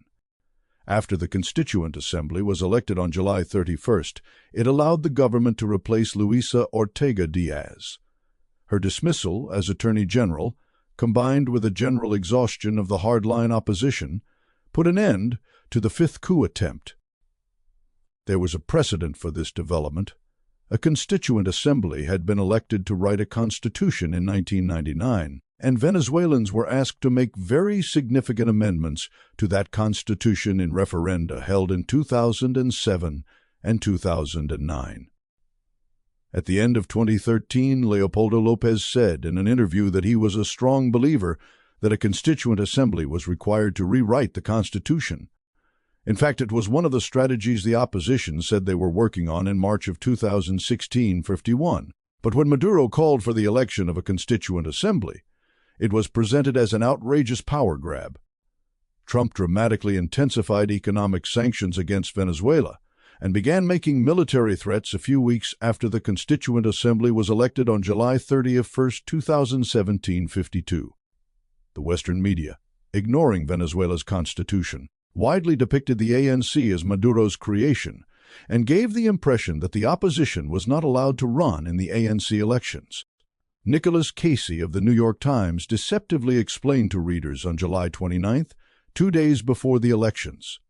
Now, President Nicolás Maduro is pushing a radical plan to consolidate his leftist movement's grip over the nation. He is creating a political body with the power to rewrite the country's constitution and reshuffle or dismantle any branch of government seen as disloyal. The new body, called a Constituent Assembly, is expected to grant virtually unlimited authority to the country's leftists. Venezuelans are going to the polls on Sunday to weigh in on the plan, but they will not have the option of rejecting it, even though some polls show that large majorities oppose the Assembly's creation. Instead, voters will be asked only to pick the Assembly's delegates, choosing from a list of stalwarts of Mr. Maduro's political movement. Casey's article never told readers that the opposition refused to run candidates. He seemingly preferred to let people assume that the opposition was not allowed to run. He also never explained that the sweeping powers of the ANC are defined in Article 347% of the Constitution, so it was not a new body that was Maduro's creation.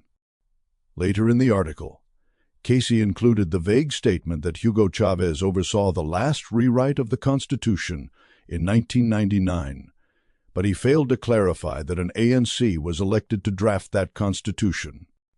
Foreign media didn't always go to the deceptive extremes of the New York Times. An article in Al Jazeera by Elizabeth Melamopoulos, published on the day of the ANC elections, told readers that the opposition had refused to run candidates, also explaining. In 1999, the then newly elected President Hugo Chávez and voters supported the initiative. The difference this time is that Sunday's election was ordered by decree, with no referendum indicating that a majority wanted a change. But Article 348 of Venezuela's constitution does not say that an initial referendum is necessary. In 1999, Venezuela was transitioning away from the constitution that had been adopted in 1961. In 1917, Articles 348% of Venezuela's constitution for calling a national constituent assembly may emanate from the President of the Republic sitting with a cabinet of ministers, from the National Assembly by a two-thirds vote of its members, from the municipal councils in open session by a two-thirds vote of their members, and from 15% of the voters registered with the Civil and Electoral Registry. Reasonable arguments can be made that, given the sweeping powers of the ANC, an initiating referendum should have been held even if one wasn't explicitly stated as a requirement. But that is hardly grounds for declaring Venezuela a dictatorship, and there is no argument for expecting Venezuela's Supreme Court to follow Trump's orders on the matter. Another objection to the ANC elections was that it was organized based on territorial and sectoral lines. That is, representatives were chosen for geographic regions, but also for certain sectors, such as indigenous people, pensioners, students, etc., in such a way that gave an advantage to the government. This was basically the gerrymandering objection that was made about the National Assembly elections of 2015, one that was forgotten when the alleged gerrymandering ended up favoring the opposition. An analysis published on May 30, 2017, by government opponent Francisco Rodriguez estimated that the opposition could win control of the ANC if it received 60% of the vote. To put it another way, Maduro's allies could win a majority in the ANC with 40% of the vote, a percentage that also often won majorities in Canadian and British parliamentary elections. A tale of 4 referenda. In July, the opposition organized an illegal, and therefore non-binding, referendum that asked voters to reject the looming ANC elections. It claimed that on July 16th, over 7 million people, a bit over one-third of the electorate, voted against electing an ANC, only 2 weeks before the ANC elections were held. Ballots were burned to supposedly prevent government reprisals against voters. In the 21st century, the idea that burning paper records would do much to foil an alleged dictatorship from retaliating was a curious claim.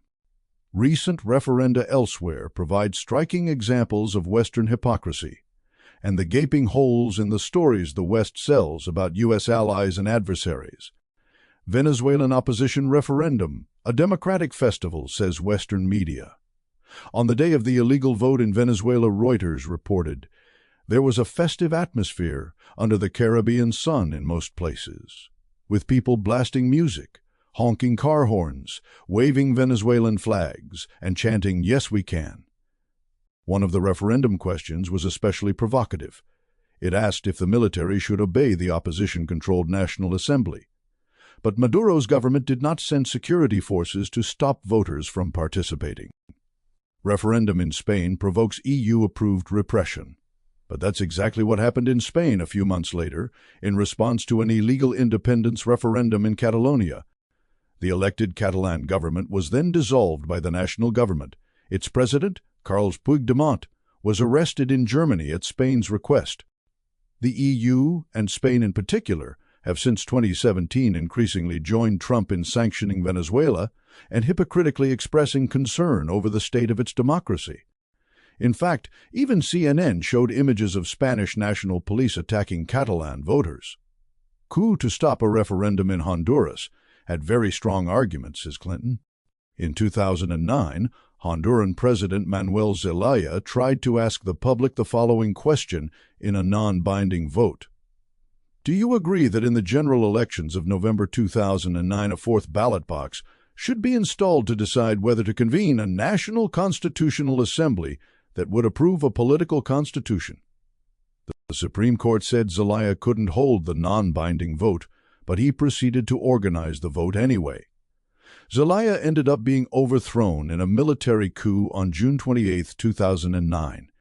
During a televised Democratic Party presidential primary debate in 2016, Hillary Clinton commented on Zelaya's ouster, saying that, aside from throwing him out of the country, they had a very strong argument that they had followed the Constitution and the legal precedents. 66. Hillary Clinton, who was the U.S. Secretary of State at the time, later boasted that she had been maneuvering behind the scenes to ensure that Zelaya's return would be rendered moot. 67. Honduras is now one of the regional governments that supports U.S. attacks on Venezuela in the name of human rights and democracy. Referendum in Ecuador assaults judicial independence with Western support.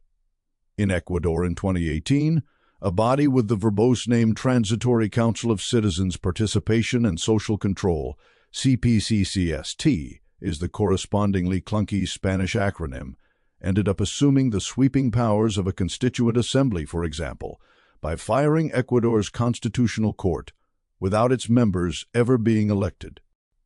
A referendum held in February 2018 gave President Lenin Moreno the power to handpick the CPCCST. Referendum questions are supposed to be approved by the Constitutional Court to ensure they are clear and do not trample basic rights. Moreno learned that the court was going to shoot down 2 of the 7 unrelated questions in the referendum, one of which, in a very confusing way, proposed that he handpick the CPCST. Moreno was enraged and publicly reprimanded the court and then simply bypassed it. Disregarding the Constitution, he issued a decree authorizing the referendum. Ecuador's right-wing private media were delighted with his behavior, and Moreno easily ensured that public media went along with him as well. Western media were similarly impressed. A Washington Post editorial board heaped praise on Moreno when the referendum was held. José Miguel Vivanco, the Americas Division Director of Human Rights Watch, has been an enthusiastic fan of Moreno's government and the CPCCST in particular. The 5th coup attempt fails. The opposition implodes. Rather than run candidates in a high-stakes election given the broad powers of the ANC, the opposition opted to leverage its U.S. support to try to further delegitimize and ultimately overthrow the government. It therefore handed complete control of an extremely powerful body to Maduro's allies.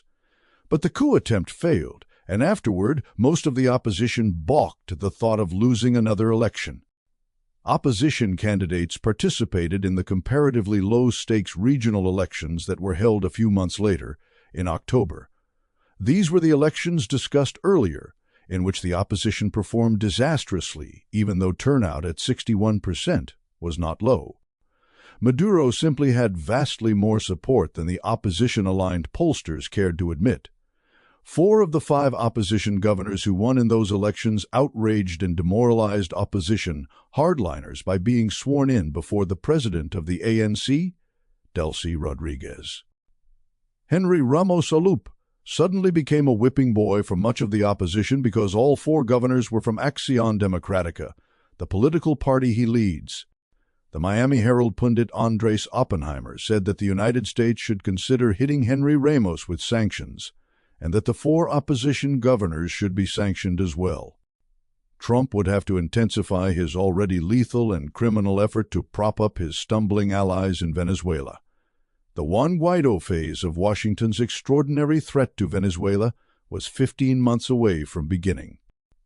That was a major escalation, of course, but one that built on multiple U.S.-backed coup attempts, that were made possible by the constant vilification of Chavismo by Western media and prominent NGOs, dating back to at least 2002.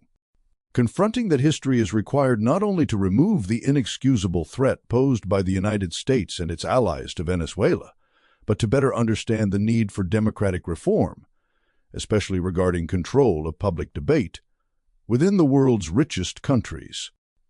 Part 3, Extraordinary Deceit. An Analysis. 11. Read Carroll and you've read them all. The Irish journalist Rory Carroll's reporting for The Guardian from Venezuela is important for 3 reasons. First, he was prolific. For years, his work dominated The Guardian's Venezuela coverage. This London-based newspaper is an outlet that many people regarded as left-wing, so not one they'd suspect of being reflexively anti-Chávez. The British-Chilean documentary filmmaker Pablo Navarrete remarked on Twitter, "I lived in Venezuela for 2 years between 2005 and 2007. When I arrived, I thought The Guardian was a left-wing newspaper. By the time I left, it was clear it wasn't. I felt almost ashamed at my naivety." 1. Second, he was on the ground. Carroll was based in Venezuela for several years, and this understandably was cited by Carroll himself and his many high-profile fans as evidence that he was credible. Third, he was representative. His book about his years in Caracas, Comandante, Hugo Chávez's Venezuela, received rave reviews in high-profile publications across the accepted ideological spectrum. The Economist named it among the books of the year for 2013, and it received glowing coverage from the New York Times Book Review, Washington Post, The New Republic, Christian Science Monitor, and many other publications. Aside from its quantity, Carroll's reporting did not significantly impact The Guardian's Venezuela coverage, which remained roughly the same, overwhelmingly hostile toward Chávez, in the years before and after Carroll was in Caracas. It's very unlikely that any other correspondent would have reported much differently for The Guardian had Carroll not been chosen for the job. The journalist and scholar Alan MacLeod helped substantiate this last point in his book, Bad News from Venezuela. MacLeod interviewed numerous Western journalists reporting from the country and summarized some of his findings. Some may be surprised to learn that journalists who write for the most left-wing major newspaper in the English-speaking West, home of the far left, are close friends with people writing for the most conservative sources in the English-speaking world on the topic. However, media analysts have argued the left-wing private media and the right-wing private media have long shared more opinions and interests in common than they have had disagreements, and that they have a propensity to hunt in packs, spending a great deal of time together, and developing a sense of group solidarity, and resulting in the phenomenon of groupthink on many issues. This is particularly the case with foreign journalists. To illustrate the groupthink mentioned above, MacLeod analyzed articles in 7 major Western newspapers during the 2 months following Chávez's death in 2013.4. He compared this coverage to what appeared when Saudi Arabia's King Abdullah died 2 years later. His conclusion, Hugo Chávez, a man who had won multiple clean elections, dramatically reduced inequality, poverty and extreme poverty, decreased unemployment and inflation, increased literacy rates, increased GNP per capita in Venezuela, a country where polls show that its citizens believe the country became substantially more democratic, was presented in a less favorable light than King Abdullah, an absolute monarch, boasting one of the worst human rights records in history. The key difference in this instance was that Abdullah was an ally of the British and American states and of neoliberal globalization that big business pushed for, whereas Chávez was its foe. Oligarchs and the professional class. Corporate journalists, such as Carroll, working as foreign correspondents for newspapers such as The Guardian or New York Times, are part of a professional class that capitalism does not reward with anything resembling the incomes of oligarchs who own media outlets, or even the lavish salaries of elite TV journalists. However, compared to the majority of workers, who do jobs that require no post-secondary education, professional journalists are rewarded with a significant amount of prominence and prestige, and can usually be relied on to attack political movements that oligarchs hate.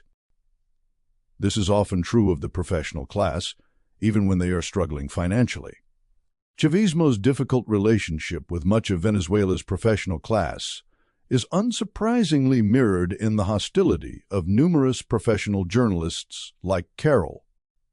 On top of the imperial assumptions correspondents like Carroll bring to their coverage of movements like Chavismo, professional class solidarity with their counterparts in poor countries is also a factor.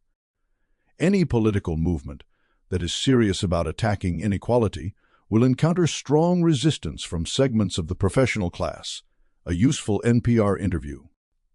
In April 2013, a month after the death of Hugo Chávez, Rory Carroll spoke to NPR about his years of reporting from Caracas. Now, over time, when he became a bit more oppressive, shutting down television stations, and when the wheels were kind of beginning to come off the economy in some ways, I, in my own reporting, became very critical, just reflecting what I saw on the ground. And this prompted quite a debate, internal debate in my newspaper, because a lot of editors then and to this day feel and felt that we should have supported Hugo Chávez because he was a standard bearer for the left. Whereas I, very close up, I thought, well, no, actually, because sadly, he's running the country into the ground and we have to report that. This NPR interview succinctly illustrates many of the distortions that plague Carroll's reporting, which includes 250 Venezuela-related articles from 2006 to 2012. Over that same period, the two other Guardian writers who most frequently rebutted Carroll's perspective, Mark Weisbro and Richard Gott, published 21 and 17 Venezuela-related articles respectively. Whatever debate there was within the Guardian about its Venezuela coverage, Rory Carroll and the editors who supported him prevailed. It was no contest. When Carroll asserted to NPR that Chávez had run the country into the ground, it was the message that he'd conveyed in article after article for several years. The charts below demolish this claim. By the time Chávez left office, income poverty and extreme poverty had been reduced drastically. Income inequality, as measured by the Gini coefficient, fell substantially and became the lowest in the region. Venezuela's rank in the UN Human Development Index, a composite measure of national income, GDP, access to education, and child mortality, rose from 7th in the region when Chávez first took office to 4th in the region by the time of his death in 2013. High inflation, which Carroll cited constantly in his articles, and in the NPR interview as proof of economic mismanagement under Chávez, was a problem long before Chávez took office. The average inflation rate during the Chávez years was 22%. Over the 18-year period before he took office, it averaged 36%. It also trended upward before Chávez and stayed comparatively flat while he was in office. See Figure 11.1. Below, Figure 11.2, page 188, shows that Venezuela's Gini coefficient went from 0.50 in the 2001 to 2003 period to about 0.40 in the 2009 to 2011 period. A lower Gini coefficient means less income inequality. Costa Rica and the Dominican Republic are above the dashed line because their levels of inequality became worse between the two periods. Their Gini coefficients increased. Venezuela is the country farthest below the dashed line because its inequality deceased by the greatest amount between the two periods. Figure 11.3, page 189, showing poverty levels, reveals a big jump in both poverty and extreme poverty during the early Chávez years, the result of the opposition's first two attempts to drive Chávez from office by force. Carroll's book never mentions the spike in poverty caused by those attempts. Opposition destruction written out of Carroll's story. In his entire NPR interview, Carroll made absolutely no mention of the Venezuelan opposition, not even a passing reference to them or their efforts to oust Chávez. That's like doing a long interview about politics in Iraq since 2003 without mentioning the U.S. invasion and occupation. Carroll, in an effort to appear even-handed, readily gave Chávez credit for being charismatic. He referred to Chávez as an extraordinary showman with an incredibly powerful connection to the poor.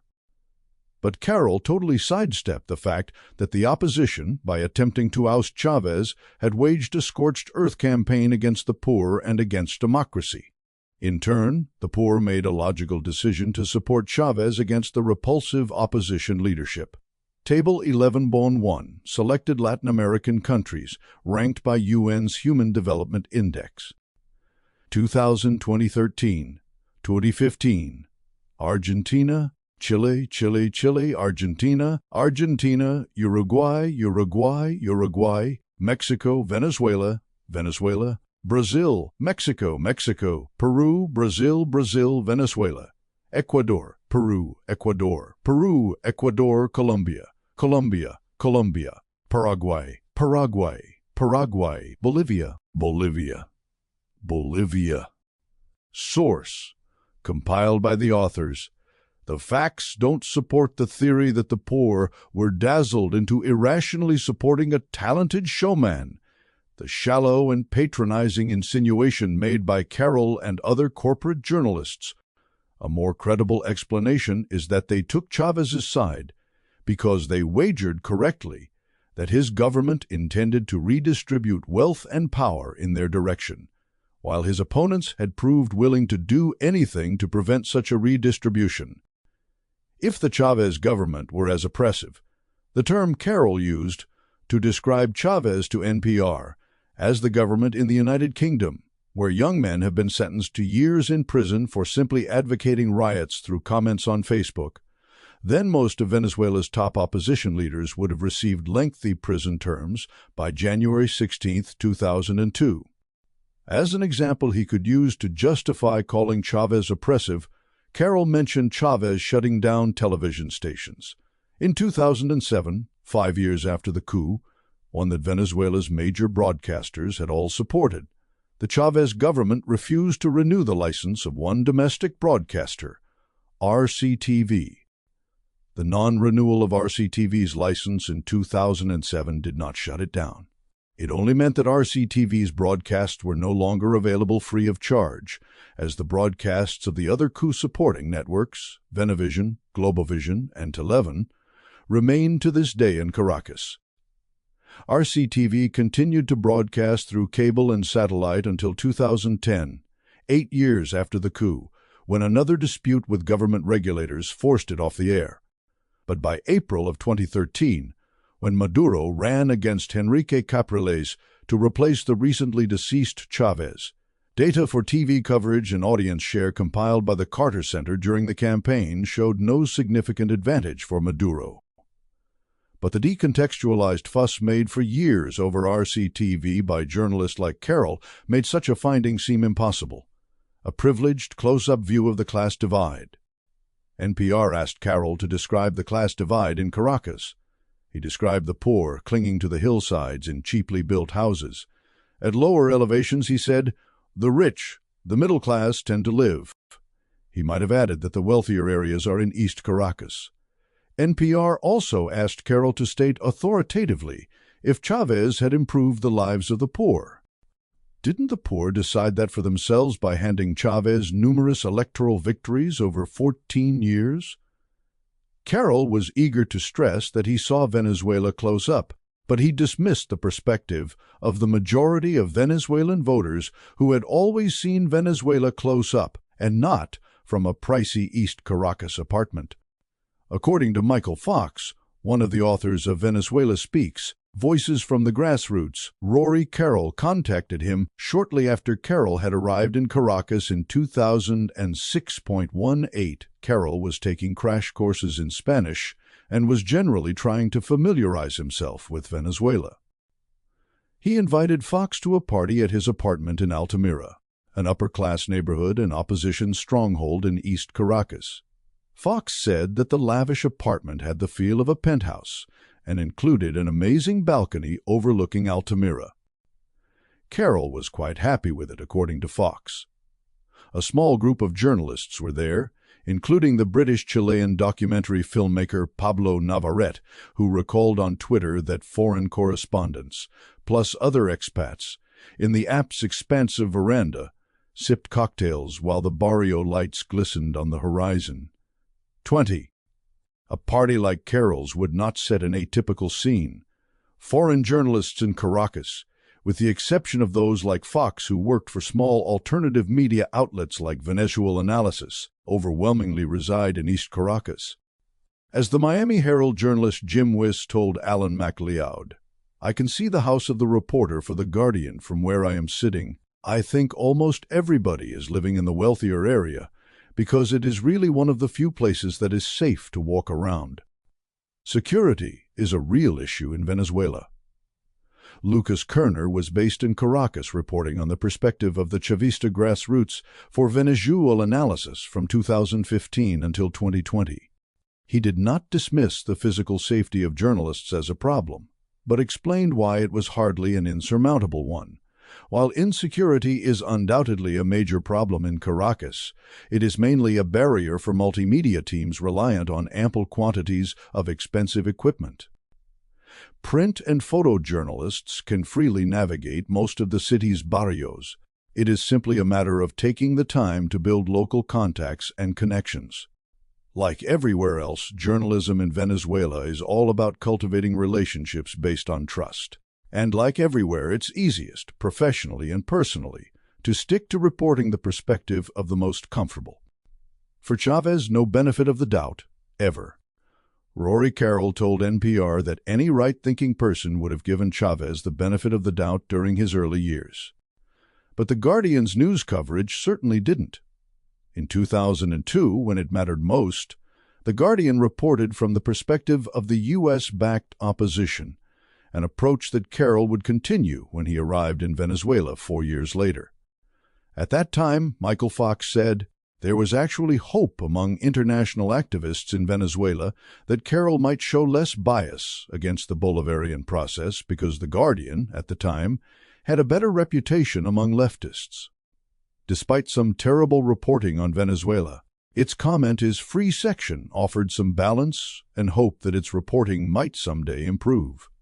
Also, Carroll himself, while trying to learn Spanish and get familiar with his new beat, seemed initially interested in hearing pro-Chávez views. It must be stressed that during Carroll's years reporting from Caracas, Venezuela was making rapid progress in poverty reduction. When oil prices collapsed in late 2014 and Venezuela entered into an economic depression, editorial standards dropped even further, to the point where military intervention by the United States was being discussed openly in articles about Venezuela. The vilification of a U.S. enemy need not wait for economic difficulties to arrive. The U.S.-backed coup in Bolivia against the very successful Evo Morales in November 2019 is another example. It is wise, from the imperial perspective, to vilify an undesirable government while it is doing well. This lays the foundation for more destructive demonization if and when problems arrive. Carroll's reporting did that during Chavismo's most successful years. In 2007, a headline to one of Carroll's articles blared, "Venezuela scrambles for food despite oil boom." 26. A photo underneath the headline showed people lined up outside a government-run supermarket that sells subsidized food and other items at low prices. Headlines are important. Only 40% of readers in the United States said they read beyond the headlines, according to a study conducted by the Media Insight Project. The selection of headlines, photos, and topics crucially shapes how readers perceive foreign governments. In the case of Carroll's article, all of these elements conveyed the impression that things were generally getting worse in Venezuela, when the country was in fact undergoing a period of rapid poverty and inequality reduction. The photo and the headline, tweaked to replace the word boom with wealth, would easily fit among articles written while Maduro was in office as well. It is unlikely that Carroll chose the headline, which is typically done by editors. But people who read beyond the headline to the rest of the article found this claim. Up to a quarter of staple food supplies have been disrupted, according to Data-Analysis, a public opinion and economic research group. Here Carroll presents the anti-Chávez polling firm Data-Analysis as an impartial research group. Recall that one of its directors, Gil Yepes, almost certainly signed the Carmona Decree after Chávez was briefly overthrown in April 2002. 28. Another striking example, from December of 2007, is an article by Carroll that ran with the headline, "Chávez Loses Bid to Rule Until 2050." 2007, Venezuelan voters narrowly rejected a slew of constitutional amendments proposed by Chávez, 51 to 49%. One of the amendments would have abolished presidential term limits. The unsubtle intent of The Guardian's headline to Carroll's article about this vote, "Chávez Loses Bid to Rule Until 2050, was to suggest that an audacious power grab had been foiled, as if Chávez had tried to delay the next presidential election until 2050. It was an especially dumb headline, considering that The Guardian is based in the United Kingdom, which does not have term limits for elected officials. Carroll's editors should not have found the concept difficult to grasp. Chávez had once mocked his opponents by saying that he would stay in office until 2050, obviously by winning elections. Carroll can't be blamed for the headline. Indeed, his very first sentence refuted it. The Venezuelan president Hugo Chávez has lost a referendum that would have allowed him to run for re-election indefinitely and enshrined socialism in the country. But that makes the headline even more inexcusable. In an opinion piece published on The Guardian's website the very same day, the writer and aid worker Connor Foley falsely stated that voters narrowly rejected his proposals for constitutional reform, which would have enabled him to stay in power until January 30, 2050. Foley's piece showed that this falsehood spread by The Guardian wasn't restricted to a flawed headline. Opposition's racist attacks ignored by Carroll. Even though Carroll's article refuted its own misleading headline, it still contained many lies of omission, as was common in his reporting. He said that Chávez had labeled his opponents fascists, traitors, and mental retards, and that he had called us President George W. Bush a donkey, an alcoholic, and a war criminal. But Chávez's opponents also called him and his supporters names. More significantly, they tried to overthrow him, but in Carroll's account, Chávez was presented as irrationally abusive. A related insinuation was that Chávez's opponents were earnest Democrats, whom Chávez assailed with unprovoked abuse. Carroll said nothing in the article about the two U.S.-backed attempts, one of them briefly successful, to overthrow Chávez. He also ignored the racist nature of the attacks on Chávez and his supporters by the opposition media. A cursory glance at the prolific output of former El Universal cartoonist Rema Suprani illustrates the prevalence and vehemence of those racist attacks. For many years, Suprani routinely deployed flagrantly racist images of Chávez and Chavistas in one of Venezuela's leading newspapers. Such images would never have been published by The Guardian, Carroll's employer, given its liberal pretensions. In one cartoon, Suprani depicts animals watching the struggle for political power on TV, while the opposition seemed to have Chávez on the ropes. The animals don't look happy. One animal asks the score of the game. Another answers, Civilization 3, Barbarism 1, 33. In 2014, shortly after Rema Suprani was fired, Z.C. Dutka wrote about her work for Venezuela-Analysis.com. Rema's cartoons, which have been rejected as racist and classist by countless government supporters, often depicted Chavistas as overgrown, brutish, gorilla-like figures in red shirts, chained to their political party in shackles. Dutka's article showed two examples, one in which an ape-like Chávez figure leaves a trail of bananas for his supporters, and another in which his supporters are drawn as identical red-colored brutes, their faces unmistakably meant to caricature Chávez, all chained together and marching in unison, under a caption that reads, "The Independence Day Parade." In another Suprani cartoon, government-built homes for poor people are depicted as dog houses, and the inhabitants are directly attacked as idiots who don't realize that they are living like dogs. "They promised us a house, and they delivered," reads the caption. Suprani's cartoons were representative of the opposition's pervasive racism. And yet, in his 293-page book, Carroll devotes one full sentence to the opposition's racist attacks on Chávez, They made racist jokes that mi comandante really means mi comandante monkey ruler. 35.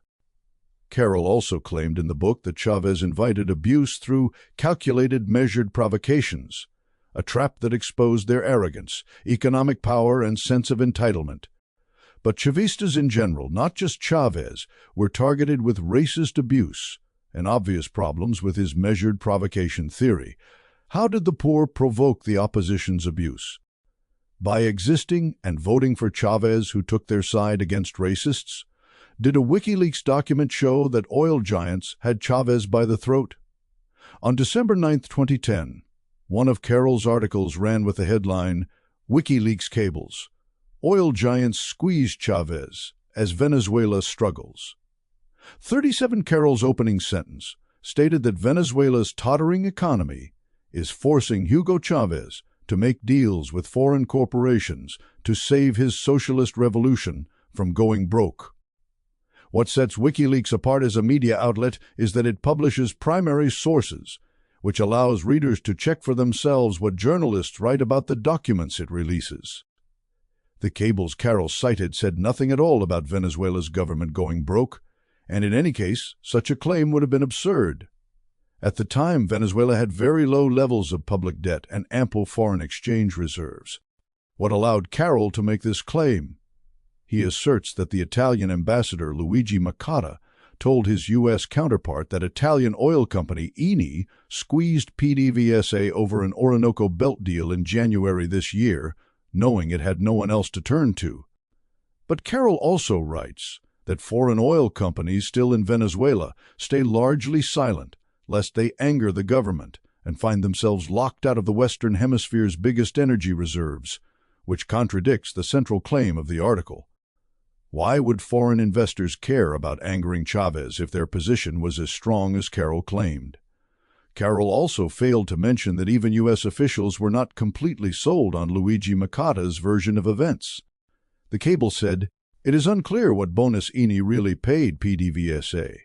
But it is interesting that regardless of the figure, PDVSA likely will not see any cash flow in the immediate future due to its $1 billion debt to the Italian company." Based on U.S. officials engaging in dubious speculation about PDVSA's cash flow situation in 2010, Carroll jumped to the Chávez government being at the mercy of foreign businessmen. His book says nothing about foreign companies ever having Chávez by the throat, even though he does mention Eni once, giving him the opportunity to do so, and it says absolutely nothing about the U.S. diplomatic cables released by WikiLeaks, which can be taken as an admission that his sensationalist reporting did not stand up. Chomsky blasts Carroll's quite deceptive reporting of his views. Carroll's deceptive approach didn't only apply to Venezuelan sources and events, but was also evident when he wrote about prominent foreign observers. In 2011, Carroll conducted an interview for The Observer with the famous left-wing intellectual Noam Chomsky. The Observer is a Sunday-only newspaper that is owned by the Guardian Media Group, and its content is hosted on the Guardian website. Carroll reported that speaking to The Observer last week, Chomsky has accused the socialist leader of amassing too much power and of making an assault on Venezuela's democracy. 40. The original headline read, "Noam Chomsky denounces old friend Hugo Chávez for assault on democracy." The article closed with an open letter Chomsky wrote to Chávez asking for clemency in the case of Judge Maria Lourdes Afiuni, who had been in prison from 2009 to 2011 while facing corruption charges and was moved to house arrest earlier that year. Carroll had always taken a highly selective interest in Chomsky's views on Latin America. In 2008, when Chomsky signed an open letter critical of Nicaraguan President Daniel Ortega, Rory Carroll pounced on it. At about the same time, Chomsky signed an open letter to Colombian President Alvaro Uribe about far graver matters, but this letter was ignored. The letter to Uribe asked him to stop right-wing paramilitaries from assassinating and threatening academics in Colombia. The one to Ortega objected to allegedly unfair use of technicalities to bar two political parties from municipal elections. Very shortly after the article appeared in The Observer, Chomsky was scathing in his assessment of the way Carroll had summarized their conversation. He said Carroll had been quite deceptive and had excluded much of relevance that I stressed throughout, including the fact that criticisms from the U.S. government or anyone who supports its actions can hardly be taken seriously, considering Washington's far worse record, without any of the real concerns that Venezuela faces. The Manning case, for one, which is much worse than Judge Affiuni's. Asked about one obvious insinuation from Carroll's article, if he believed Chávez had made Venezuela less democratic, Chomsky replied, "I don't think so, and never suggested it." 42.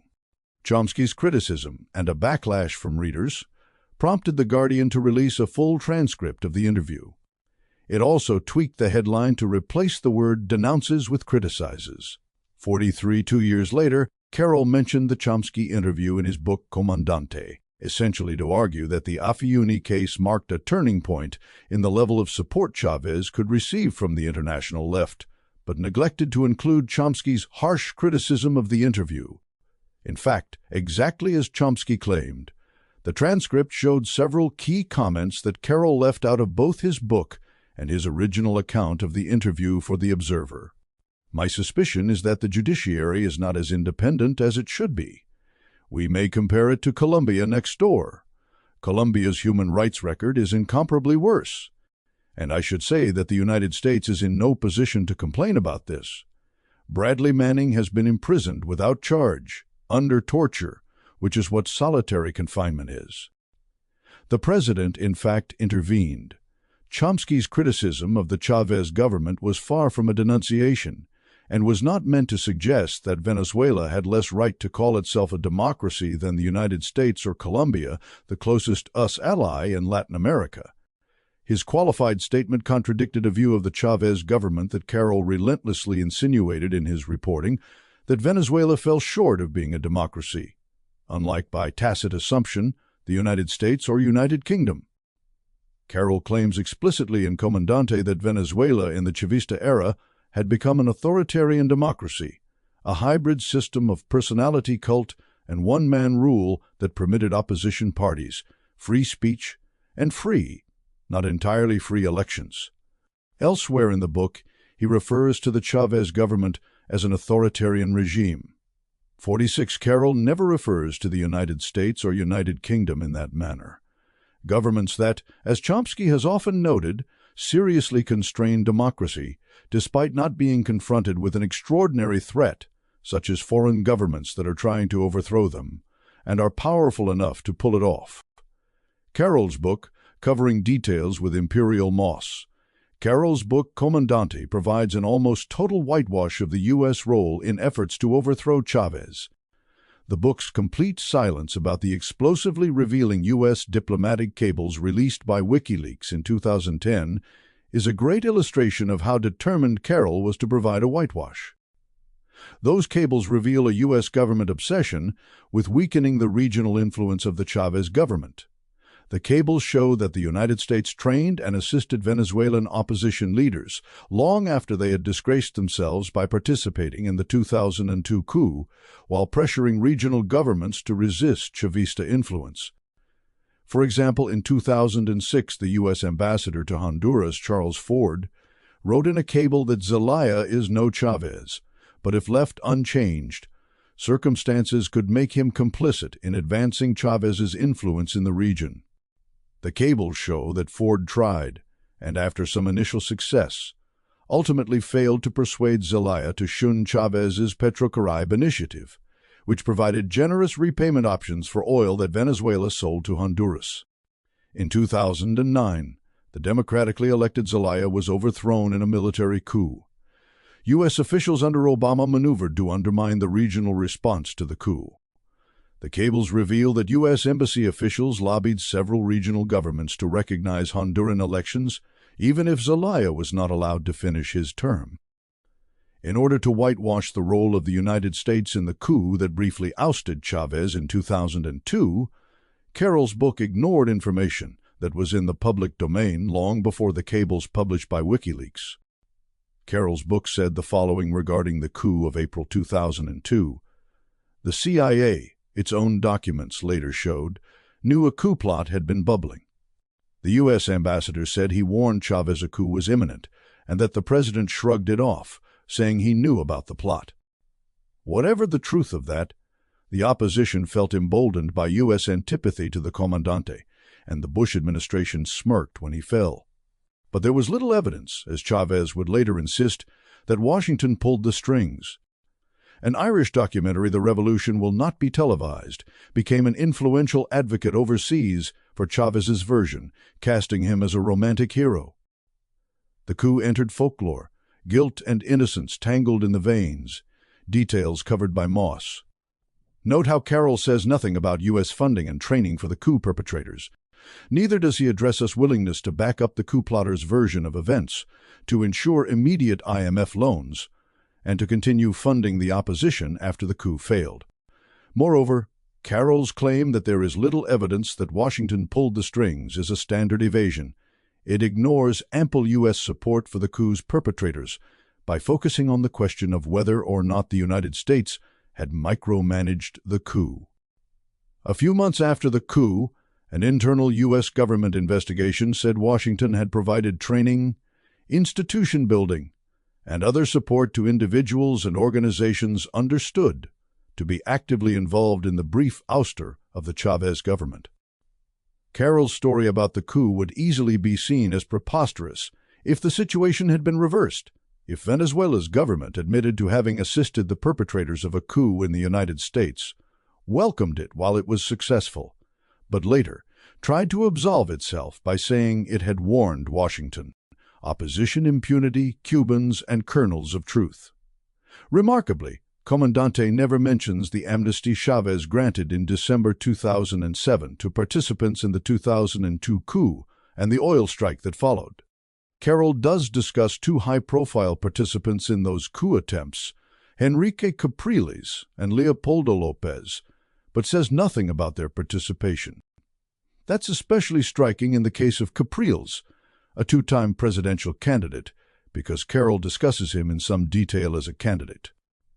Carroll praised Capriles's athletic physique, mentioned that he dated models, said he received homophobic and anti-Semitic abuse, and talked about his electoral victories in the state of Miranda, but never mentioned that Capriles, with López, led the arrest of a Chavista minister during the April 2002 coup, and also participated in a mob siege of the Cuban embassy. The book also never says a word about the hundreds of Chavista peasants who were assassinated since 2001, most likely by wealthy landowners opposed to land reform. Carroll would have been aware of this wave of murders in 2011. The Guardian published a short letter, signed by Chomsky, John Pilger, and many others, deploring the newspaper's Venezuela coverage, which was dominated by Carroll, and had completely ignored the issue. And yet, the murdered peasants are mentioned nowhere in the book Carroll, published 2 years later.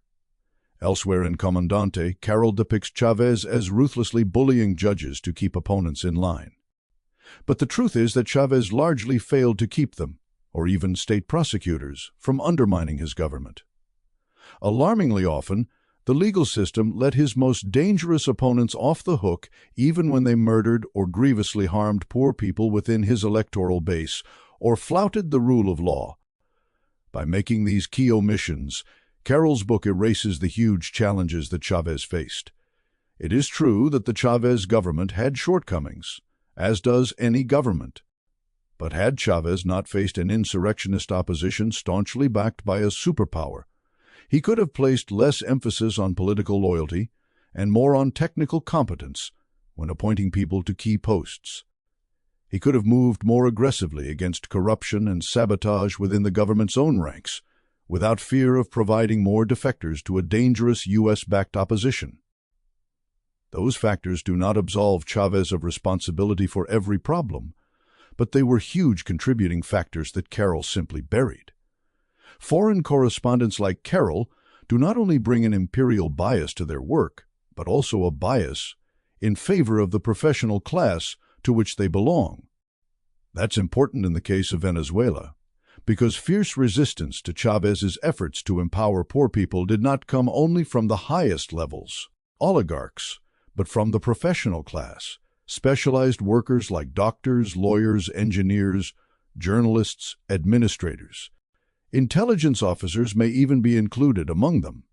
In the most insightful passages of Comandante, Carroll describes how poor people derive dignity from their participation in communal councils, whose development Chávez supported all over the country. Carroll describes a communal council meeting he attended with a security guard, Luis, whom he befriended, perhaps in his Altamira apartment building. In the pre-Chávez era, poor people in neighborhood assemblies informally organized to try to solve problems.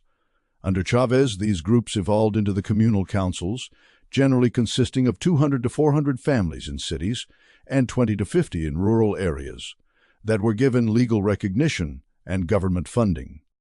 As of 2019, there were 47,000 registered communal councils involving millions of people. Carroll correctly observes that the councils acted as a buffer against Chávez's failings. They certainly give people a way to direct their anger and frustration at lower-level government officials and bureaucrats, and of course to pressure them to do their jobs properly, including by having the people take on tasks themselves. Luis, the security guard, with whom Carroll attended a communal council meeting, had a hard life. In 2010, his beloved grandson was murdered, a victim of Venezuela's infamously high violent crime rate. But Luis's support for the government was not shaken. This was evident even in Carroll's predictably uncharitable and mocking account of the meeting, in which he nevertheless conceded that the councils breathed life into grassroots government, planting trees in plazas, distributing subsidized food, fixing houses and roads, liaising with government agencies. 55 Carroll wrote of Luis. At work, he was nobody, one of a million anonymous, barely acknowledged security guards. But back in El Val, he was part of the revolution, an active and respected member of the communal council. But for the professional class, and not just in Venezuela, dignity is often derived from serving an unjust social order. For Western journalists, this means serving the U.S.-led imperial order. Carroll is probably sincere in expressing his mystification at some of Chávez's early moves against Venezuela's professional class. He uses the more nebulous term middle class and includes within it everyone from teachers to Catholic bishops. The puzzle was not Chávez's attacks on the plutocrats. When he accused them of looting the nation's oil wealth, he was essentially correct, but his alienation of the middle class 57. In many Latin American countries, professional class prestige often comes with a hefty dose of racial privilege. The racist attacks on Chávez first erupted when the private media turned the professional class against him.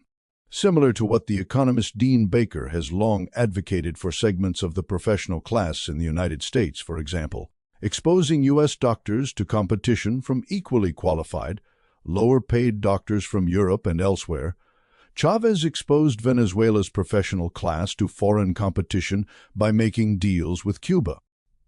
Cuban doctors, nurses, teachers, technicians, and intelligence specialists began taking up positions in Venezuela, in addition to providing essential services to people who would not have otherwise received them. The Cubans' presence also effectively undermined the ability of Chavismo's professional class enemies to subvert the revolutionary process, including from within. Chávez also bypassed, and therefore enraged, the medical establishment by having thousands of Venezuelans trained in Cuba. The Norwegian journalist Erik Vold, who lived in Venezuela for years while Chávez was in office, wrote about the way Chavista Misiones' various types of social programs initiated by Chávez, including the provision of basic medical services to the poor, were distorted by his opponents. The established commercial media had treated Las Misiones with a combination of crass criticism and concealment. The first time I heard about the Cuban doctors, for example, was in an El Universal article that described that scandal of a child who died from alleged malpractice at the hands of a Cuban doctor. 61. The Venezuelan Medical Federation, FMV in its Spanish acronym, launched strikes against Chávez beginning in 2001 and boycotted a government program that would pay Venezuelan doctors to serve the poorest communities. It then tried to block the government from using Cuban doctors, through an agreement that was initiated in February 2003 by the Chavista mayor of the Libertador municipality. In August 2003, a Venezuelan court ruled in support of a lawsuit brought by the FMV seeking to outlaw the use of Cuban doctors by invoking licensing procedures. The Chávez government appealed to the Supreme Court, initially without success, and disregarded the court rulings while it continued to file appeals. But Chávez also issued a decree in December 2003 expanding the Libertador program to the entire country. Subsequent changes to the judiciary, including the 2004 court to packing law that Human Rights Watch equated to a coup attempt, combined with the immense popularity of the program that Chávez dubbed Misión Barrio Adentro, rendered the FMV's legal victories in 2003 irrelevant. Though Comandante acknowledges the popularity of the Cuban doctors, it says nothing about the war Venezuela's medical establishment waged on them through the courts and the private media. As of 2020, the president of the FMV, Dr. Douglas Leon Natera, who has been its president for decades, was still decrying the supposed doctors from Cuba and calling their work in Venezuela illegal. He was also a signer of the Carmona Decree in April 2002. Unlike plutocrats or oligarchs who have no justification to exist, a professional class, workers with above-average training and experience requirements to do their jobs, is necessary in any modern economy. Dealing with elitism within this class therefore poses a unique challenge. In addition to bringing in Cuban competitors, Chávez also attempted to address this challenge by giving working-class communities greater access to higher education. Public universities were created to bypass the so-called autonomous universities that were opposition strongholds. But as with efforts to expand worker-run industries, performance standards in the universities were compromised by short-term political calculations. Some students weren't failed in courses when they should have been, just as some worker-run cooperatives were not forced to pay back government loans. Writers sympathetic to Chavismo, such as Eric Vold, have acknowledged this, while also saying the problems were often rather exaggerated. 69. If the Chávez government could be cast as an authoritarian regime or as some kind of hybrid that falls short of being a democracy, even though it clearly had majority support and was reducing poverty, it should be no surprise that the government could be more effectively demonized after serious economic problems emerged. Numerous foreign correspondents like Rory Carroll spent years waging a propaganda war on Chavismo. Despite the Guardian's left-wing reputation, correspondents such as Carroll are still part of the professional class, as well as citizens of the leading imperial states. Carroll's reporting conformed with those perspectives, which helps explain the accolades his book received across the Western media spectrum. Carroll diligently produced the propaganda that in later years allowed the United States to dramatically escalate the threat it posed to Venezuela. 12. The human rights fraud. For the past 20 years, Human Rights Watch, HRW, has been particularly aggressive in attacking Chavismo. Recall its appalling response to the coup that briefly ousted Chávez in 2002.1, while a knee-jerk dismissal of everything HRW reports about U.S. enemies is unadvisable. Knee-jerk acceptance is more dangerous. This outfit does not hide that it is essentially the U.S. empire's human rights group. If Westerners accept HRW's claims uncritically, they will become complicit with the U.S. government and its close allies terrorizing much of the world, including, of course, Venezuela. This can be seen most clearly by taking a wider view of HRW's work. In 2014, 100 scholars, including 3 Nobel Peace Prize laureates, published an open letter to HRW asking it to close its revolving door with U.S. officials.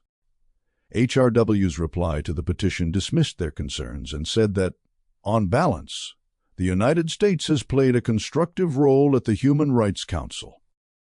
In 2015, Ken Roth, HRW's executive director, went even further. He wrote, "For all its faults, the U.S. government remains the most powerful proponent of human rights, and the Human Rights Watch base in the United States gives the organization special access to Washington. A very incomplete list of us faults in this century alone highlight what a scandalous statement this is coming from the head of a human rights group. launching a war of aggression in Iraq based on lies that left at least 500,000 Iraqis dead. In fact, wars fought by the U.S. since 2001 have displaced at least 37 million people, providing ample material support for Israeli atrocities and repression in Palestine and for Saudi atrocities in Yemen. Directly overthrowing Haiti's democratically elected president Jean-Bertrand Aristide in 2004 and installing a dictatorship that killed about 4,000 Aristide loyalists by 2006. Showering Colombia's government with financial, military, and propaganda support as its military and paramilitary allies murdered 39,000 to 53,000 civilians between 2000 and 2011 for. Ignoring European and Canadian support for these crimes, Roth has also hailed Western governments in general as the strongest traditional allies of the human rights cause. 5. Rescues by aggressors must not get a bad name. When Roth called the United States the world's most powerful proponent of human rights, he added that much of the world is rightly suspicious of the U.S. government's agenda, so Human Rights Watch is careful to maintain our independence from U.S. foreign policy. We regularly report on and criticize it. Widespread disgust with the U.S.-led invasion of Iraq in 2003 clearly pressured HRW to show some independence from U.S. foreign policy. Almost a year after the invasion, HRW published an essay arguing that the war could not be called a humanitarian intervention. It said the piece was written because the Iraq War and the effort to justify it, even in part in humanitarian terms, risk giving humanitarian intervention a bad name.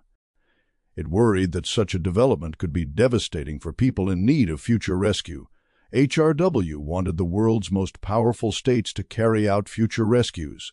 HRW also clarified that our purpose is not to say whether the U.S.-led coalition should have gone to war for other reasons. So almost a year after the WMD pretext was exposed as fraudulent, and even while rejecting a humanitarian pretext, HRW still refused to take an anti-war position on Iraq. Haitian lives do not matter to HRW. The United States has been deeply involved with countless military coups in the Americas, but in 2004, it openly perpetrated one. On February 29, 2004, U.S. troops flew Haiti's democratically elected president, Jean-Bertrand Aristide, out of Haiti in the early hours of the morning. The coup received crucial support from France, Canada, and eventually Brazil and Uruguay, both of which contributed a large number of troops to MINUSTAH, the French acronym for the UN mission stationed in Haiti in June 2004 to consolidate the dictatorship of Gérard Latortue. That dictatorship would rule Haiti for 2 years. In 2010, MINUSTAH's negligence spread cholera throughout Haiti's water supply. The ensuing epidemic killed about 10,000 Haitians. It is easy to verify from HRW's website that it took several years for it to say anything that resembled a demand for the UN to accept full responsibility. In 2014, HRW official Amanda Kessling wrote a commentary for CNN titled, "Why Water Access Matters to Poverty Reduction." Her piece mentioned Haiti's cholera epidemic and the death toll, which by then was 8,700, but she did not mention the UN's responsibility for it. The evidence of UN guilt was so obvious that by 2011 the cholera victims' political battle with the UN was well underway, despite an initial lack of support from foreign NGOs working in Haiti. The journalist and activist Yves Engler reported that foreign NGOs based in Haiti, such as Doctors Without Borders and Oxfam, were publicly dismissive of the victims' struggle during its early stages.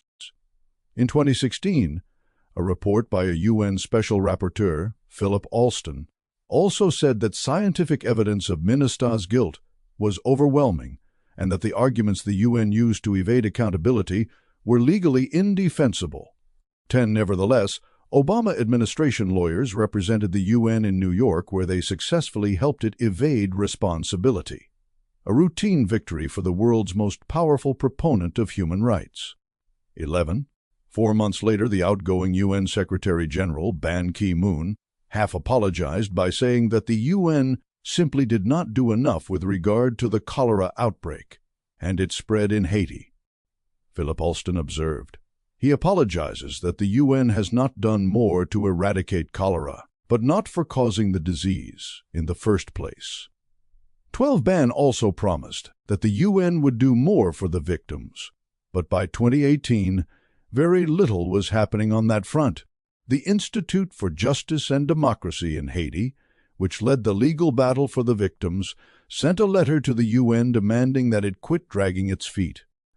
The letter was signed by 60 organizations, including Amnesty International. HRW conspicuously was not one of them. The U.S.-led rescue of notorious killers that HRW had once denounced.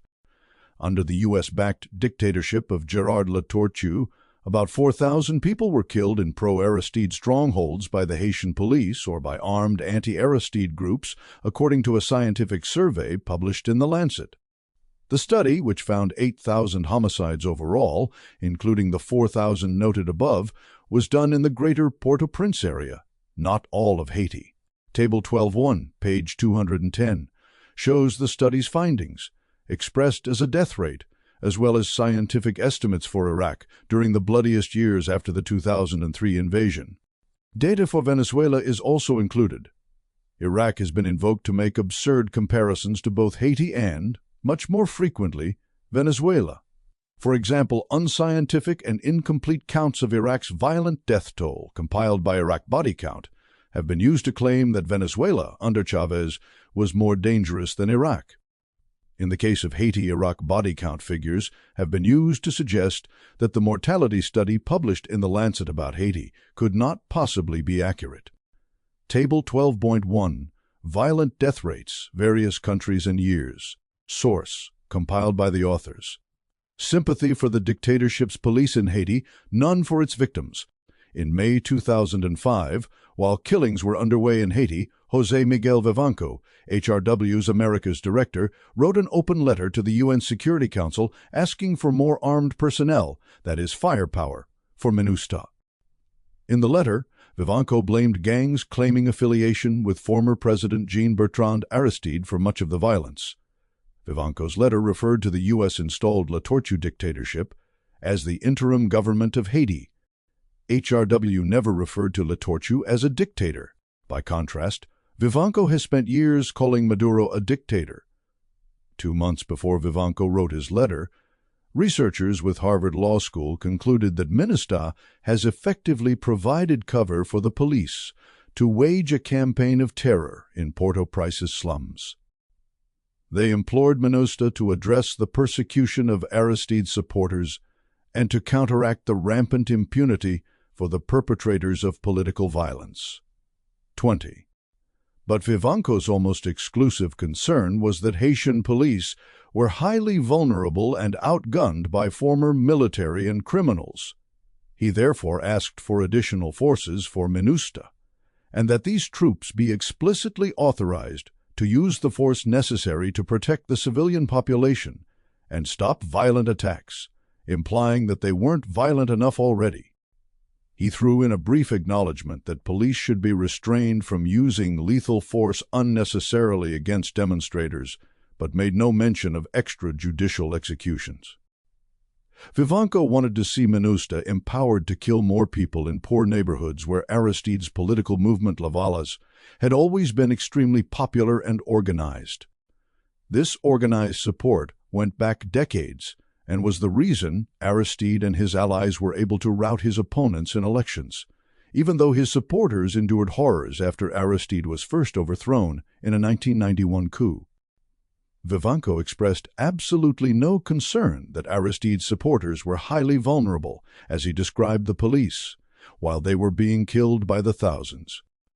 Vivanco's letter was also shocking because, days before it was published, Latortue's dictatorship had acquitted the Haitian death squad leader Jodl Chamblain, whose atrocities against Aristide's supporters HRW had documented in the early 1990s.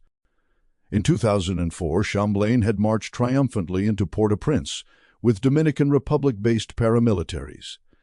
In addition to this, months before Vivanco's letter came out, the dictatorship announced that it would be providing back pay to Haiti's former military. HRW had also documented the atrocities of Haiti's military during the early 1990s after the first coup that overthrew Aristide. Could Vivanco, who has been HRW's America's director since 1994, have forgotten everything HRW had written about the Haitian military's crimes and Chamblain's? In 1994, the Clinton government ordered the military men who had seized power in 1991 to let Aristide finish his term. Thousands of U.S. troops entered Haiti to oversee the dictatorship's exit. After some embarrassing incidents during which U.S. troops stood by as Aristide's supporters were murdered, they eventually provided some security to Aristide and his supporters. The troops also protected the Haitian elite from popular outrage, stemmed migration to the United States, a key reason that Clinton supported Aristide's return, and took the opportunity to seize evidence of U.S. citizen collaboration with the death squad for which Jodel Chamblain was a top commander. Restored to office, Aristide defied U.S. objections and disbanded Haiti's military in 1995. Until 1997, HRW had repeatedly demanded that the U.S. government return the stolen documents to Haiti to help with the ongoing prosecution of criminals like Chamblain. But by 2004, HRW was basically feigning ignorance about its own reports from the 1990s, so it could disregard the murderous campaign against Aristide's supporters, and even request more firepower for MINUSTAH to do the Latortu dictatorship's work. Table 12.2. MINUSTAH deaths from malicious acts. Year. No of deaths, 2005. 6. 2006. 5. 2007. 0. 2008. 1. 2009. 1. 2001. 0. 0. 0. 2017. Source: United Nations. The most dangerous period of its battle against so-called gangs. The number of troops it lost to acts of violence remained in the single digits. They were more likely to be killed in accidents. Over its 13-year existence, MINUSTAH's losses from malicious acts in Haiti averaged about 1 per year, according to its own figures. In many years, the number was 0. 2 months after Vivanco's letter was published, a MINUSTAH raid in a poor neighborhood killed 23 people. A few weeks after the massacre, a MINUSTAH spokesperson said it deeply regrets any injuries or loss of life during its operation. It could openly acknowledge and take responsibility for the deaths, because it knew there would be no legal consequences. As for the Haitian police force that Vivanco described as highly vulnerable, it was in fact much smaller than many police forces in the world, relative to the size of Haiti's population. But by that measure, the security forces propping up Latortu's dictatorship were several times less vulnerable than the ones on which Aristide had to rely. That was mainly because Latortu also had MINUSTAH working for him. The table below shows the violent death rate for armed personnel in Haiti, Venezuela, Iraq, and the United States during different time periods. Those death rates, in part, reflect how much violence there was in each country, that is, how dangerous it was in general, but they also reflect how numerous were the armed personnel relative to the population. Hence, the number of police, or troops, relative to population is also included in the table. Haiti still has a small police force relative to its population. As of 2018, it had roughly 60% of the number of police per person as the United States. When Aristide was over at N in 2004, it had less than 15%. Moreover, as HRW itself documented in 1995, Haiti's police force was penetrated by anti-Aristide officers with murderous track records, thanks to U.S. efforts. After the 2004 coup, the United States inserted hundreds of the insurgents and former military members who helped overthrow Aristide into Haiti's police force. Table 12.3. Police troop death rates in selected countries and time periods. Source: compiled by the authors. Given that the police in Haiti were not only scarce but infiltrated by U.S.-backed criminals, poor people began arming for self-defense. No doubt, informally armed groups can devolve into being criminal gangs, as can the police. One reason Aristide was vilified by the international media was that he refused to demonize all poor people who, quite understandably under these conditions, organized to defend themselves. But Vivanco had no inhibition about demonizing them, while a dictatorship openly backed the armed actors who had always terrorized the poor in the time leading up to the coup. Vivanco ignored Aristide's dire shortage of police. HRW instead criticized Aristide in a published statement that appeared only 16 days before U.S. troops kidnapped him. While insurgents, who had been given safe haven in the neighboring Dominican Republic for years, were killing and scattering his few police, HRW declared that Aristide should uphold rule of law. 36. It demanded that he take immediate, constructive steps to re-establish the rule of law and rebuild the country's democratic institutions. In his book Damning the Flood, Peter Hallward sarcastically commented on HRW's demands. Once Aristide's puzzling failure to do these things had facilitated his removal from office, rather than call for the immediate restoration of the elected government or even press for an inquiry into the circumstances of its removal, HRW urged, instead, the speedy dispatch of more foreign troops. The Nobel laureates who had asked HRW to close its revolving door with Washington were also dismayed by its stance on Haiti, in the face of what were likely the worst human rights abuses of any country in the Western Hemisphere at the time. HRW barely lifted a finger. 38. HRW essentially treated the U.S.-perpetrated coup in Haiti and its bloody aftermath as a humanitarian rescue that must not get a bad name. Its failure to act as a credible human rights advocate was matched by the Western media's dismal performance. It is easy to anticipate how HRW's attitude toward the police in Venezuela would be completely transformed after some kind of U.S.-orchestrated humanitarian rescue. The colectivos, organized Chavistas in poor neighborhoods, who are sometimes armed, would be cast in the same role as the pro-Aristide gangs that Vivanco demonized in Haiti. But as long as Venezuela's police work for a government that the United States is trying to overthrow, they are unreservedly, and often recklessly, denounced by HRW. By contrast, outrage at police in Venezuela for now.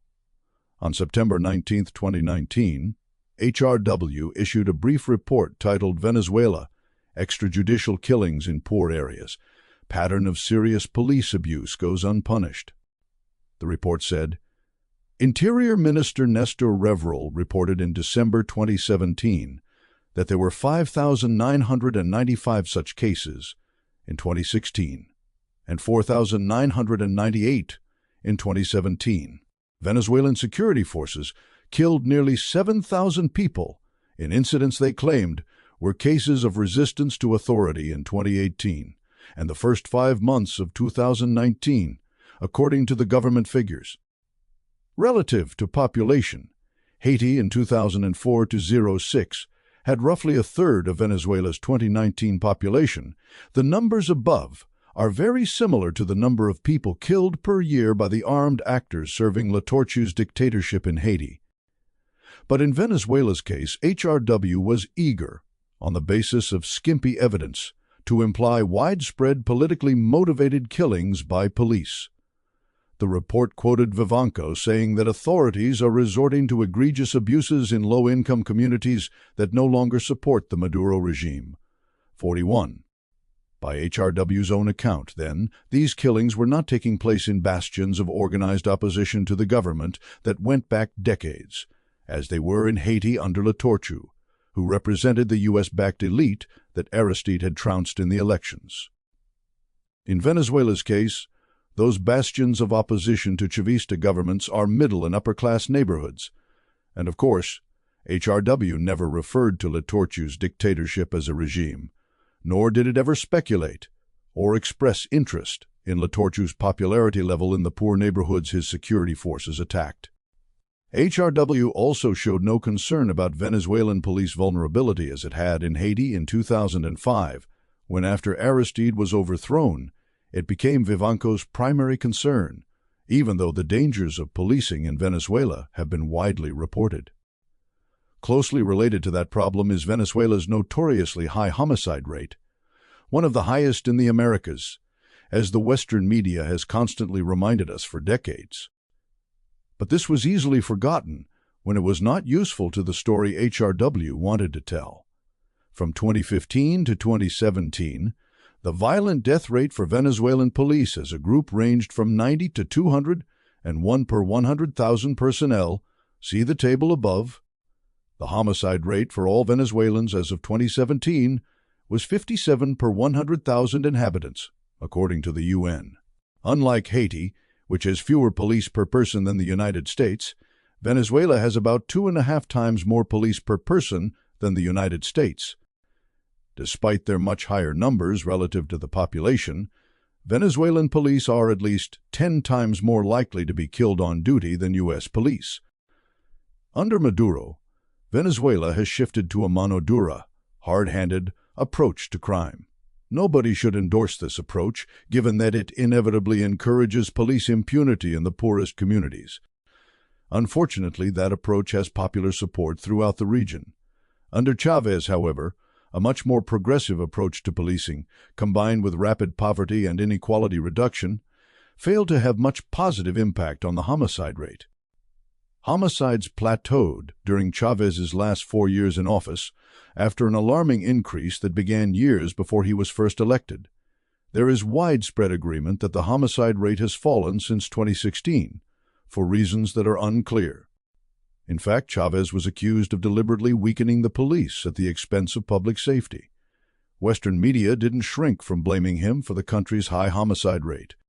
In 2012, the Los Angeles Times reported the following in an article with the headline, "In Venezuela, killings of Caracas police are on rise."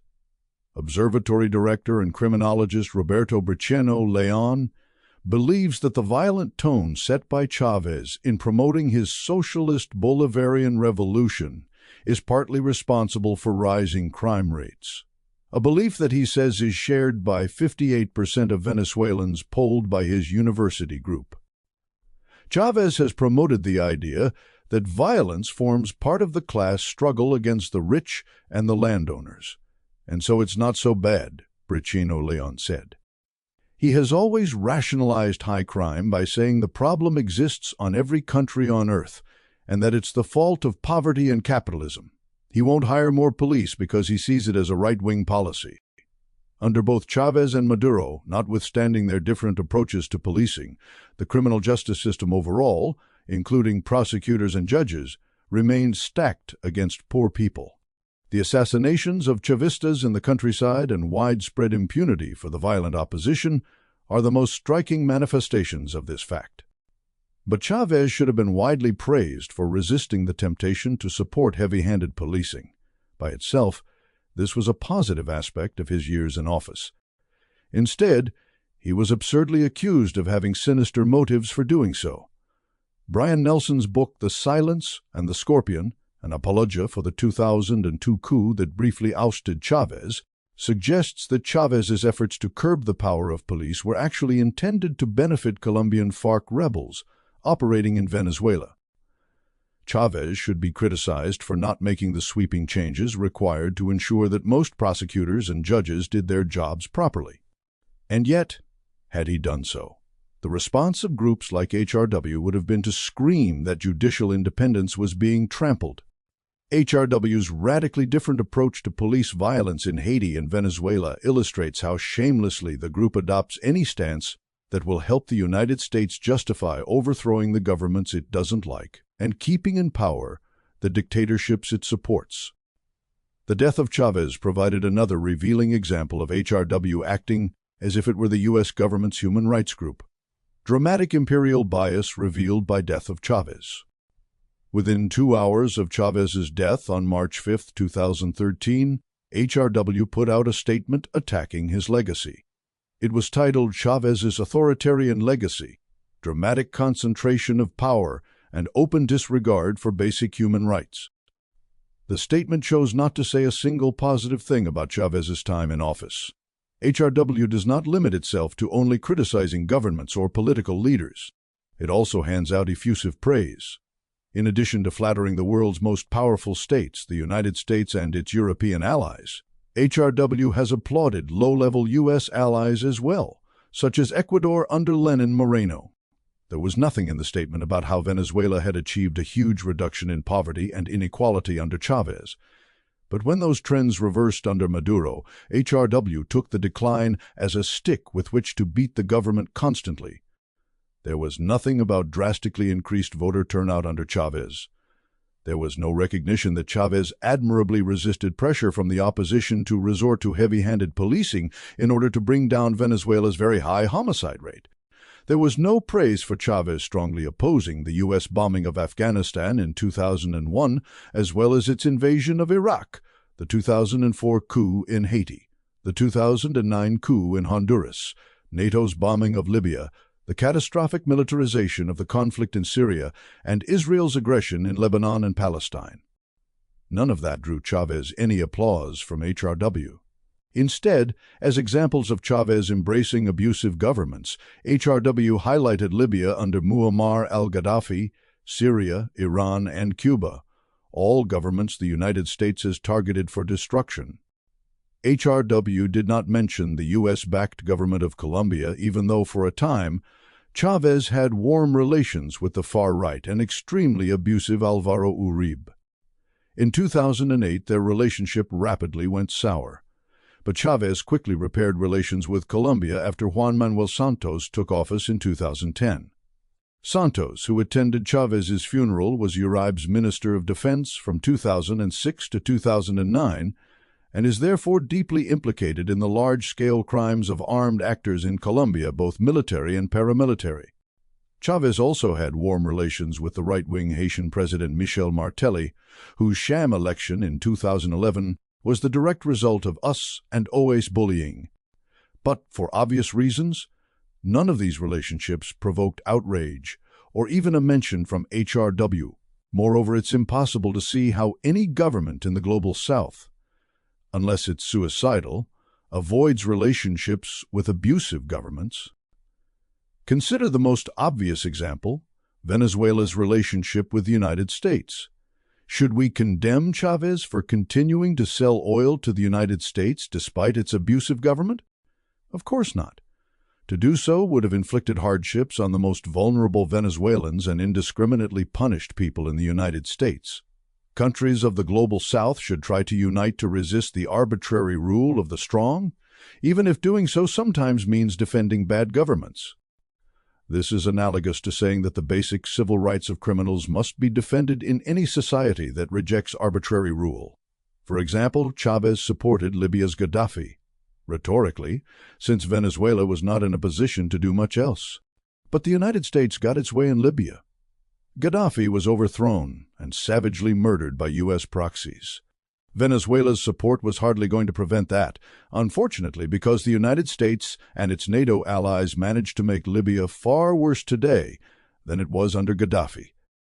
HRW officials would also never give Chávez credit for his achievement of surviving U.S.-backed efforts to overthrow him.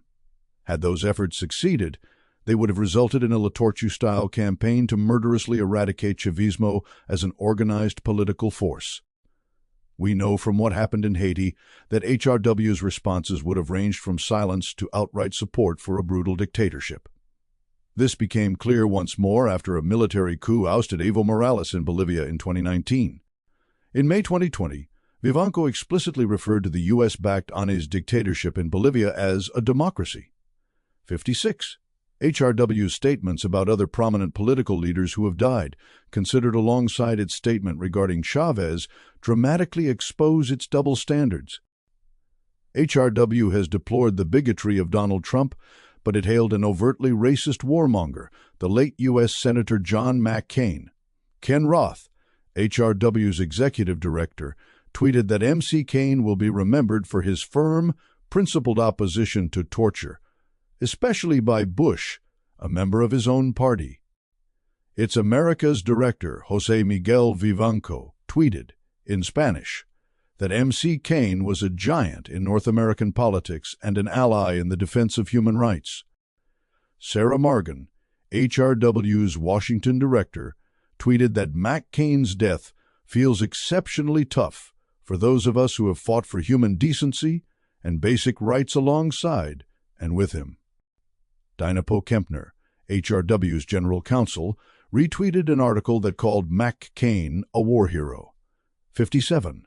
Mac Kane's war hero status comes from participating in the slaughter in Vietnam that most likely killed 3 million people, or Gooks as Mac Kane unapologetically preferred to call them. He was taken prisoner after his plane was shot down during his 23rd bombing mission, and then he was tortured by the North Vietnamese. How many people did Mac Kane kill during those missions? Was it hundreds? Thousands? It's inexcusable that he was tortured, but it does not justify what he was doing in Vietnam, which was criminal, not heroic. His ordeal as a prisoner cannot erase the humanity of his victims or justify the racist slurs he used against them.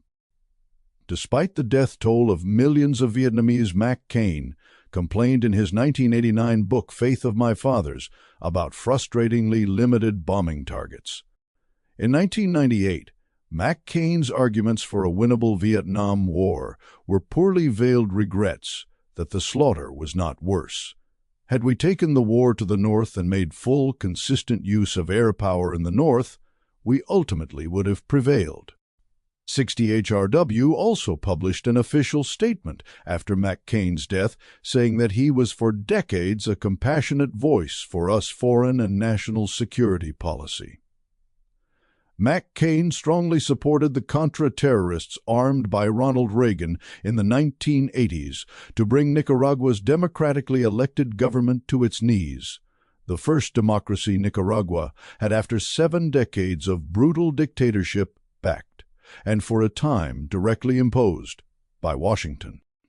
How could that, or the fact that Mac Kane joked about bombing Iran, evade the notice of a serious human rights group?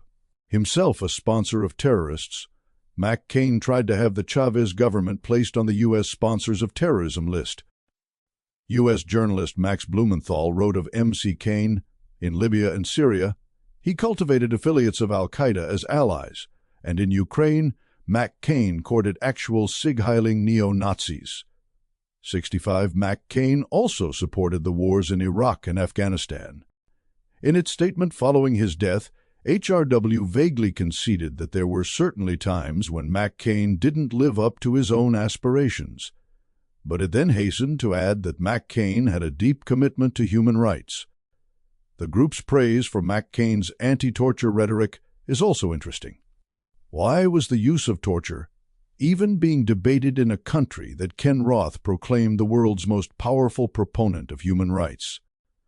Mac Kane's opposition to torture, putting aside the watered-down legislation he actually supported, is much more indicative of a regressive political culture than of virtue on his part. In the 21st century, are we also to cheer U.S. politicians for being anti-slavery and pro-universal suffrage? Regardless, even if the U.S. political culture does include people who are worse than Mac Kane on some issues, how does that excuse a human rights group showering him with praise? HRW's statement published in 2015 after the death of staunch Us Ali King Abdullah of Saudi Arabia was titled, Saudi Arabia, King's Reform Agenda Unfulfilled, New Leadership Should Prioritize Improving Country's Human Rights Record. It found positive things to say about a man who ran perhaps the most brutal and backward dictatorship on earth. It said that under Abdullah, there had been a marginally expanded public role for women and other concrete gains for women. It noted that internet and social media empowered Saudi citizens to speak openly, and that Abdullah was a great champion of religious dialogue outside the kingdom. Its criticism of Saudi Arabia was embarrassingly muted. It said that some written laws promulgated during King Abdullah's reign curtailed basic rights.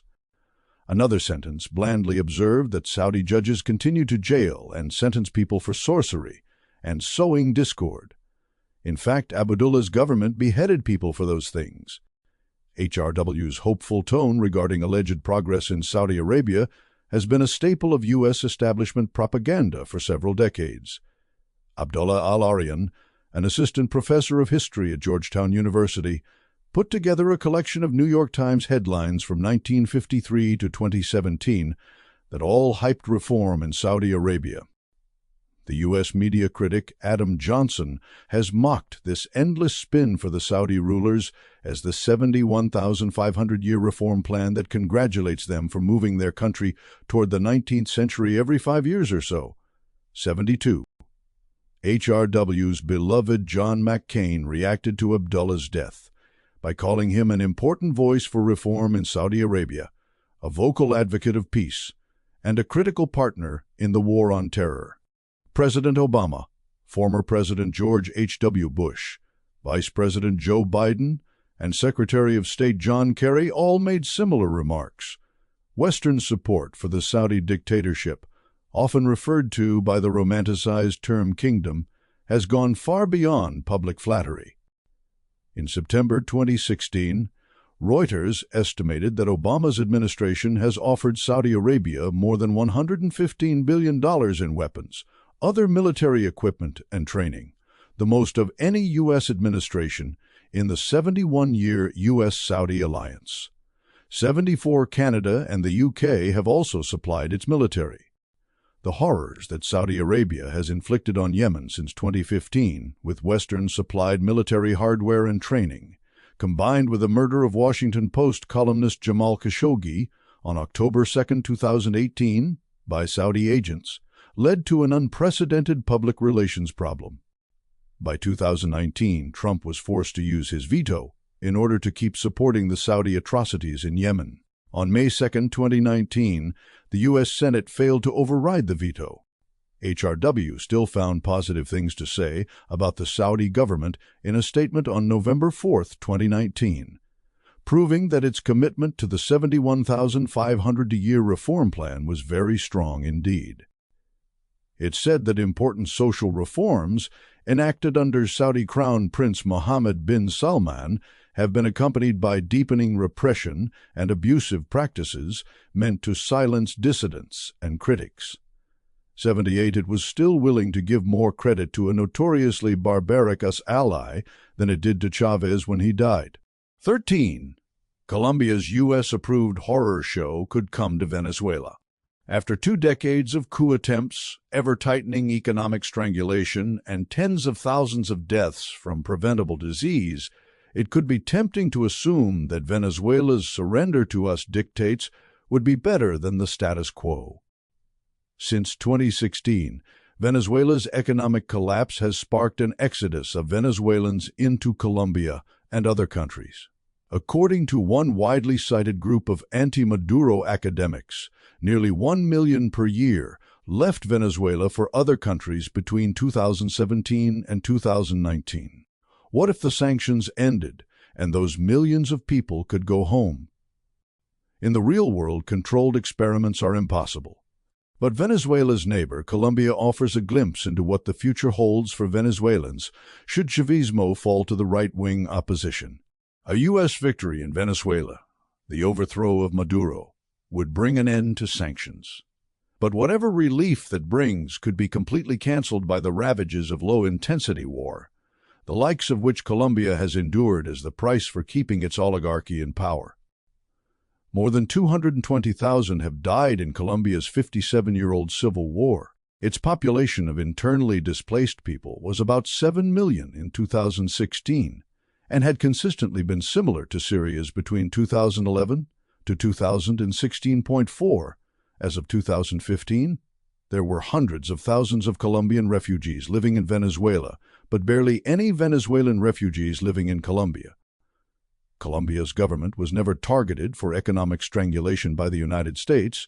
It has been a recipient of U.S. financial and military support. Similarly kind treatment has been dispensed to Colombia's government by the Western media.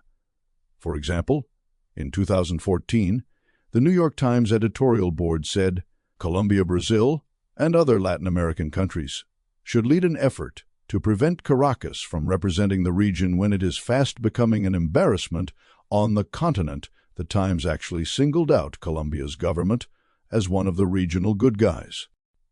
On April 18, 2009, at the Summit of the Americas in Trinidad, Hugo Chávez handed a copy of Open Veins of Latin America by Eduardo Galeano to the new U.S. President and repository of great hopes, Barack Obama.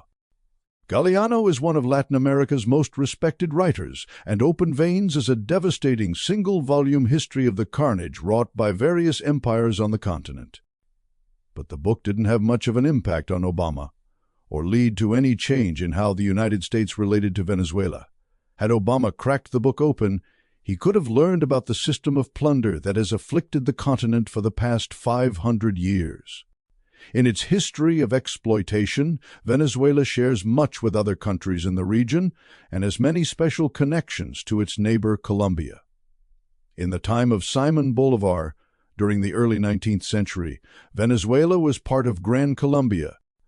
Panama seceded from Colombia in 1903 at the behest of the United States, while other countries, including Venezuela, split off at different times. Colombia today has roughly twice Venezuela's population and covers a bigger territory. Their shared histories go through the boom and bust commodity cycles of the 20th century and the armed struggles of the 1960s. When Colombia's FARC, ELN, and M-19 fought their leftist armed struggles against the state, Venezuela had its own armed struggles in the hillsides. The U.S. counterinsurgency strategy, brought to Colombia by U.S. General William P. Yarborough in the 1960s, envisioned Latin America's military officers trained in the United States to fight these local insurgencies on behalf of multinational corporations and local landowners. Among their tools, the creation of auxiliary forces, armed civilians working with the military, which used indiscriminate attacks on civilians and showy violence to terrorize, would be guerrilla sympathizers.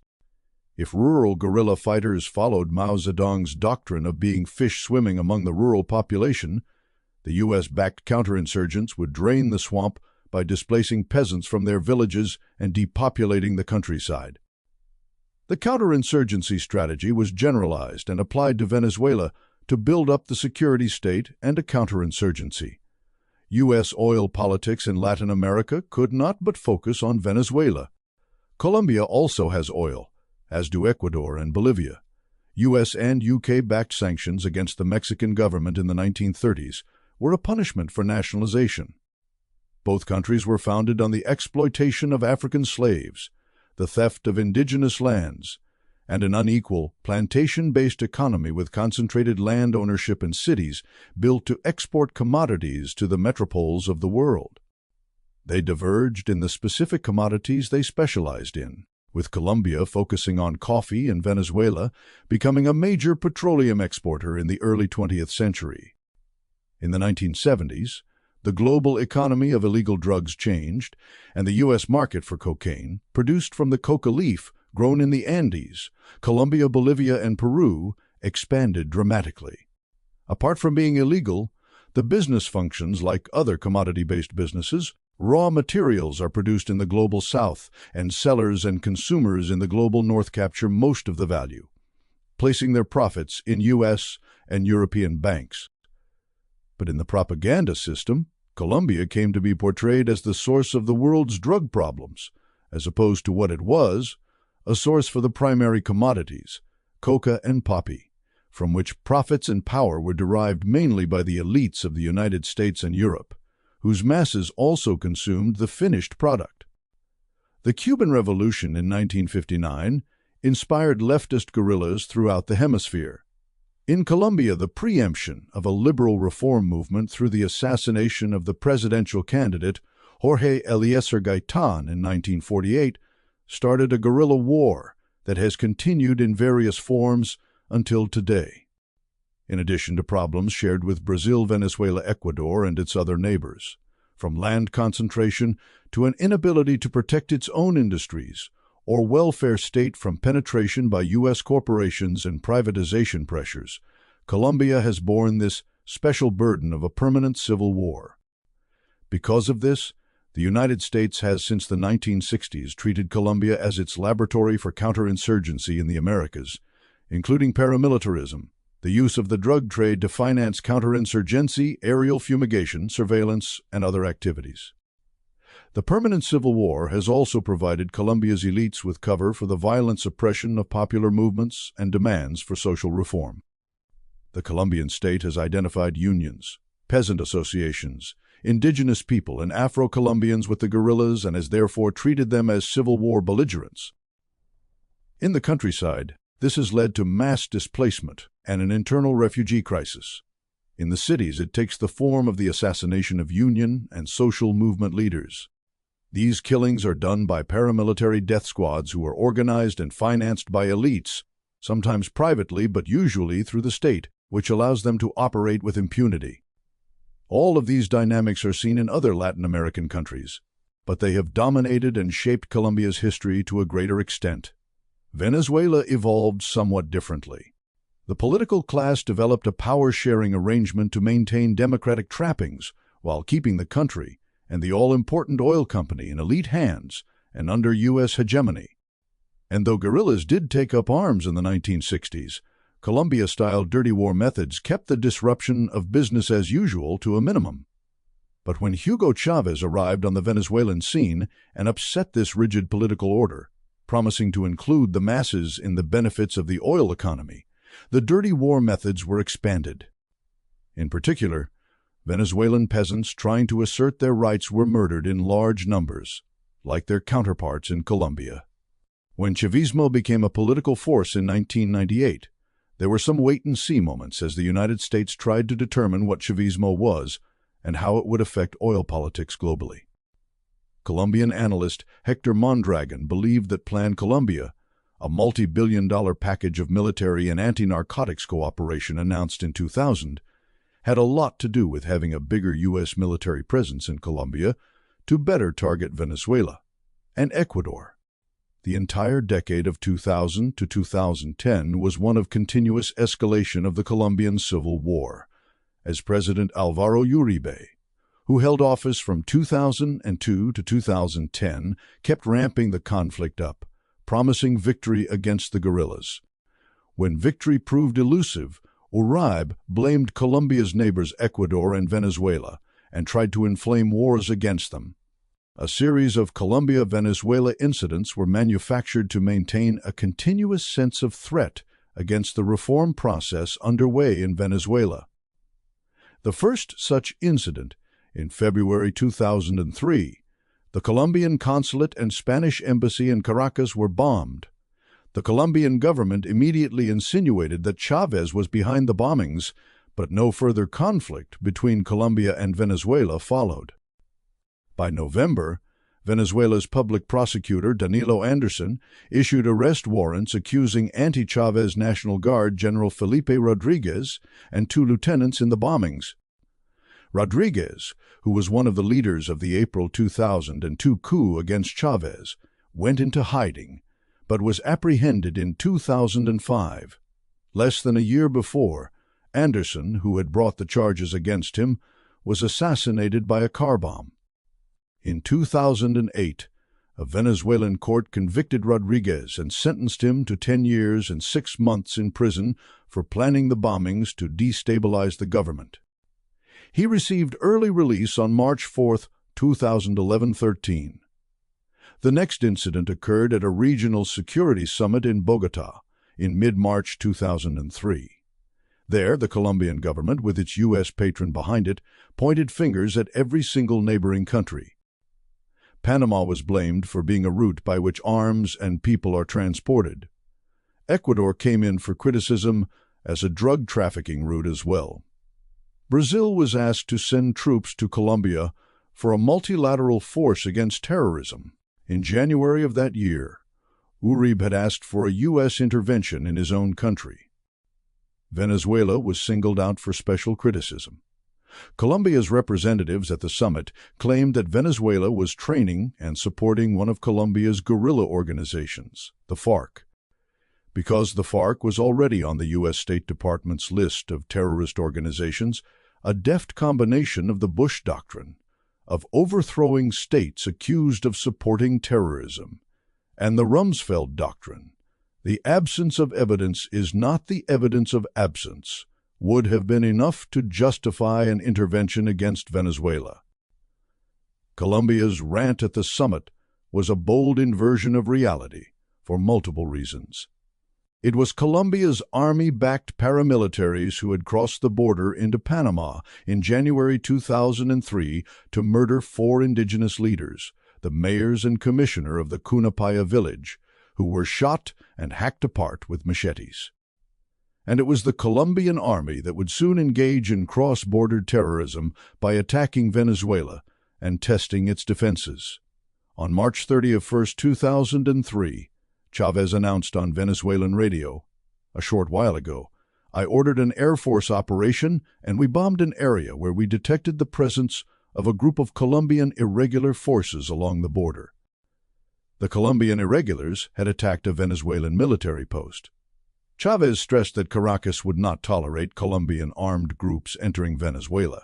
Neither paramilitaries nor rebels, nor the armed forces of Colombia have authorization, nor will they have it, to be on Venezuelan territory, he said. Another Colombian raid occurred in May 2004. Some 88 Colombian paramilitaries were apprehended on Sunday, May 9th, at a ranch, El Hatillo, near Caracas. These 88 were part of a larger group of 130 who had entered Venezuela. According to the testimony of one of the captured Colombians, the group was training and preparing for yet another operation to overthrow the Venezuelan government. The terrorist plan consisted of attacking a military installation in Caracas this week, possibly the Urban Security Command of the National Guard. On Monday, the paramilitaries were to be taken to another ranch, where they would receive final training with arms and ammunition, and do the assault on Wednesday. "We were going to attack a military base that has tunnels underneath containing arms," said the presumed paramilitary. The purpose, according to one of the anti-Chávez generals, was to steal arms from the base to give to a 3,000-strong paramilitary group who were to come to Venezuela in 8 days. The ranch belonged to Robert Alonso, an anti-Castro Cuban high-profile member of the Venezuelan opposition, and brother of the actor Maria Conchita Alonso.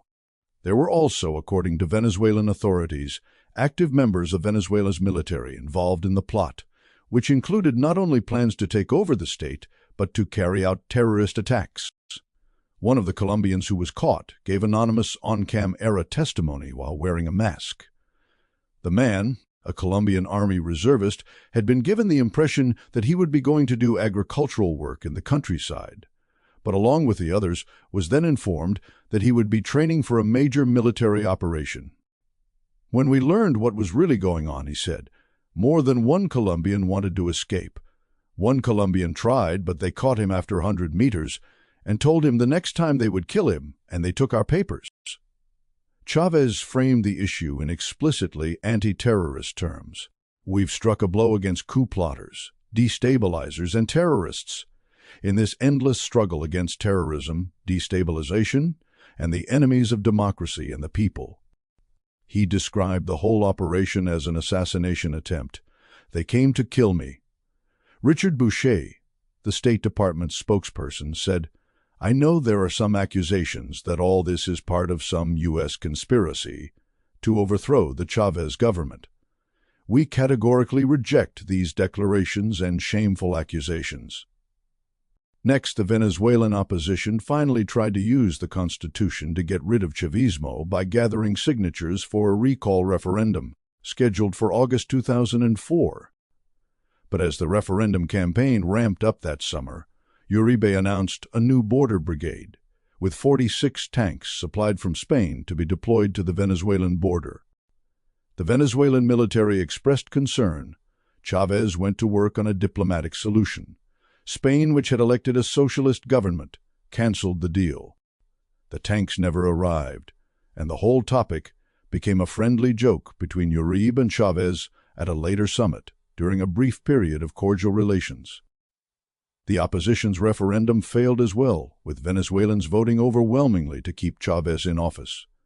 But in December 2004, Colombia made another daring provocation: the arrest of a high-profile spokesman for the Colombian guerrillas.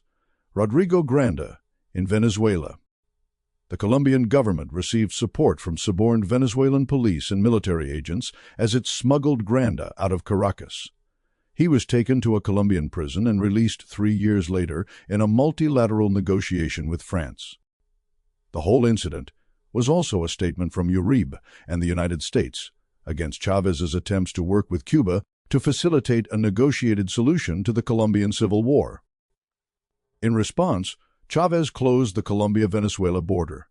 Around the time of Granda's release in 2007, Chávez pushed for another major effort to negotiate an end to the Colombian Civil War. The hope was for a humanitarian exchange of prisoners, which would address the FARC's most unpopular tactic, kidnapping.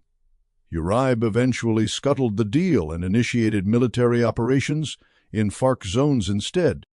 From 2007 forward, Uribe kept ramping up the aggression against FARC locally and against Venezuela internationally. In March 2008, Colombia assassinated the commander of the FARC, Raúl Reyes, in an air raid. Reyes was in Ecuador. The Cavalier air attack on another country nearly led to war with both Ecuador and Venezuela, which may well have been the point. At the end of Chavismo's glory years, from 2006 to 2012, the Colombia-Venezuela border again became the focus of the assault on Chavismo. A smuggling economy developed as people began taking subsidized staples out of Venezuela: fuel, food, toilet paper, and other products available through Venezuelan government programs.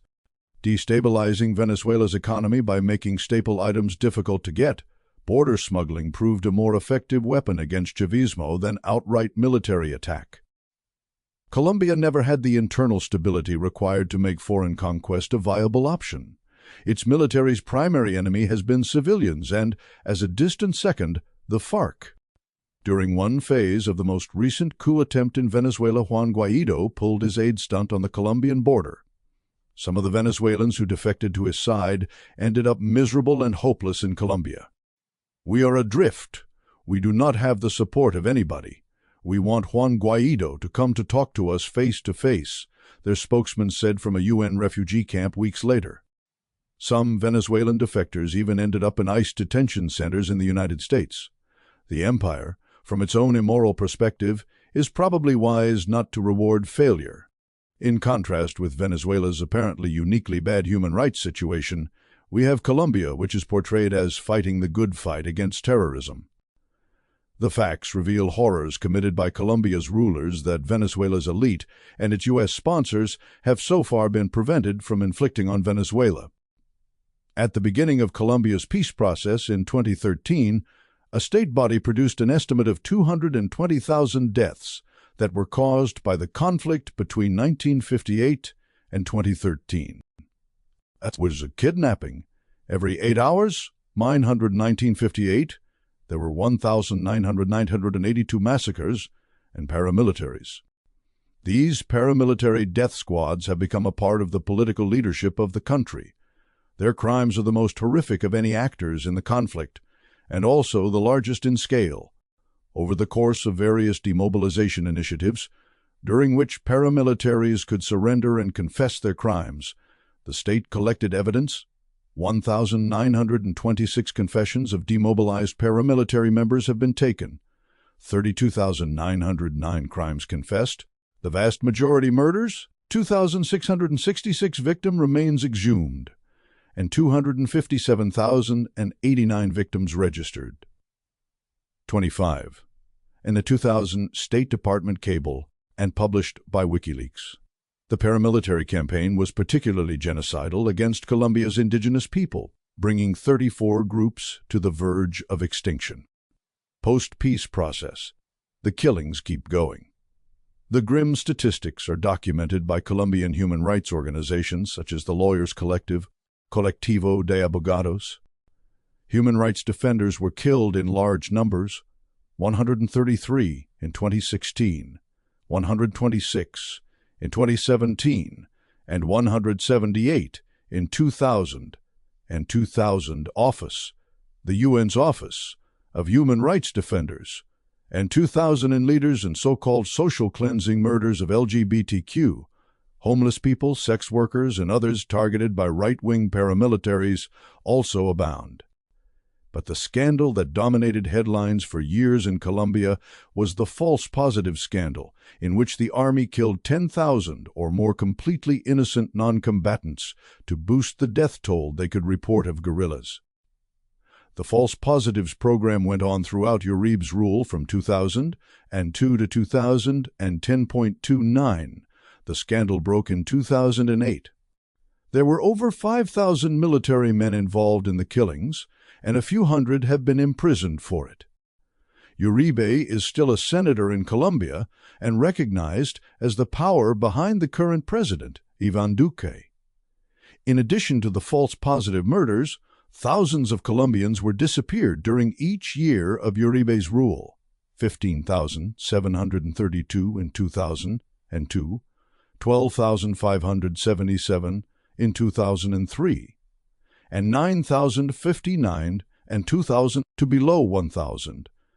During the war, 7 million Colombians became entuthal. This isn't simply to say, imagine if Chavismo's human rights record had resembled that of Uribismo, although the contrast should be clear by now. The significance of this comparison is to show that Colombia's nightmare of a permanent war against social movements is precisely what is planned for Venezuela should the opposition's coup attempts finally succeed. In September 2014, New York Times editors singled out Colombia as a country that should lead an effort to prevent Caracas from representing the region when it is fast becoming an embarrassment. The editors registered zero embarrassment when U.S. General John Kelly told Congress, "The beauty of having a Colombia. They're such good partners, particularly in the military realm. They're such good partners with us. When we ask them to go somewhere else and train the Mexicans, the Hondurans, the Guatemalans, the Panamanians, they will do it almost without asking. And they'll do it on their own. They're so appreciative of what we did for them. And what we did for them was really to encourage them for 20 years, and they've done such a magnificent job." 33. If the United States succeeds in Venezuela, the success will look something like Colombia: a multi-generational civil war, the exclusion of the majority, the murder of social leaders, and the reconfiguration of the economy for the benefit of the United States and the local elite. The only compensation for the tragedy unfolding for the country will be better media coverage. No one who wishes Colombians or Venezuelans well can accept their own governments contributing to such a future. Acknowledgements? We could not have written this book without the work of independent researchers and journalists, many of whom have lived for several years in Venezuela. We are especially indebted to the journalists of Venezuela Analysis and the researchers at the Center for Economic and Policy Research. To say they have punched above their weight against establishment journalists would be an understatement. We are especially grateful to those who have taken the time to interact directly with us over the years: Lucas Kerner, Rachel Boothroyd, Ricardo Vaz, Paul Dobson, Greg Wilpert, Michael Fox, Tamara Pearson, Ryan Mallet-Outtrim, Mark Weisbrot, Alex Main, Dan Beaton, David Rosnick. We are also very grateful to have interacted over the years with Andrew Cawthorn, Francisco Rodriguez, Tamir Porras, Ignacio Ramirez, Edgar Marquez, Vladimir Villegas, Maria Paez, Victor, and Eric Vold. We thank the Monthly Review Press team for publishing our book and for their diligent work editing it. Most of all, we are thankful to Chavista voters who showed up consistently at the polls since 1998 to show us all that the world's most dangerous empire and its propaganda organs are not omnipotent. We owe them thanks, but mostly our sincerest apologies for our inability to stop the harm that our government, in collaboration with other key U.S. allies, has inflicted on them. Chronology: 6 coup attempts. 1. April 11 to January 14, 2002.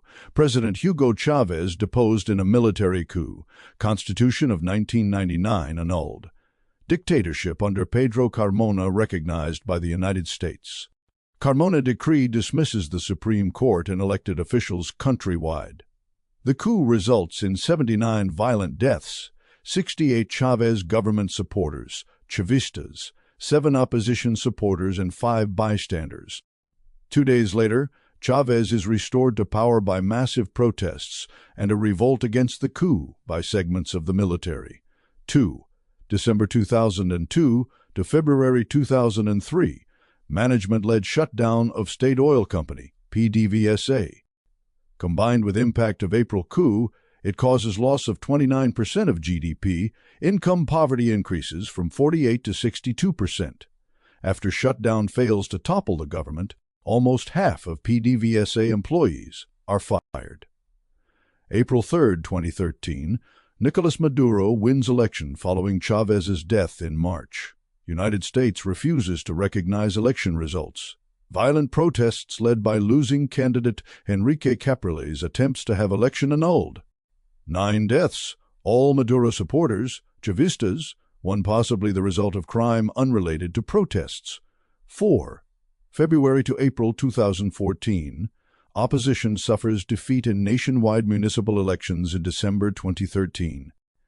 2 months later, violent protests, led by Leopoldo López again, aimed at ousting Maduro. 43 deaths. 22 strongly indicate responsibility of opposition protesters. 16 strongly indicate government's responsibility, security forces or supporters. Responsibility for 3 deaths is unclear.